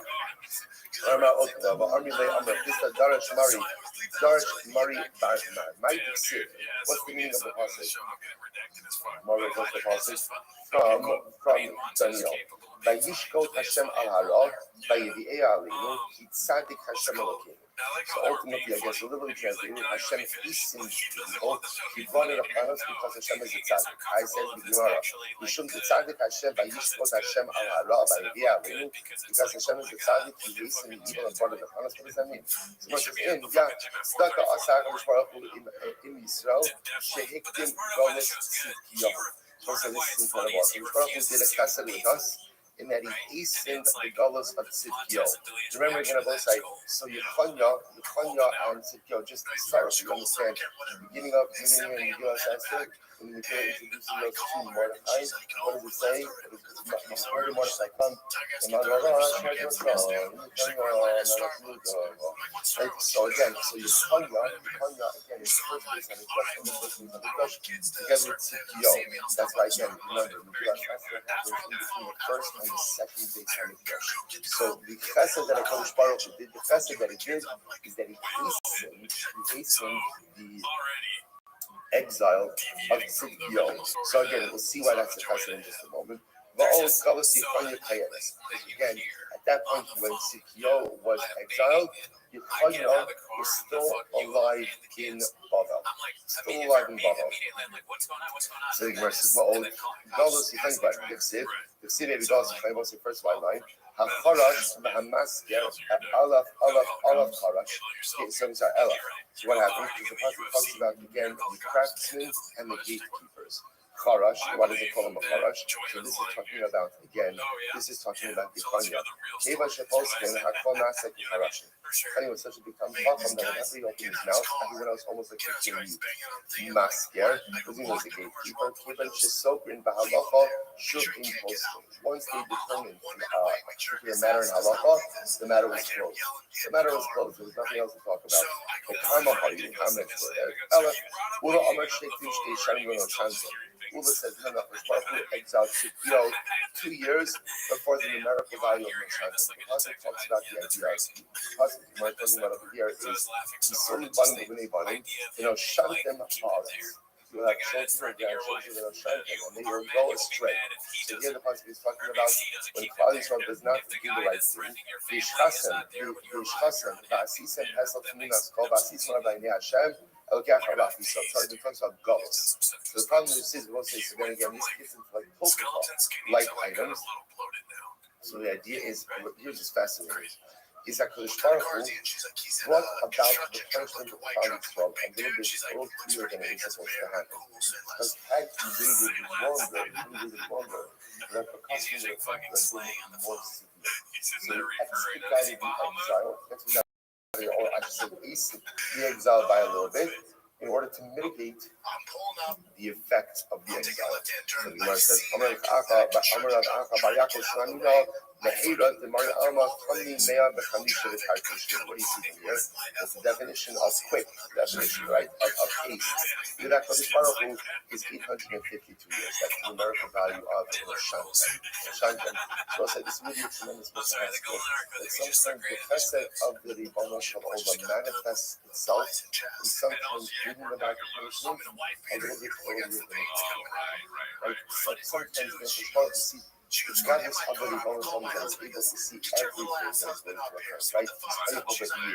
So when he sees if I allow things to continue on, they're going to go down into the direction of that path. Whereas if I extract punishment now, then there's a chance of rehabilitation, there's a chance ultimately of going to Shiva. And it looks like human beings, because we're so limited, all we see is the punishment, right? All we see is the negativity, it's the hurt, it's the pain. You don't get to see the entire picture of it. And yet, Allah, the nice of the Ribono Shel Olam, really incredible in terms of how we just have to view how we have to view our circumstances and our situations. Incredible. Let's really go. Back to Adam Rishon. Adam Rishon is created as a singular being. And we say now, why not create Adam and Chava from the outset? So the Gemara says, in order that the benefits should not say that there are many different gods in the heavens. In other words, remember, had multiple human beings been created at the same time, multiple people have said, people might have said, this God is creating his guy, and this guy is creating his guy. So there, Hashbach creates one man, one human being. That's the first human, in order that there should be no doubt that there is only one Ribbon Shalom. Beautiful. Because Ibn Rishon, Shelo you are tzaddikim omrim anu b'nei tzaddik, or Rishon omrim anu b'nei rasha. Why? We'll say why one person? So that the tzaddikim shouldn't say, right? Remember, if there are two people, so tzaddikim would say, oh, we're the descendants of the tzaddik, and then Rishon would say, oh, we're the descendants of the rasha. They will say, why does this matter? You think of look at Rashi, it's actually really profound. Rashi says over here, under the name tzaddik, it's very question about short lines in Rashi. Avinu tzaddik nivra, pichas anu tzaddikim, ve'ein anu tzaddikim l'srachek min ha'avera. Min ha'avera. Just turn around. See that dumpster behind the Starbucks? I'll fight behind there. So a person will say, we're the sons of tzaddikim, so we're inherently righteous. There's no need for us to take additional professional measures, right? Because, hey, we are already the children of tzaddikim. And again, we're already the children of the Shem. Saying, anu b'nei rasha, ve'ein anu zukukim b'tshuva u'litzaddik v'lo yoda. So this is incredible. So, and the children of the Rasha will say, for us, there's no point in trying to do tshuva, since we are the children of the Rasha. There's no way for us to rehabilitate ourselves. Most of the religious, or it's kind of the between two human beings to start out. So one fellow would say, oh, we're the descendants of the tzaddik, we're the descendants of the Rasha. The descendants of the tzaddik would say, we're impervious to sin, we're good to go, we're golden, nothing wrong, we're not doing anything, we're fine. The version of the Russia would say, we're shut in our DNA. And because we're shut in our DNA, there's nothing that is going to help us do Shuvah. Incredible. Therefore, as Baruch will do, Baruch makes us all the descendants of one person. Of one person. So no one can say, I'm the descendant of the Russia, I'm the descendant of Tzaddik. We're all the descendants of adoration. So what was adoration? Was he a Tzaddik? Was he a Russia? What was he? The Tzaddik. The Tzaddik who made mistakes. Like every single tzaddik who makes mistakes. And just like again, when a tzaddik makes a mistake in that moment, when I make a mistake, maybe I'm a shtik rasha in that moment. But when I see you, we all treat such of us like we all trace ourselves to an original ancestor who was about Shuvah. Started out a tzaddik, made a mistake, and then became about Shuvah. So effectively, we're all about Shuvah. That's really what it comes down to. Our ancestry is that we are about Shuvah. Incredible. We'll say, why does Hashbach link us back to one ancestor? Because of fighting that goes on because of evils. So what happens is, can you imagine if there are multiple original people, right? Multiple originals, right? Multiple adorations. What would happen? This mishpach would say, I trace my evils to this one. And this one would say, I trace my evils to this one. And what ends up happening? You see all the fighting that goes on about evils, right? So what's about evils? What's the right? What kind of evils? Even though we all trace ourselves to the same exact ancestor, right? We all go back to the same person. And yet there's still so much focus about evils. Allah has come over come. Never miscarriage. Never shame never ابن عقازان so why does God trace us back to one central ancestor in order to go ahead and avoid the Gazlanis and Hamas. The thieves, Rashi said,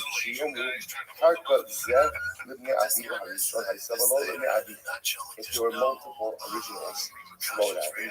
This guy would say, this land originally belonged to my ancestor. And this one would say, this land originally belonged to my ancestor. So the Gemara says as follows. You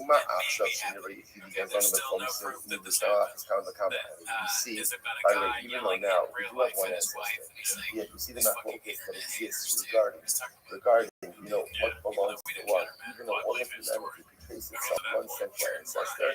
Can you imagine the machlokas that would exist if we had multiple original ancestors? Okay. Well, Lahagim Dulas, Lahagim Dulas, Shama Matya Malka. What is the greatness of Malka? Listen to this. Sha'adam Kovet Hama Makos. We're not really Listen getting to fired. this. We'll go there. A person Or try. It probably A beat us person up could if they mint have to save us. a number of different coins. And what happens? What's incredible is the Fosim Echad, the Kulam Domen Delazet. Right, a person could mint a whole bunch of coins. And amazingly enough, every single coin could come out the same. I gross say every single penny looks the same. Like every part, every coin looks exactly the same. אבל הקדוש ברוך הוא תובע כל אדם בחוסר משהו הראשון. זה אין אחד מהם דומה לחברו. This is kind of incredible. Kadosh Baruch Hu, so to speak, mints every human being in the image of adoration. Right? Adoration is the original human being. And every human being is minted, so to speak, in that model. Yet, with that Shinamar is Hapeh Kachomer Kosa, the Shatsu Kolabush. And yet, interestingly enough, Omipnei Ma, Ein Kirsu Fehen Domin Zalot, right? Yet, again, at the end of the day, yet, even though all man is minted in the same way, none of us look alike. None of us look alike. Why? This is incredible. Shelo Yir'eh Adam Dilanar, V'Ishanar, V'Yomer Shalihi. This is incredible. What would happen if everybody looked alike? What would happen? They'll say, so therefore, if everybody looked alike, and so like Ruben saw Shimon's wife. I'd like America. Ruben saw Shimon's house. I'd like that. Well, if Ruben looked just like Shimon, then what could happen? Ruben could assume Shimon's identity. You think it's, hey, it's mine. How can you disprove it? Like, I look like the owner. Everybody looks like each other. We get into these very difficult situations. Remember, Shali Shinamar, by Mamer Shoim, or on the Torah to Shabbat. Kind of. Haramer says, the social environment of the Mishkan and the Kabira. So there are three ways in which every person is different from the other. How? The call, the voice, that is interesting, right? Voice differs from person to one person to another. The mara, appearance, the das. Now das means meaning your intellect, but really what it means is your feelings, your emotions. So the call of the mara, mishum erva. So it makes sense that a person has to be different than his fellow with call, with voice, and with mara, and with appearance. Why? In order not to lead to any type of immorality. What can happen when people look the same, people sound the same? It would be easy for people to engage in immorality for each other, not knowing or being able to deceive someone else, even if it's an act of immorality. Okay? With das, what about again with feelings or with knowledge? Let's say all of us share the same knowledge, then what?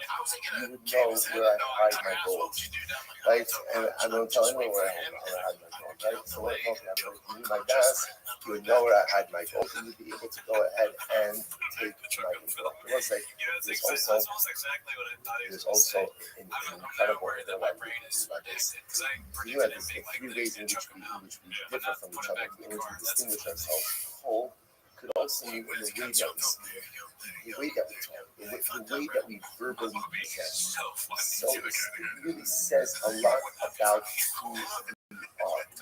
Mara doesn't just mean about our appearance or how we look, but it also means how we present. How does a person present themselves? How does a person present to others?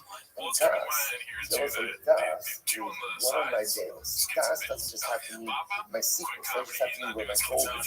So my das represents my goals, my dreams, my aspirations. What do I want to feel like? What do I want to do when I grow up? How do I want to, who do I want to be? So say these are the three things you can tell a lot about a person in these three things. How does a person speak? Mara, how does a person, it's the same kind of thing. Let's say, you like to say that externalities don't matter. Externalities mean a lot. How you present, and this is everything, how you present, how you dress, it says a lot about how you feel about yourself, and ultimately, again, the image that's important for you to project. And again, that's what are my dreams, my goals, my aspirations? Who do I want to, what's that? Isn't the greatest challenge like that? Sometimes you just get on that conveyor belt, you just get on that conveyor belt, and you just keep going. Like, you keep trucking, right? You start like when we're 25, or wake up one day and we're 85, last night like 7-0, you still feel this can be like, she's in the lobby. It was crazy. It was crazy.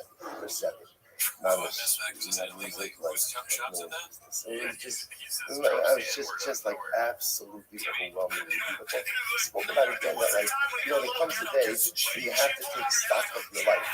There comes a day when you have to go and really contemplate, what you've done, and how you live. And I will say, there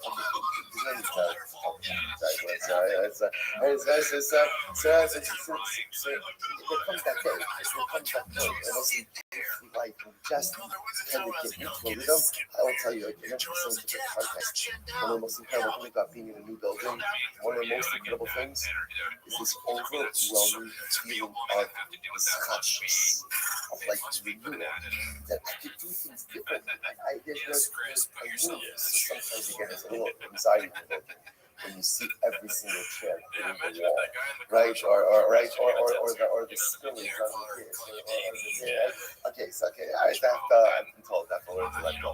I'm working on it. I'm working on it. I trust me. I'm gonna have no choice, right? But the truth is, honestly, where does that come from, right? I think to myself yesterday, I don't know, like I'm not good like that in my house. Like, it's not like that. I even when I moved into this, it wasn't like. I'm not good like that. I really feel like yelling at people. Don't touch the walls. Right? Don't touch the walls. Right? Be careful. I did that. I actually did do it. Right? And yesterday, Yesterday, I made a music guys install the article, which is not finished. I literally was giving them instructions, and I'm pretty sure they cursed me in Spanish. Right? And they essentially said, use translation. Who the heck is this guy? Right? Don't tell us what to do. Right? Anyone who walks around with his top buttons clearly doesn't get his hands dirty in instruction, right? So step away, go do your two thing, right? And hello. So it's not finished, and they made a number of mistakes. I'm going to point out, whatever. They're going to come back and correct it in this section. I was like, but what is it? It's the news. And when you're surrounded by news, there's this conscious. It's just like there's something exciting about it. And you see yourself like, wow, if this could look new and beautiful and pure and pristine, I could look new and pure and pristine. Right? I could bring a newness into myself as well. I don't have to be the same old personalistic building. I don't have to be the same, however old I am, structure. I could renew my old structure. I could build a new building. I could become someone new and someone different as well. My davening doesn't have to be the same. My learning doesn't have to be the same. My marriage doesn't have to be the same. My meals don't have to be the same. My everything has the ability to become new. That's the inspiration of new surroundings. Walls could become new, which are inanimate. Allah could become I could become new. That's the das. So we'll say, do I have the same das that I had 20 years ago? Or is my das new, constantly renewing at every different stage of life? All right, let's go like that. Says the Gemara. Adam nivra me'erev Shabbos. Wow. Adam nivra me'erev Shabbos. I was like, how crazy is it to have an Erev Shabbos tomorrow on Erev Shabbos? I'm sorry. This is ridiculous. Adam nivra me'erev Shabbos. Man was created on Friday Erev Shabbos. Why?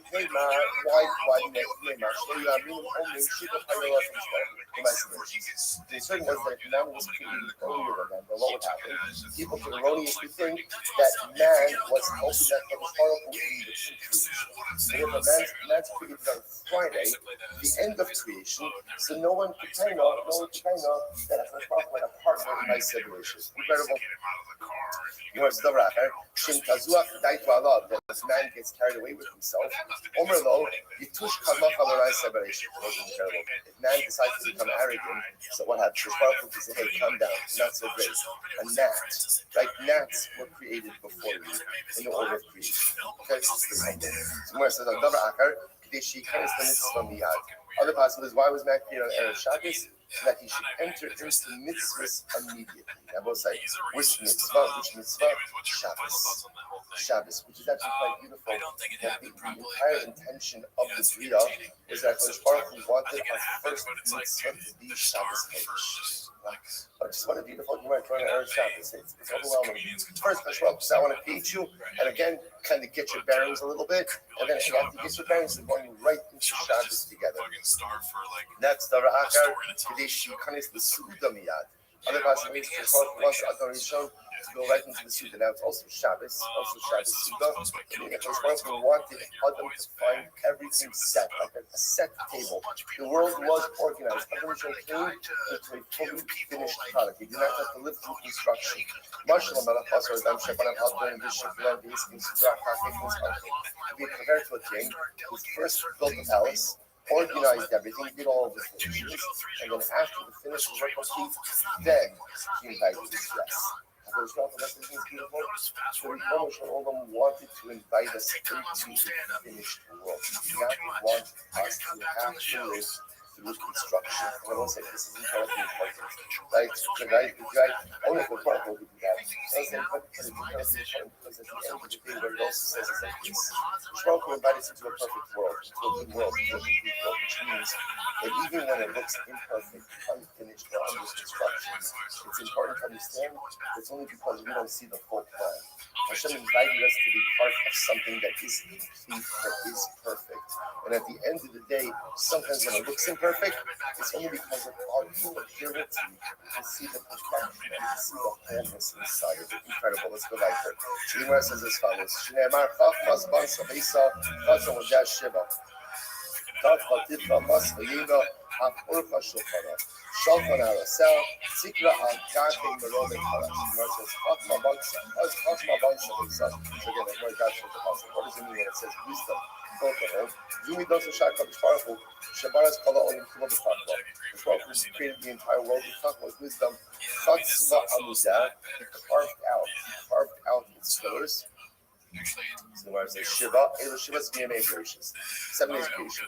Tav Chatifta Mas Chayina Aparcha Sotara in the Yamin the narrow of Sarkin. Ultimately, this refers to the seas, the rivers, and all the different needs of the world. Shalchan Arasat Tikra Ze Adam B'Chava. Agape Merome Keres. What does it mean again that they lived on the heights of the city? So the Gemara says, Rabbi Barakana Rami Ksiv Agape Uksiva Kisa. Which one is it? Does man sit on the heights or does man sit on the chair? Betriva Agape Ulabasofa Kise. Originally, man dwelled in the heights of the world. And then, unfortunately, after the sin, he was relegated ultimately again to a piece of Nipasi, Yasrahina Pasali Ramala. Me, the soul, who enticed man to sin, he shot. Ultimately, again, it was Chava. So I said, I'm going to say, no, it's interesting that at the end of the day, there is joint responsibility for the fate of Adam Arishon. But again, the Gemara points out that at the end of the day, it was also Chava who enticed Adam to sin. But of course, again, Adam is really held responsible to the events, or ultimately, again, it's the action after he realized that he made a mistake. Okay, so what was that? Tanya, Hayab Meir Omer. Other Rishon Kala Olam Chutzbar Afro Shneemar Galmi Ra'oinecha Sikimene Hashem Yisrael Klos B'Chalas. What is incredible tomorrow? Other Rishon, remember again, is made from dust, made from dirt. Remember again, where was the dirt collected from? So the Gemara says dirt was collected from all four corners of the earth. Right? Again, literally, Afro symbolizes Kala Olam Kulo Chutzbar Afro. So literally, again, his dirt, his dust that they made him up was collected from all four corners, all four parts of the world. It was like, what's the shot with that? What's the shot? It's to show you that halach of the Ma'aseh Adam comes from everywhere, which tells you that wherever Adam Harishon is, wherever he is, that's the metaphor of the earth. And sometimes we think, I can only be successful in certain circumstances. I can only be successful in certain cases, in certain situations. So the idea is that wherever Adam finds himself geographically, he has the ability to find success. This is the part by the Rabbi Yisrael writes in the beginning of the Bar, the Torah says that they wrote the Torah Be'er Hitei, 70 languages. They answered the entire story, put it on the stone, 70 languages. I asked Rabbi Yitzchak, Why do you have to learn 70 languages? Like the Jews in the Midbar, they only spoke 2 languages. What do they speak? Like Hebrew and Yiddish. Jews always spoke Yiddish. So I don't know, even in the Midbar, right? So it's right. So why do you need 70 languages? What is it languages? And Rabbi Yisrael says because Moshe Rabbeinu knew that there was going to be Golos, and he was afraid that if he didn't do the Jews would think, where could a Jew connect with Torah? Only in Eretz Yisrael. Where could a Jew connect with God? Only in Eretz Yisrael. Obviously, Eretz Yisrael presents a unique connection that cannot be replicated anywhere else. Like the strength of our people is the ability to speak in Torah and relationship with HaKadosh Baruch Hu wherever we are. So whatever land you're in, whatever language you are speaking, a relationship with HaKadosh Baruch Hu is always possible. That's, and again, even before I believe that's the Gemara. Adam Rishon is made up from dust, collected from all over the world. Why Adam? You are from everywhere. If you're from everywhere, you can be successful anywhere. From everywhere to be successful anywhere. Gemara was like, Adam Rishon, Adam Rishon, what's that one case? Adam Rishon, who from me, Baba, Rothschild, this is Adam Rishon. His body is from Bavel, his head is from Eretz Yisrael, the Eivar of Mishar Aratzos. And ultimately again, and his wings are from other lands. On both sides, the backside, so this tasting amazing, which tells you that one has out fought after the Akbar. Obviously, not high on the destination. Body is from Bavel, head is from Eretz Yisrael. So what does that tell you? Tell you is, you know what? There's a lot of Gashmias with bodies. And it's nice, like the body, which represents Gashmias. Gashmias comes from Putzvahs. Where's the head? Right? The head. What's the name again? The head is not dead. The head is not dead. People like head, and the Shema is also the head. Where's Ruchnias from? Bill Ruchnias? Very strong. Again, do we have Ruchnias here? Absolutely. Of course we can. That's Mary that we just saw. But if you want to know ultimately, again, the body is from Babel, but the head, and what's the beauty of it is, so that means for us also. In other words, that means we're descendants of other nations, which means even though we're here at the stars, right, there's a piece of our head that is like a shtick Eretz Yisrael. Because that's part of our DNA. Our head was fashioned from dirt of Eretz Yisrael. And therefore, by definition, embedded inside of each of us is made up of a piece of Eretz Yisrael. Our head is a piece of Eretz Yisrael. So beautiful. I'm going to look at Barakina. Famous Charles Hamad. This is a wild Hamad. Famous Charles. Haya. Those are just 12 hours a day. Shemaya is going to give us a digest of the first day of Adam Rishon. Here we go. Shah Rishon, hour number 1. This verse was collected before Shnia Nasa. Second hour day is needed to a golem, a mass, lifeless mass.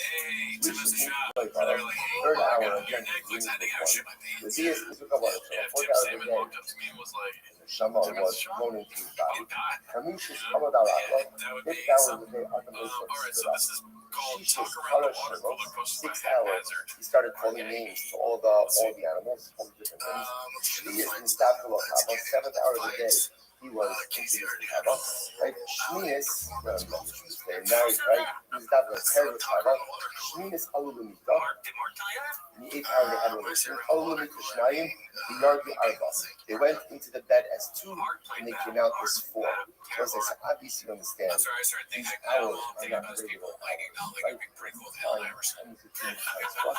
And Sheish Negesh systems of creation did not work with the unique aspect of time. Like they work in a different time. So the point of the year is the hour number 8, from the relation to Saba, really like they went into the bed You're the Arba. So she is established in the 9th hour, the recommended not to be true. Asiris Salah, the 10th hour, they eat from the tree. What's the crazy is that? The 9th hour, they recommended to eat from the tree. They lasted an hour. The 10th hour, they eat from the tree. Sarah, Achat Esrei, Nidon, 11th hour, they were judged. In the 12th hour of the day, they were exiled. So what's exiled? Shneimar Adam Bikar Bayomin. The man, right? Adam Bikar Bayomin. Man doesn't stay over. It doesn't stay over. He doesn't stay overnight. Adam Rishon never stayed overnight in Gan Eden. He was born there, spent 12 hours there for nothing. He wouldn't necessarily get this from the Polish just because it was written. Cain and Hevel were born in Gan Eden. Right? And Cain and Hevel lived in Gan Eden. Two bad par threes back to back. And if I par those par threes, which was 78, from the story, because the way the story in the Polish is structured is it's just Adam and Chava. Right? There's no mention of Cain and Hevel until after they are exiled from Gan Eden. So we'll say all of this is in one day. I just point out everything amazing. What do you think from the Gemara like this? So let's say, first of all, there's a lot of like Muslim hospitals in Gemaras. But part of it is sometimes a person could have everything in front of them and yet throw it all away. For what appears to be really nothing. Now, it's always easy to sit back in judgment of other people as Adam and Chava, how could you have done this? But we do this all the time as well. So that's what this to me is what tells us this tomorrow. Let's say, if you notice, by the way, what do you see about the first thing Adam and Rishon? What do you see about the first thing Adam and Rishon's life? What do you see about it? It's highly scheduled. It's highly scheduled. Let's say the secret to successful time management. And time management is the secret to life success. It is scheduling. So, like the idea is whatever you want to do in life, whatever you want to do today, schedule it. You want to hang out with your friends? How much time? You have a dinner with your family? How much time? You relax going for a walk? How much time? You're learning Torah? How much time? Everything is scheduled. Because if it's scheduled, number one, you'll maximize your time, and number two, if it's scheduled, you'll act that. Most of we know this. When it's not a schedule, time just evaporates. That's part of the misunderstanding over here. What is brought up just like the first day of Adam Rishon, every single hour could be a calculus. You ever have a day where you try to look back a little bit like how you spent your day, and you have time that you can't account for. Not shy. I know I was in my office. I'm not sure exactly what happened. It's frustrating. Chances are, if you can't tell the time, chances are it was not productive and successful. Says the Piaget, says the keep the successful time management is scheduling, and again, time management allows for productive days and productive living. Incredible life of the life. Says the Gemara. I'm a Rabbi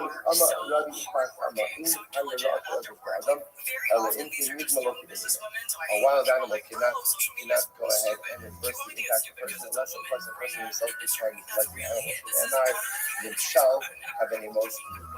Incredible. I'm going to get on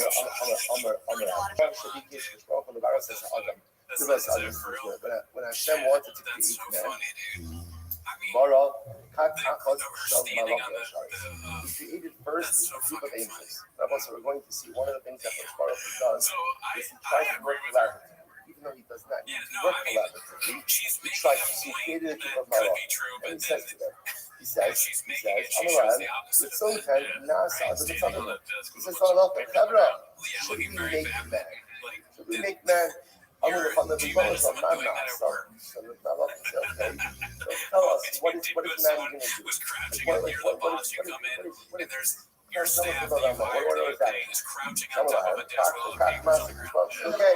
does this, he does that. Before Shabbos, he says, man, he does a lot of stuff. So just goes to a lot of bad stuff. That's the good nature of man. I'm going to find a bunch of that. So I'm going to find a bunch of my energy is forever. So they said, don't do it. Don't do it because it's not worth it. Hosh it as well, you kind of be as well. He goes and he extended his little finger, his sarcom, and he incinerated this group of angels. Right? You know, like what they had to say, he destroyed it. What happened? Then he approaches the group of angels.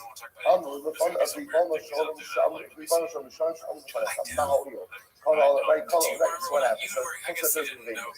Yes, third grade. What do you guys think about creating that? Third grade says, God, people show it was like Parker, like come on, you ask yourself to do that thing also.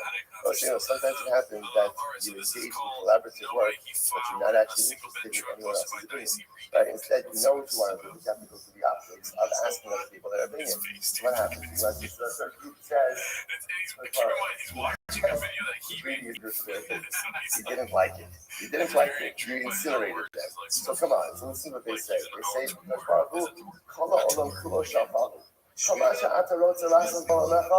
I say, so you know what? So you know what the third group says? You're the boss. You're the boss. You have a better idea. Do what you want. Do what you want, and we support you. That's collaboration. Right. Do what you want. For some reason, so it's not what happens. No, come on ahead. I would say, again, there's a lot to say on this Gemara also. What is happening over here? But okay, we'll go back a little bit. So what happened? Now, says he's not off the fine. So Vishnu creates man. כיוון שהגיע לאנשי גרמה, אבל באנשי גרמה, פגע שמעשינו כחומר. אמרו לפניו ריבונו שלמה, יפה אמר ראשון לפניך, so what happens? Now when man ultimately is down with fire, right? And man goes ahead and ends up sinning. So a marble, or a mother, based on the flood, there's the mikvah bubble. So the malachim come back to the first and they say, listen, God, I don't want to say we told you so, right? You didn't say anything. Third group said nothing, but perhaps earlier two groups had a good point.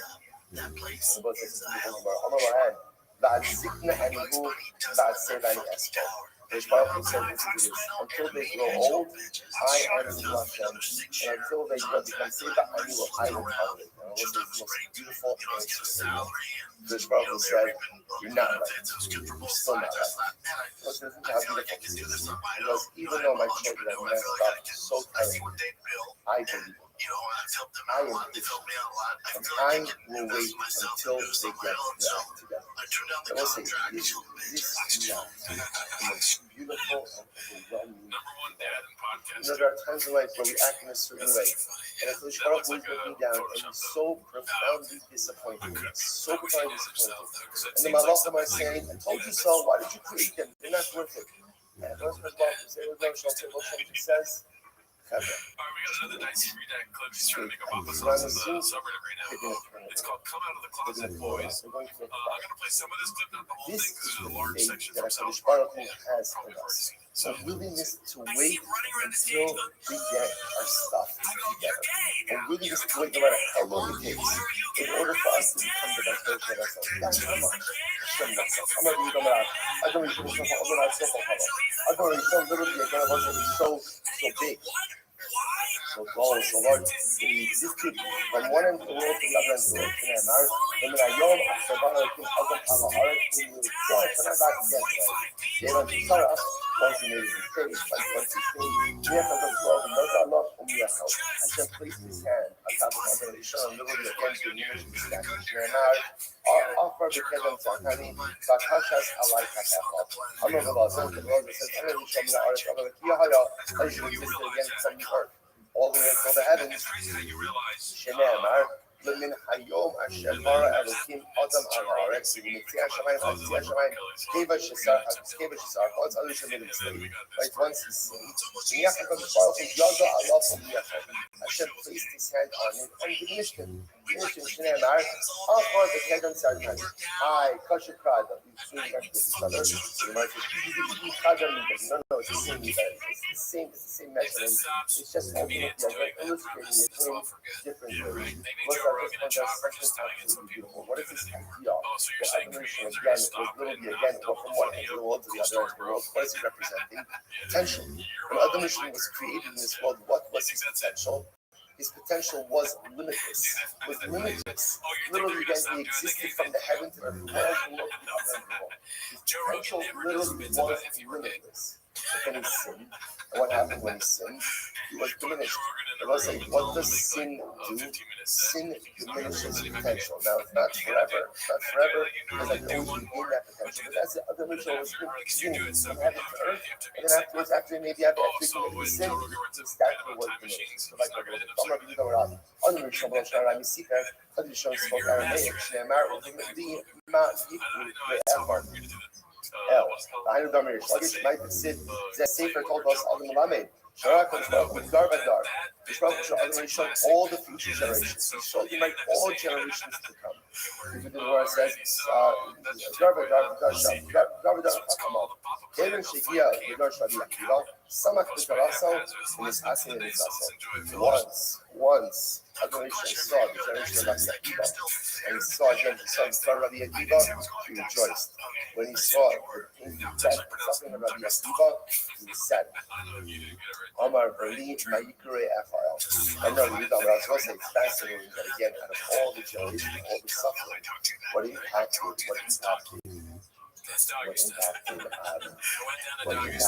other nations most. Out of all the suffering we saw, Rabbi Akiva. That's where it's like a convention for people. You know that? Other nations, I suppose you know now. But that might take a very sharp turn over there. Other nations was a heretic. Again, more explanation for this. Right? Meanwhile, you're saying, "Am I by Yikra Shalom to my lad?" I go, "Well, Ayaka." Says to Adam, "Ayaka, where are you?" Where it says, "On not of Yikra." It's not what we're saying today, but again, so understand these Gemaras now are going to focus on a little bit different. They're essentially holding into account now how to understand those Gemaras and what it really means.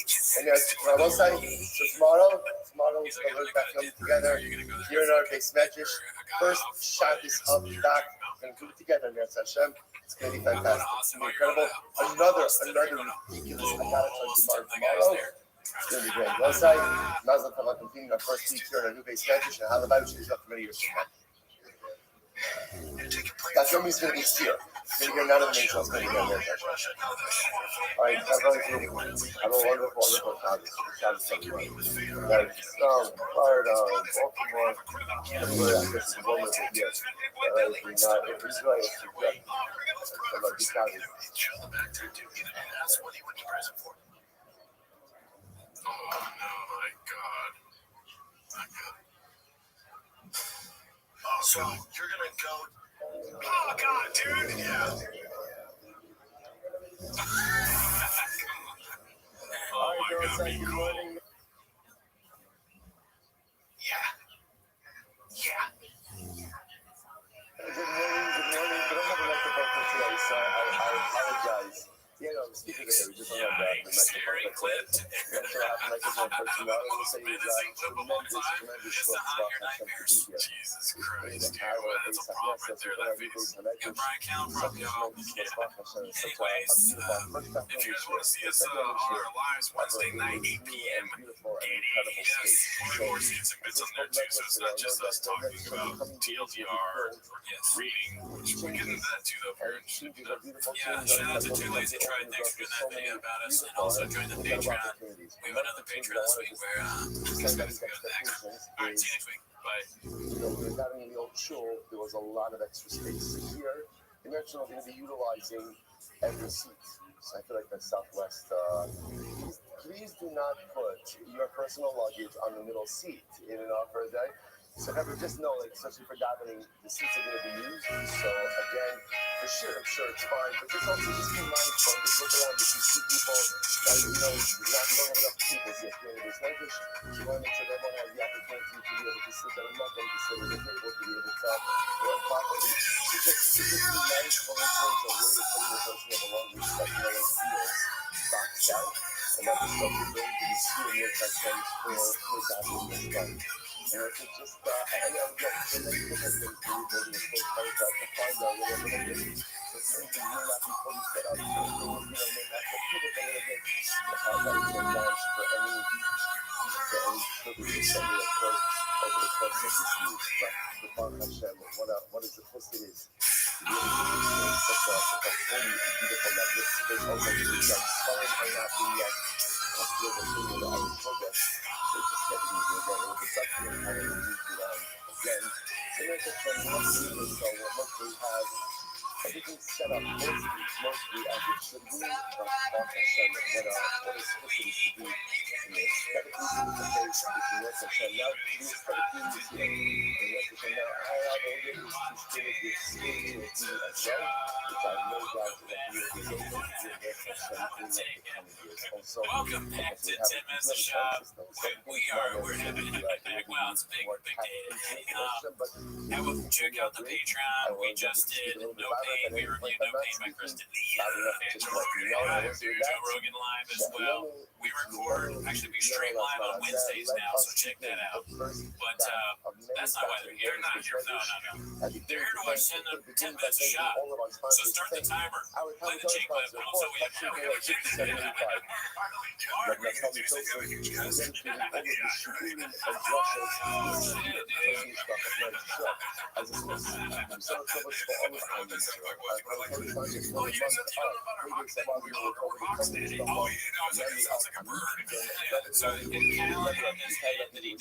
he did where he's like talking about his son, and he tells his son, always be hot, never again. And it doesn't make any sense. So our fans are hot, and people that joan on us are jokes.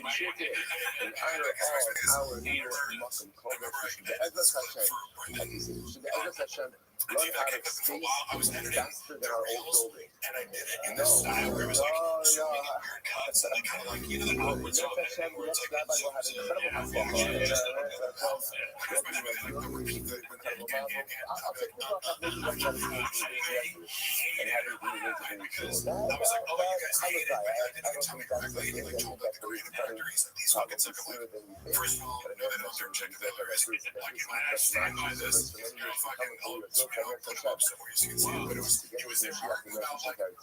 Justin, Islam Lakachev versus Alex Volkanovski.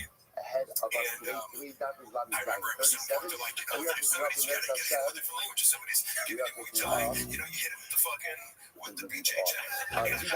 Miracle Chain wasn't doing the fucking, right? So remember again, not everyone is Juniper's capital issues. So remember again, what was Juniper's capital issues? So remember again, how the Juniper's capital issues was the community Sanhedrin has to not only provide a bunch of lives and all of the people, but also has to be compliant with people who are genealogically you're losing followers every day, so so you might say, people in the comments, like I was on the Reddit, you know, so that's your narrative piece. And we got way more things from the person, you gotta stop this. I'm like, yes, God forbid people would comment or DM, but I realized I can't get so taken up for that. Yeah, that's a good reveal, because that means that you were revealing on the podcast that Mark is minimum scum. He's one of the guys on Reddit that does that same thing. He like zooms in with the camera. It's not getting that person and it's not editing or like when it's like you just zoom in on weird things. I'm like, I'm like, oh, I'm gonna try that. It was really fun. Yeah. And then you're like, you're super proud of something. And so it's like that sucks. I'm like, you only think that because you're it's like it shows some self-awareness and they don't want that. Right. They're like, I don't want to be the butt of the joke. You're clearly extremely funny and everything is going great and the numbers are all going in the right direction. We don't need anything else. So there's always stuff I'm like, hey, what if we tried not doing this shitty part of the show? You're a bassoon and they're flipping. That's a good flip.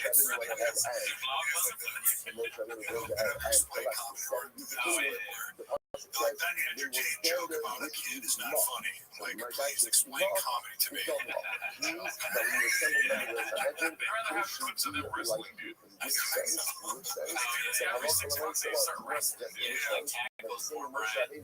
amazing, man. Well, last time you were on, we didn't really get a chance to watch clips with you, but we brought you back today. We want to start watching clips. Yeah, it is fun. Yeah, so well, you know, it's, like try not to watch clips of people send some shit to me. Like during the 1000th episode, I don't know if you guys remember this, but it was like, should be with you know, of course, anytime I mention Brendan, I'll say so I can able to talk directly. But yeah, there's one somebody like, if I send it, like, why would you send your shit? They're talking about you. And Brendan's like, oh man, 2000 fucking 22 was so weird. Like, I didn't have anything to do with the Bobby Lee thing. It was all Brian's fault. And I was, oh my god, the whole episode, because his new, like, you know, fuck buddy co-host Shinaz or whatever is, like, A lot of the people are asking, like, what's up with Bobby Lee now? Like, I feel bad just knowing, like, I'm in that room and knowing how much Brendan didn't want to attack Rothschild. Because remember how if you watch this, he completely deflected. He's like, I don't even know. He's like, I've never harassed him. I've heard who he is. Like, Ryan obviously totally harassed him. And I'm like, knowing the actual inside story, I'm like, no, you hired fake hackers who told you that Bobby Lee was running a subreddit, and you called me up, and I was like, maybe sit on that information rather than doing anything about it. And like 2 hours later, you're like pretending the LA Times is running some fake story on Bobby Lee over dinner to make him panic and call you back, and then you ambushed him with, well, like, this was all you in the beginning. Sorry, but then, can I be honest with you? I swear to God, when this was all happening, I thought you were like the Mike Baker dude, like you were his CIA inside. Yeah, it's funny because you would assume that, but I'm like, and anybody called me and I'm like, do you think Brendan would listen to me? Like, he's the most arrogant fucking person. He doesn't, he would never, it's a convenient scapegoat to like, look at people. I'm like, you don't listen to anybody. You like, you will come to people with an idea and you look at yes, but I've never, he's never come to me and said, like, should I do A or B? Should I do B? And one of the times when I did say, like, you can use Bobby thing, and I'm going, like, you're out of your mind, you don't know how Reddit works, so I just go, yeah, I mean, I would just make it, don't say it right now, because it doesn't really make it, like, if that is true, that Bobby Lee is secretly harassing you on Reddit, but for no reason, when you say it out loud, it makes no sense. Yeah, I'm like, I mean, it would be true, but that Bobby Lee controls 100,000-person subreddit, also because no one can be heard and plays video games all day. I mean, even the server was Tiger Belly. How do you explain that? Yeah, exactly. Definitely there's email confirmation that two-factor authentication. You put fucking I sell Cox and fucking T-Factor. Right. That's Brandon's email. Clearly. He comes to you with A and B, like, should I do A or B? But A and B are bad. Right. I always tell him, like, you're the past few years, you've been high experience with this. It was like the choose your adventure book where, like, you're like, I'm going to do the absolute dumbest thing possible. He's like, should I go pick up those gold coins or stick my hand in the wood chipper? But it was funny because that's just one example of he's blaming Brian. But then he was like, oh man, I had some really terrible people around me giving me really bad advice. Like, and I'm like, he's talking about me, but you've been using terms like, oh, I had a business manager. I'm like, I know all the people who are your managers. Like, I don't think any of them are bad people. They still work for you. Mark Wright, business manager, but also who didn't work for you really. Who was a part-time employee. So let's get into these clips, dude. So if you guys haven't seen Elephant Graveyard, friend of the channel, yeah, very kind. I haven't yet to meet him, but I never met him. Yeah. He ended up making fun of me once, so he's a terrible person. The worst editors I've ever seen. He likes him. He's a terrible guy. Communist. Radical left-wing editor. Why is he putting elephants in So this was posted by Elephant Graveyard, but it's reposted by Fox News Dad. It's called Elephant Graveyard Absolutely Gadoosh Toe. One of the 250 with his latest videos. Thank you. So let's just see what this is about here, dude. Now something starts to happen, and I can't believe I'm even saying this, but Joe actually goes full Brendan Schaub with this wonderful Chinese voice he does here.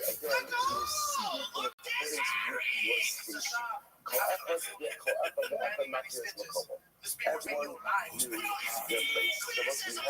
That's rough, but at least he's not straight up copying Brad's jokes, right? I'd like to be so much easier sometimes. Acknowledge what we're not. But the truth is, it's only when I acknowledge what I'm not that I'm really able to go ahead and maximize what I am. So there's nothing wrong with being Is there any chance that you fucked Brendan at night? By chance? There's nothing wrong with it's funny, okay.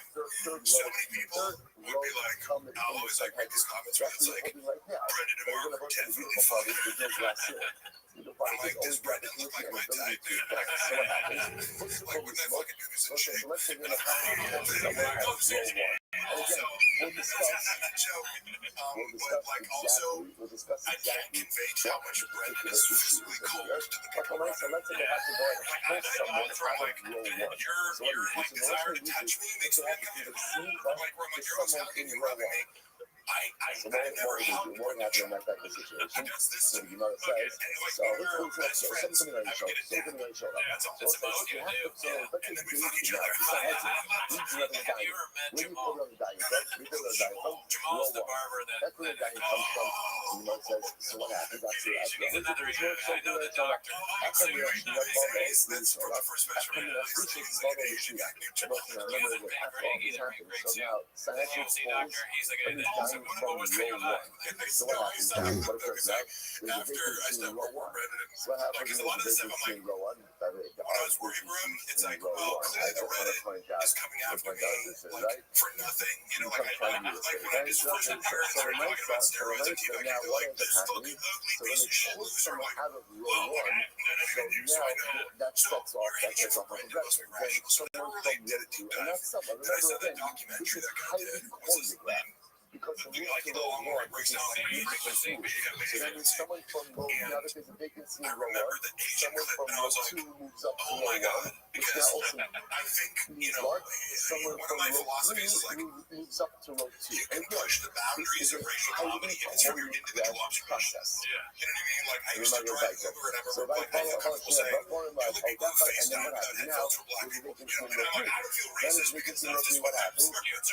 You need to follow behind like so go ahead and pull someone out of the general assembly.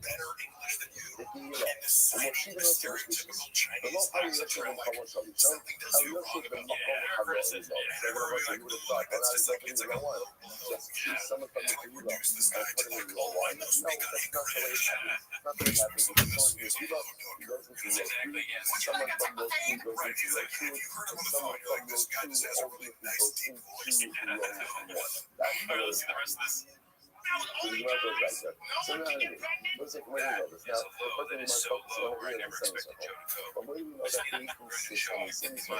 So I'm going to cover the other class. So it's actually quite beautiful. The pasuk where it shows Shirare, Agan Hasar, Yaksar Hamazar. So this is translated. So Shirare means is like a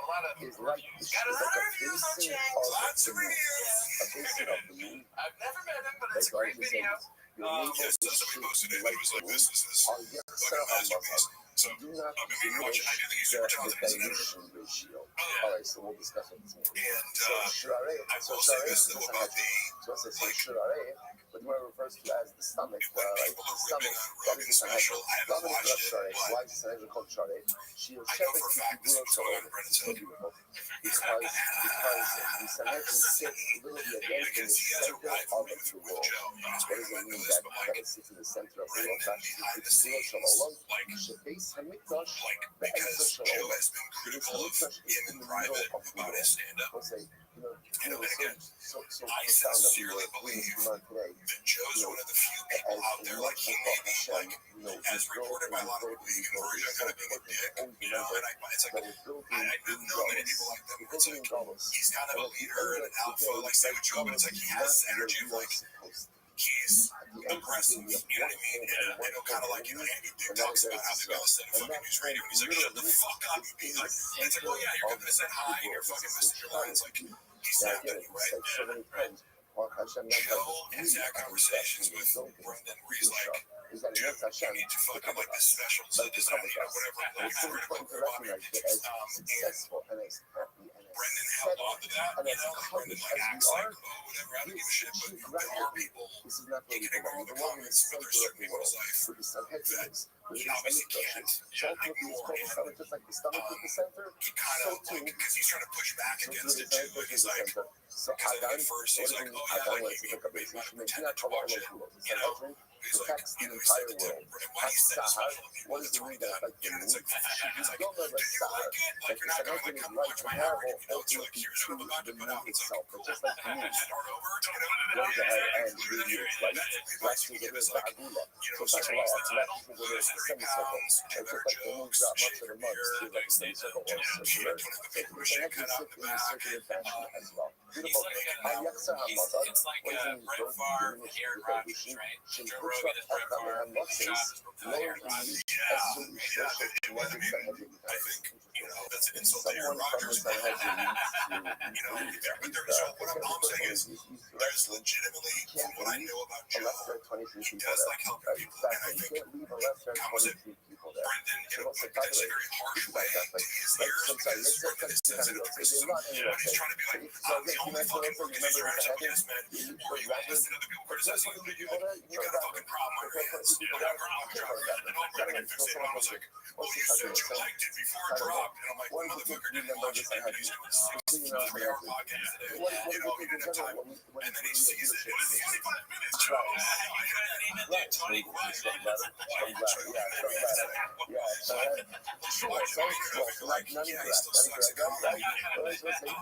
Why does he think he regressed?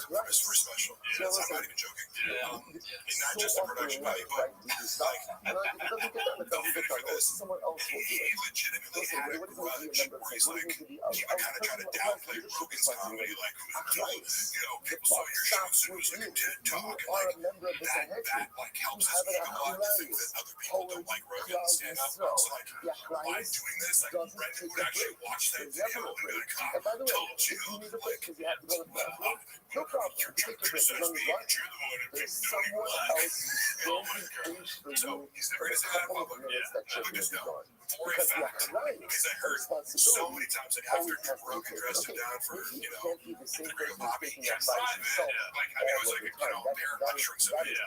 That's absolutely it was corroborated by someone else in the room. Even if you can't do it, you have to make sure that there's someone else who can. But I can't say who it is. The person who lied to me about it was like, it was Joanna. It was not Joanna. So another topic that refers to the Sanhedrin, your stomach is like a pile of leaves. Now, again, like say snarky things to Joe, like passive aggressively. He's like, he put out some the Grievous Diaries. Like a pile of He was like, he was like, I really an hour before I go on stage, I'm working on all week. I'm these like city specific, like, oh, Charlie, you guys should have the Muggsy Bogues. He put that out, like Rogan sent an deposit about it, and he couldn't help but be like, oh, should have asked your permission before that. Like, he actually texted all the way to say, bro, let it go. It's Joe Rogan, yeah. It's Joe Rogan. Show your muscles. I know, I've been working out. Like, you don't see it a lot, but like, we just do 10 minutes in the show. Yeah, so I bought for 10 workouts. Every 10 minutes takes like 3 months to make, honestly. Yeah, basically, truck tires. I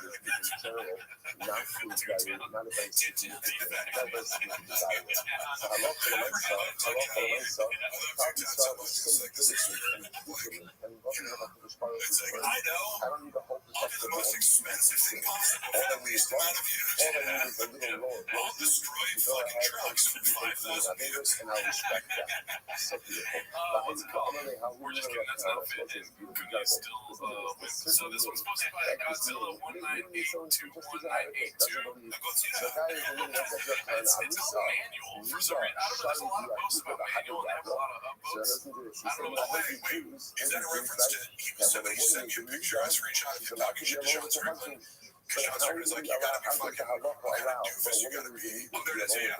He's like, my man, you're the only person to roll a performance truck doing a donut. If anybody needs a self-driving car, it's you. But you can't drive a minion.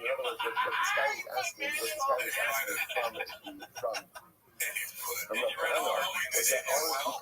Yeah, man, he's not there.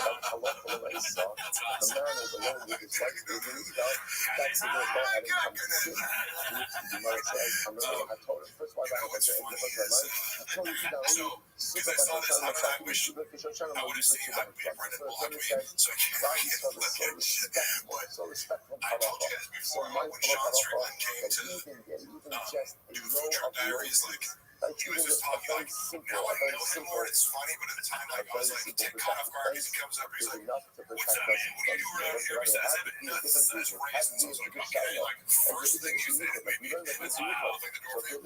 But it was actually very cool, like, I was like, that's very much Sean Strickland. Yeah, it's like you got the Sean Strickland treatment. He's just like, yeah, this motherfucker, you're 5'2", motherfucker. You know, like, he was on the whole time. And part of my job was to be like a liaison, like when this You know, idea the that fighter isn't do anything. I get to like bring them into the studio and talk with them one-on-one. So I had a good conversation with him. Like, I do think Sean is a good dude. he's able to A control lot of himself and restrain contradictions. himself in the right way. He's Okay, nuts, but like, he's a rough person. you touch on a Yeah.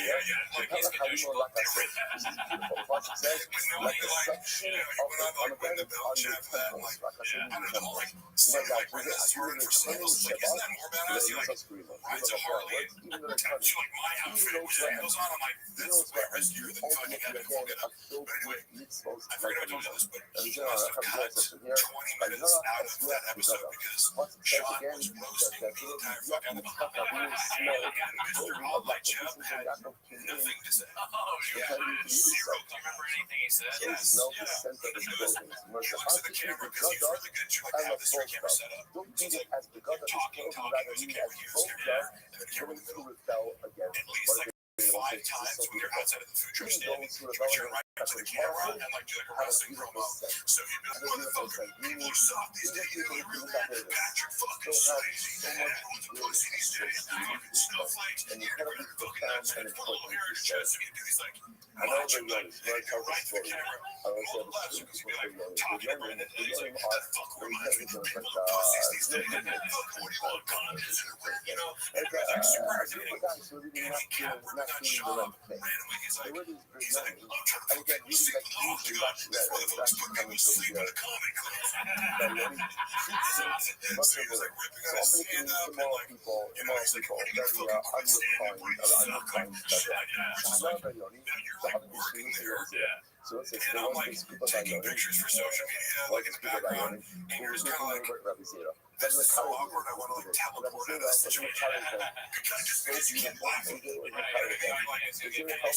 Like, fucking gritting his teeth, like face swapping out, like trying to he had nothing to say in response. And later, he was like, he was talking about how pissed off he was. He was like, I was ready to jump over the fucking table and beat his ass. And I'm like, you know, you're right, because he should have his real ass and yeah, he's the right kind of thing. You at 40, you never trained, really stand a chance against, you know, like one of the best fucking strikers in the entire UFC right now. But I'm so whatever you want. Now I kind of want shots, but I'm worried that he'll make fun of me. I mean, I'll take it. I'm not going to fight back. I think it sounds kind of funny, but it's a little drunk because like MMA fighters are so respectful normally, and like I got to meet so many of them, like Jake Rivera and Alex Volkanovski and Tim Kennedy. All these guys are so nice. And like there's not a lot of personalities like Sean Strickland, but that is just his mode. And when somebody on here, like it's like 9 a.m. I just showed up work. Some guys like calling me fucking tiny nuts. It's like that's insane. You know? So it's like a little bit like it shook me up, and I was like, okay, he doesn't, you know, he was ripped on Sean for fucking 20 minutes straight. So Called me small teeth. Well, maybe, but also I have a hairy chest, so maybe he said like put hair in your chest. I got that. Yeah, I think he's very disdain for influencers. I think he's like a guy that he's like, fucking influencers aren't human. But like Sean. Yeah, I mean, I get to like my takeaway from that, you know, where he's like preemptively going on his page to fucking shit on him is like, I think Sean has disdain for him. And I think he kind of puts it in this because like Sean's one of these guys where like he has millions of dollars now, you know, after doing like a pay-per-view with fucking what's his face, TDP. He had his address. He wears Wranglers and fucking Walmart t-shirts. What did these guys do? So this is another post about manual, so I think they're really running away with this. Nothing. It's supposed to be Slipstream Daddy. One's called What's a Manual? And one is a sombrero that's been well, as you can see here. This also has Pun Hub at the bottom here. Right? We got the one on the right. He cared about us so much. He cared enough to believe in us. He's not here anymore to believe in us. This is He's not hilarious. here anymore to believe in us. Then you know what? It's time for us to believe in ourselves. The crowdsourcing of comedy. Even then, it works. to believe in themselves. That's So lesson number one. there's a lot of manuals, so that's what I was asking. I didn't even see that comment, though, so I get it now. Yeah, somebody said that to me. That's what the is. And Sometimes we think that just I don't because know, it's just funny because it's like, bro, you didn't have any of that energy when you saw Sean Strickland in person. What do you think? Did you see these guys or not? I guarantee if you would have said, no, I tried, but nothing happened. What do you mean at all? But he did. But he did. You know why? Because I like to let my feet breathe. There's nothing wrong with sandals, but it's also weird that Ryan wears sandals to go to the Sometimes we can get a lot of different efforts to do things and shit like that, but like, the results are always there. Sometimes they become a highly invisible now, but sometimes only they are. Sometimes that's the generation later. That he's not probably fail. I get to this day, but I just refuse to buy it and said, yeah, no, it's also an East Coast thing too. We're like, First step to my East Shiva Coast friends be like, is not fucking anything say, you you gotta be do. fucking The close, first step to Shiva You're not wearing Timberlands right now? your friends in here. Right, exactly. Yeah. So, when I went to college, I didn't fucking everybody had sandals. I'm not. I see. I don't have any problem with sandals. Never wear. You know, I got bad feet. That moment that I take a step back and say to You got yourself, hammer toe. You hear about I this? want to Yeah, both the middle toes. I got hammer toe. how, You know what that what, is? It's your toes curl. that I'm not sure about. Your toes curl But I up so know prone to there injury. were things I've injured them and they look like they're dead. Has that changed anything in my life?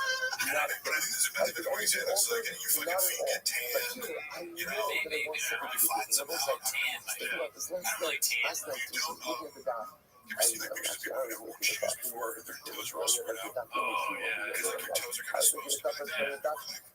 But see, like, I feel like it's more like a toe.